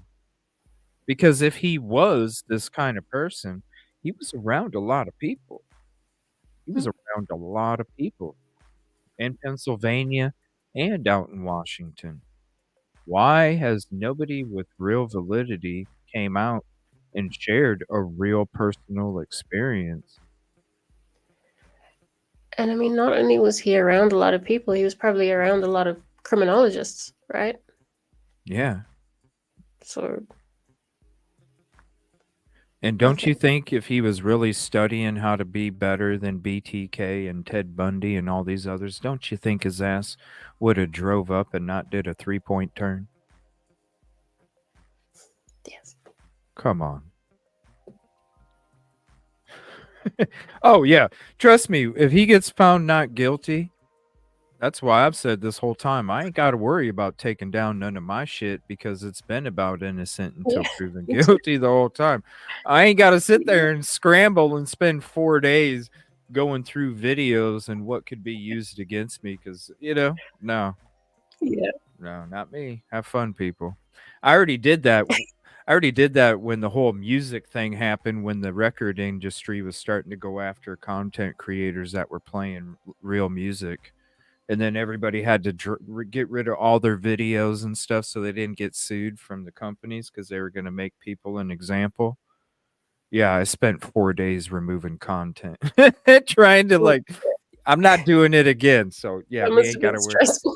It was. I was like, why don't I just blow the whole thing up? You know what I mean? Because I had it was cool, man. I had music videos in the bottom of the corner of the screen while we're doing different Oh, things. You could literally request music in the chat, and the song that you wanted would pop up with the video and lyrics and all sorts of stuff. It was really cool. that sounds cool. Yeah. Ooh. Yeah, until they put the shutdown on it. But I don't know. Hopefully Jesse questions this guy. Jesse seems pretty level-headed sometimes. But man, I don't understand how this guy is just going all over the place and spewing his shit.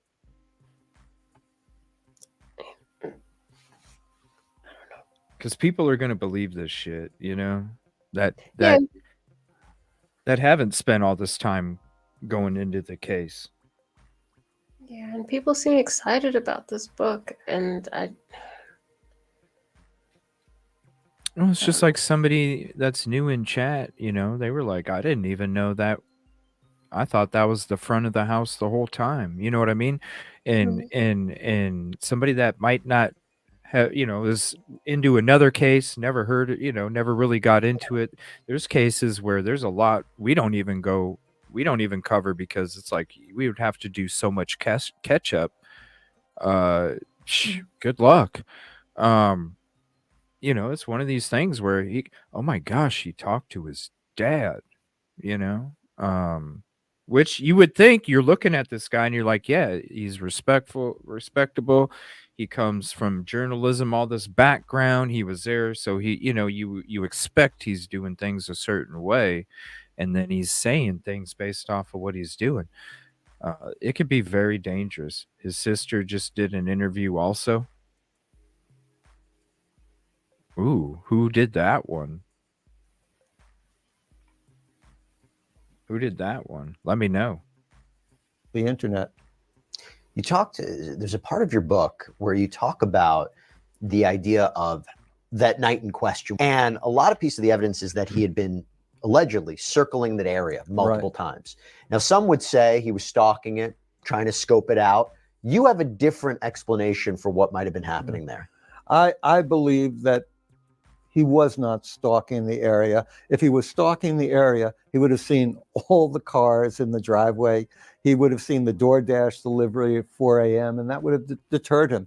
That if he was out to make the perfect crime, he would have thought twice about it.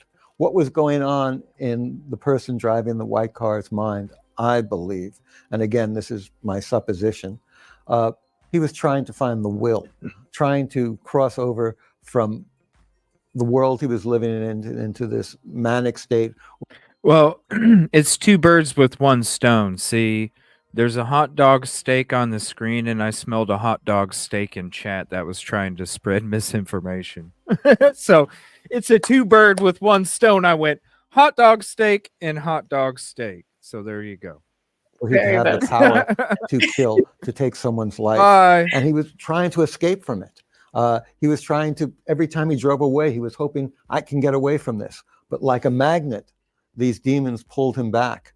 And he ultimately could not escape. And when the car stops at the top of the hill and he turns off the ignition, the killer, I think it took the strength of Hercules for the killer to do that and then make up his mind. Then he was committed to these murders. So just to clarify that point, you don't think he set out that night, left his campus, left his where he was living to go murder somebody?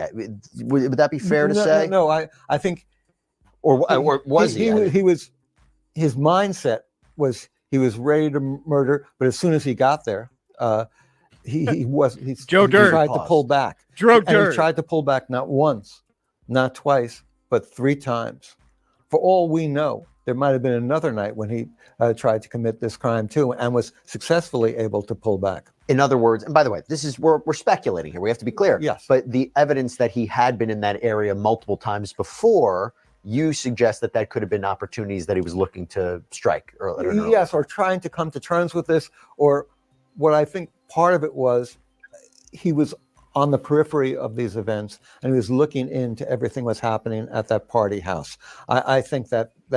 And you believe that based on his background? He was on the outside looking in. Yes, and also, in Pennsylvania, where he grew up, he was always on the periphery events with women and events there. I talk about in the book about a pool party he goes to when he first gets to Washington State University in Moscow.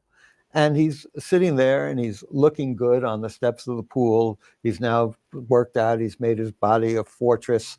A fortress. And he's talking up to people. Oh my He suddenly God. breaks away and goes to 2 women. That's like a 90s R&B song or something. Baby, your body is a fortress. Like, what the hell are you talking about, man? I don't know. Made his think that's body in the a book? fortress. Baby, your body's a fortress. Like, what, man? It's as bad as freaking Clad in Black.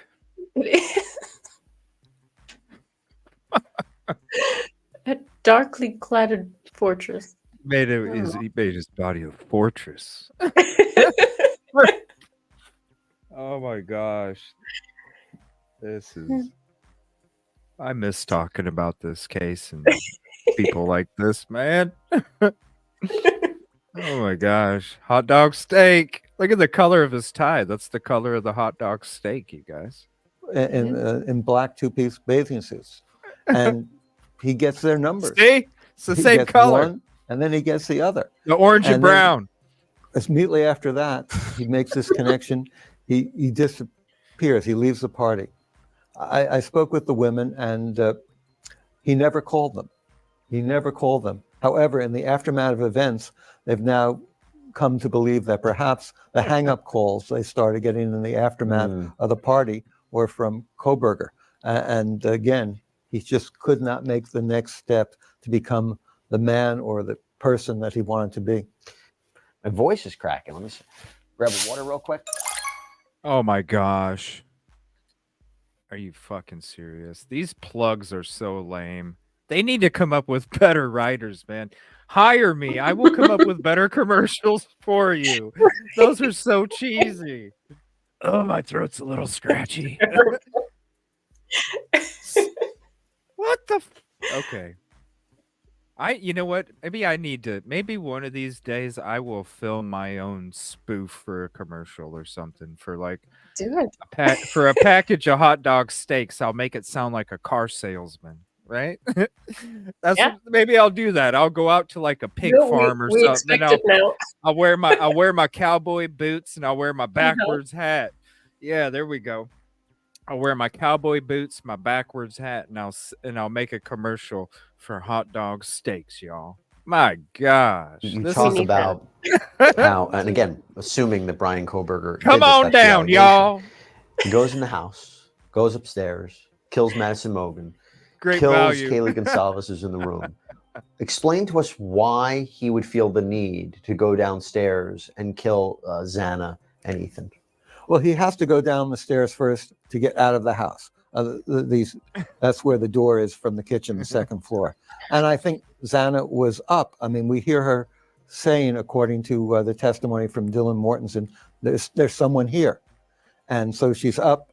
I think Ethan then he was killed first, from what I've been able to discover. He goes to confront him.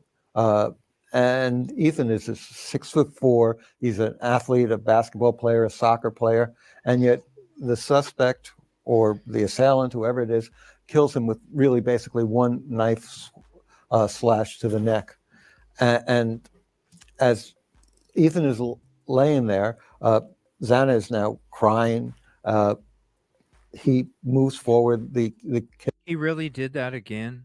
Because he had me freaking confused. Like, it had been so long since we covered this case, and then I heard him say that, and I was like, yeah. And then, wait a minute. Xana didn't say that. He did it again.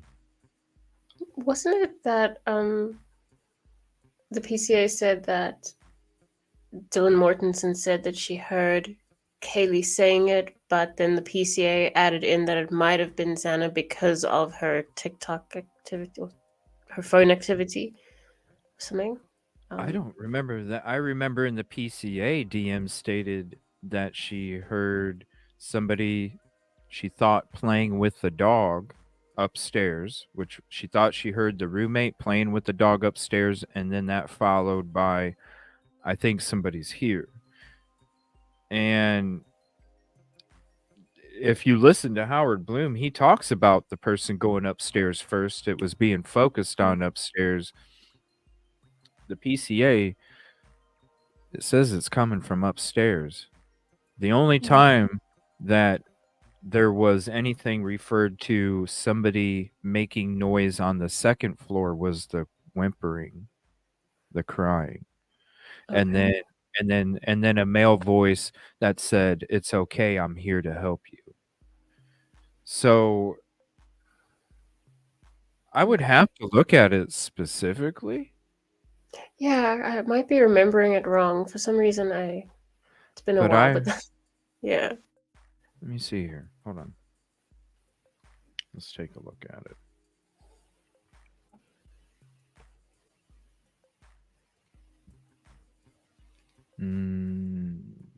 Okay.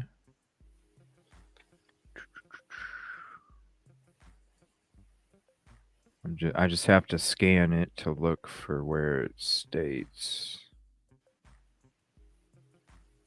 Okay. Okay. Right here, page 5. DM stated she originally went to sleep in her bedroom on the southeast side of the second floor. DM stated she was awoken at approximately 4 a.m. by what she stated sounded like Consalvis, Kaylee, playing with her dog in one of the upstairs bedrooms, which were located on the third floor. A short time later, DM said she heard who she thought was Consalvis say something to the effect, "There's someone here." A review of records obtained from forensic download of Kernodle's phone showed that this also could have been, also could have been Kernodle, as her cellular phone indicated she was likely awake and using the TikTok app at approximately 4:12. Well, this is where I have to question it then. Your bedroom is DM's bedroom is right under Kaylee and Maddie's room that they were in.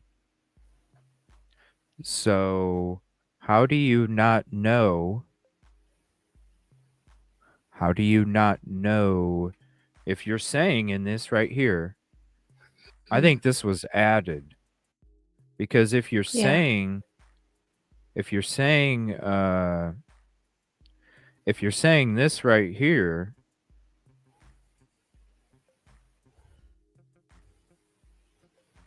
where who she thought was Consalvis say something to that effect. So DM said she heard who she thought was Consalvis saying something to that effect of "There's someone here." Now they're saying a review of records obtained. So they add that in. Yeah. So if you're going off of what DM is stating, I think she would know Exactly. if it's Kaylee or Maddie compared to Zaina or Ethan. Because she's right in the room right underneath. You would have heard somebody say that above you, not across from you, especially being in the room under. I mean, why doubt what Dylan's saying about a voice that she hears every day? Or the direction. Because But it seems like, sorry. No, go ahead. No, it seems like Blum's going with the forensic download. When I'm getting confused about what he's saying. He's saying it's Xana now? That's what he's been saying on these shows. Is Yeah. that Yeah.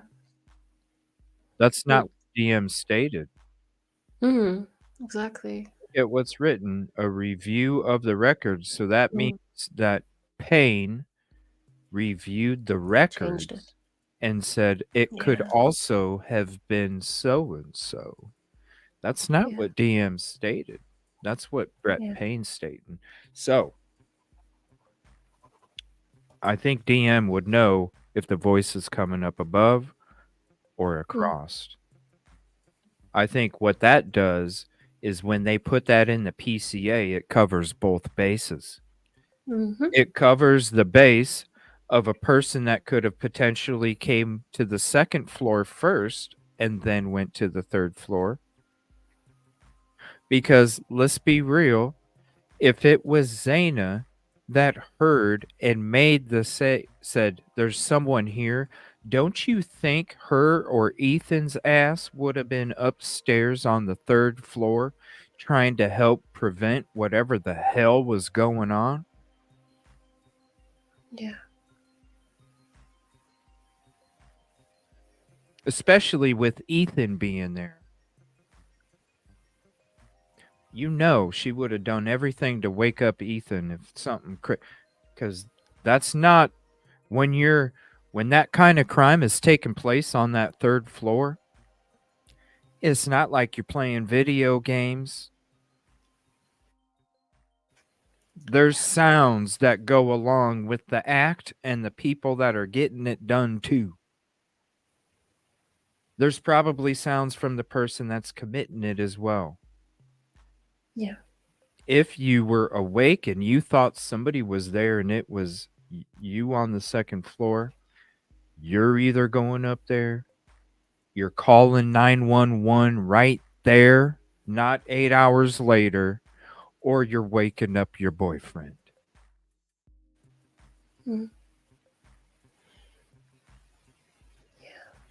Yeah, that was added. So Yeah. let's just throw that in there. That way, if it does come up where it took place a different way, they just like look at all the mistakes in the PCA. It's plausible deniability. Is what it is. Killer. And he says, and this according to Dylan Mortensen, it's okay. Everything's going to be okay. I won't hurt you. And of course, he then proceeds to kill her. The attack is so vicious. She holds up her hand at one point. The knife goes right through her tendon, right through the hand. And these two people and Kaylee upstairs, I believe, are unfortunately, grimly collateral damage. He then leaves and then becomes the famous or infamous incident where Dylan Mortensen emerges from her room and sees him. And she's in, as she describes it, a frozen state of shock. At this point, the killer is locked in his own sort of mania, his own armory of hate, if you will. And I don't think he's even aware of her presence. If she had spoken up, if she had said one word, if she had screamed in terror, I think he would have then attacked her too. And I think it was her silence that saved her life. You're saying you don't believe he even saw that she was there? He had no realization. She could have been as close as you and I are right now, but he just walked by. He was locked in his own tight world.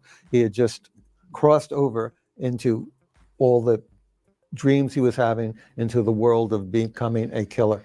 One of the big questions is, why would the knife sheath be left there? So do you believe it was in a state of panic, if assuming that he did this, or presuming that he did this, that he just didn't think about what he left behind? Because again, a lot of talk has been, he's a criminology student, he's trying to commit the perfect crime. How could he make a mistake like that?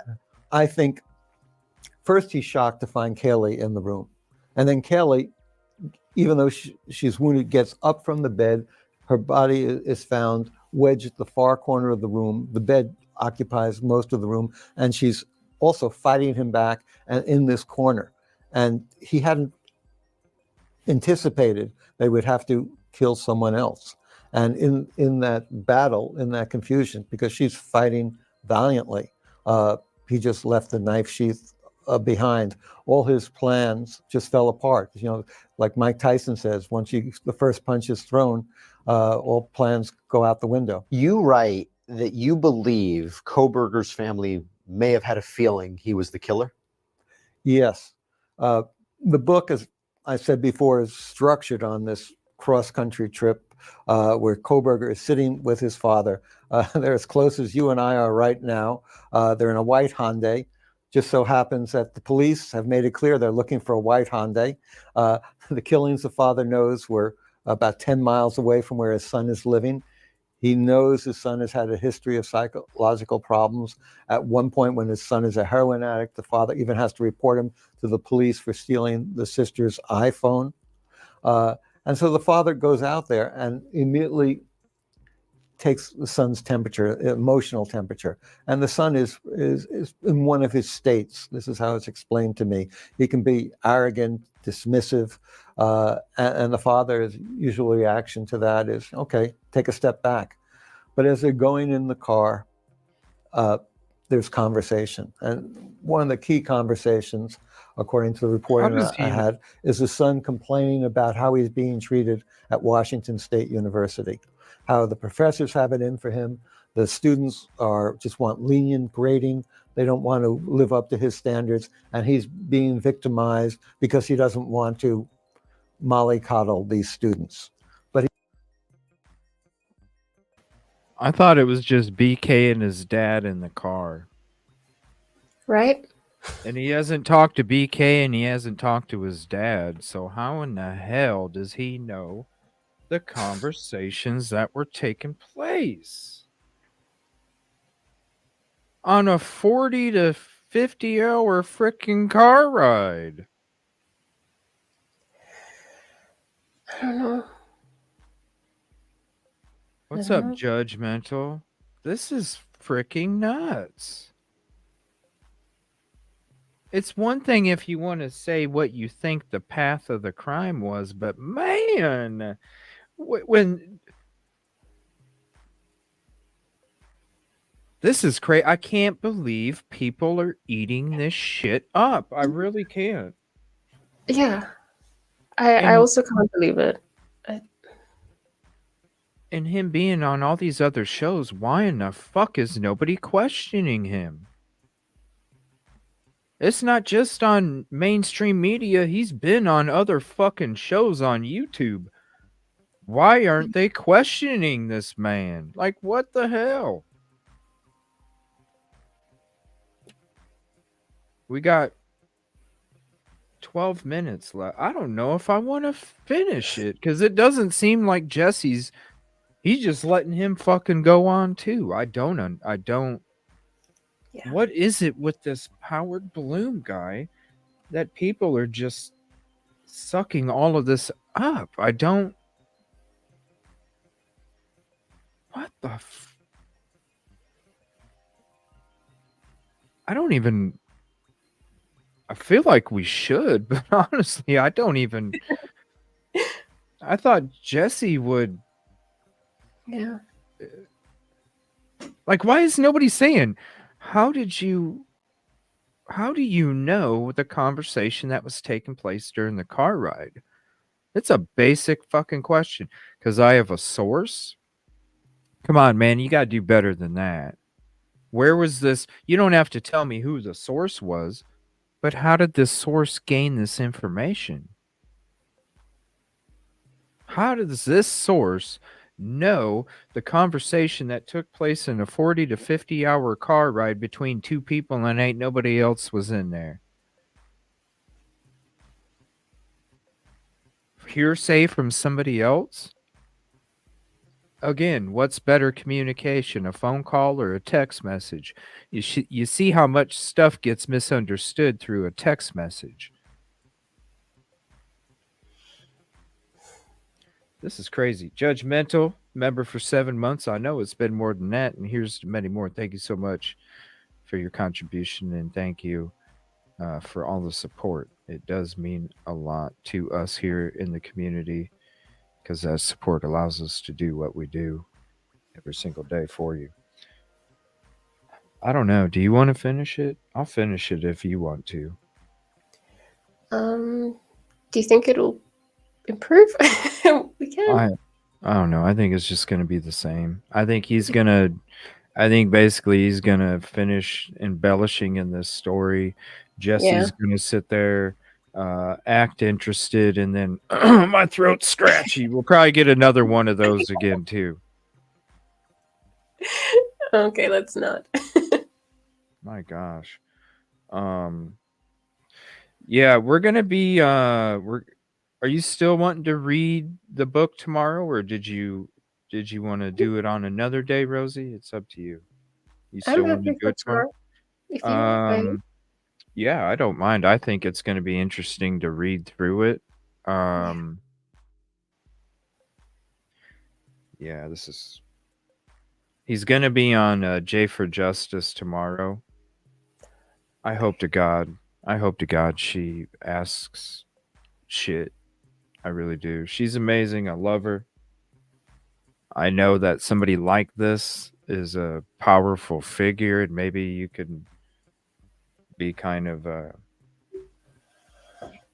shell shocked with this person. I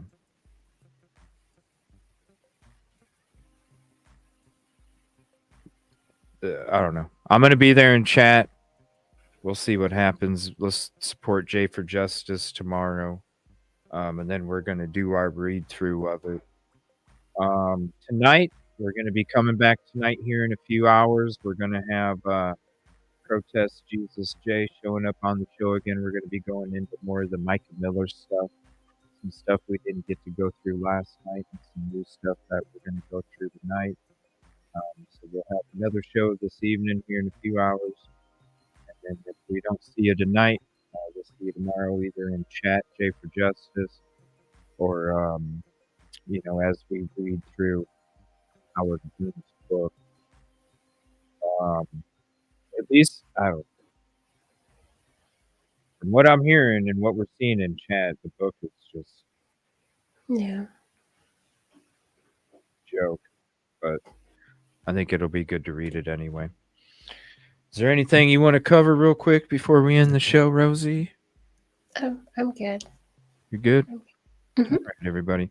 If you missed some of the links, that's why if you are new to the show, I encourage anybody to create a playlist because I do drop links throughout the show, whether it's content that we use or some of my own links to kind of help everybody understand different things when it comes to different parts of this case. So if you missed any of them, go back in the replay.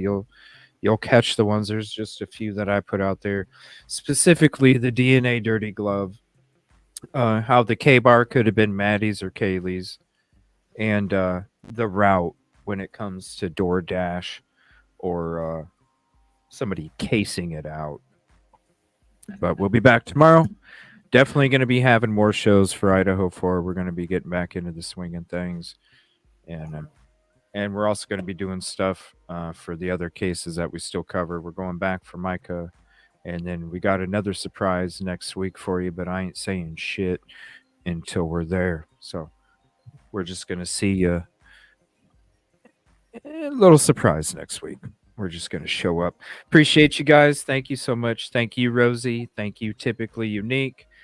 Thank you, Commercial Zone. Thank you all in the community for your support. Appreciate it. And I hope you all have a peaceful and positive day. You too, Rosie. Thank you so much for everything you do for us. And you as well. Good night, everyone. Good night.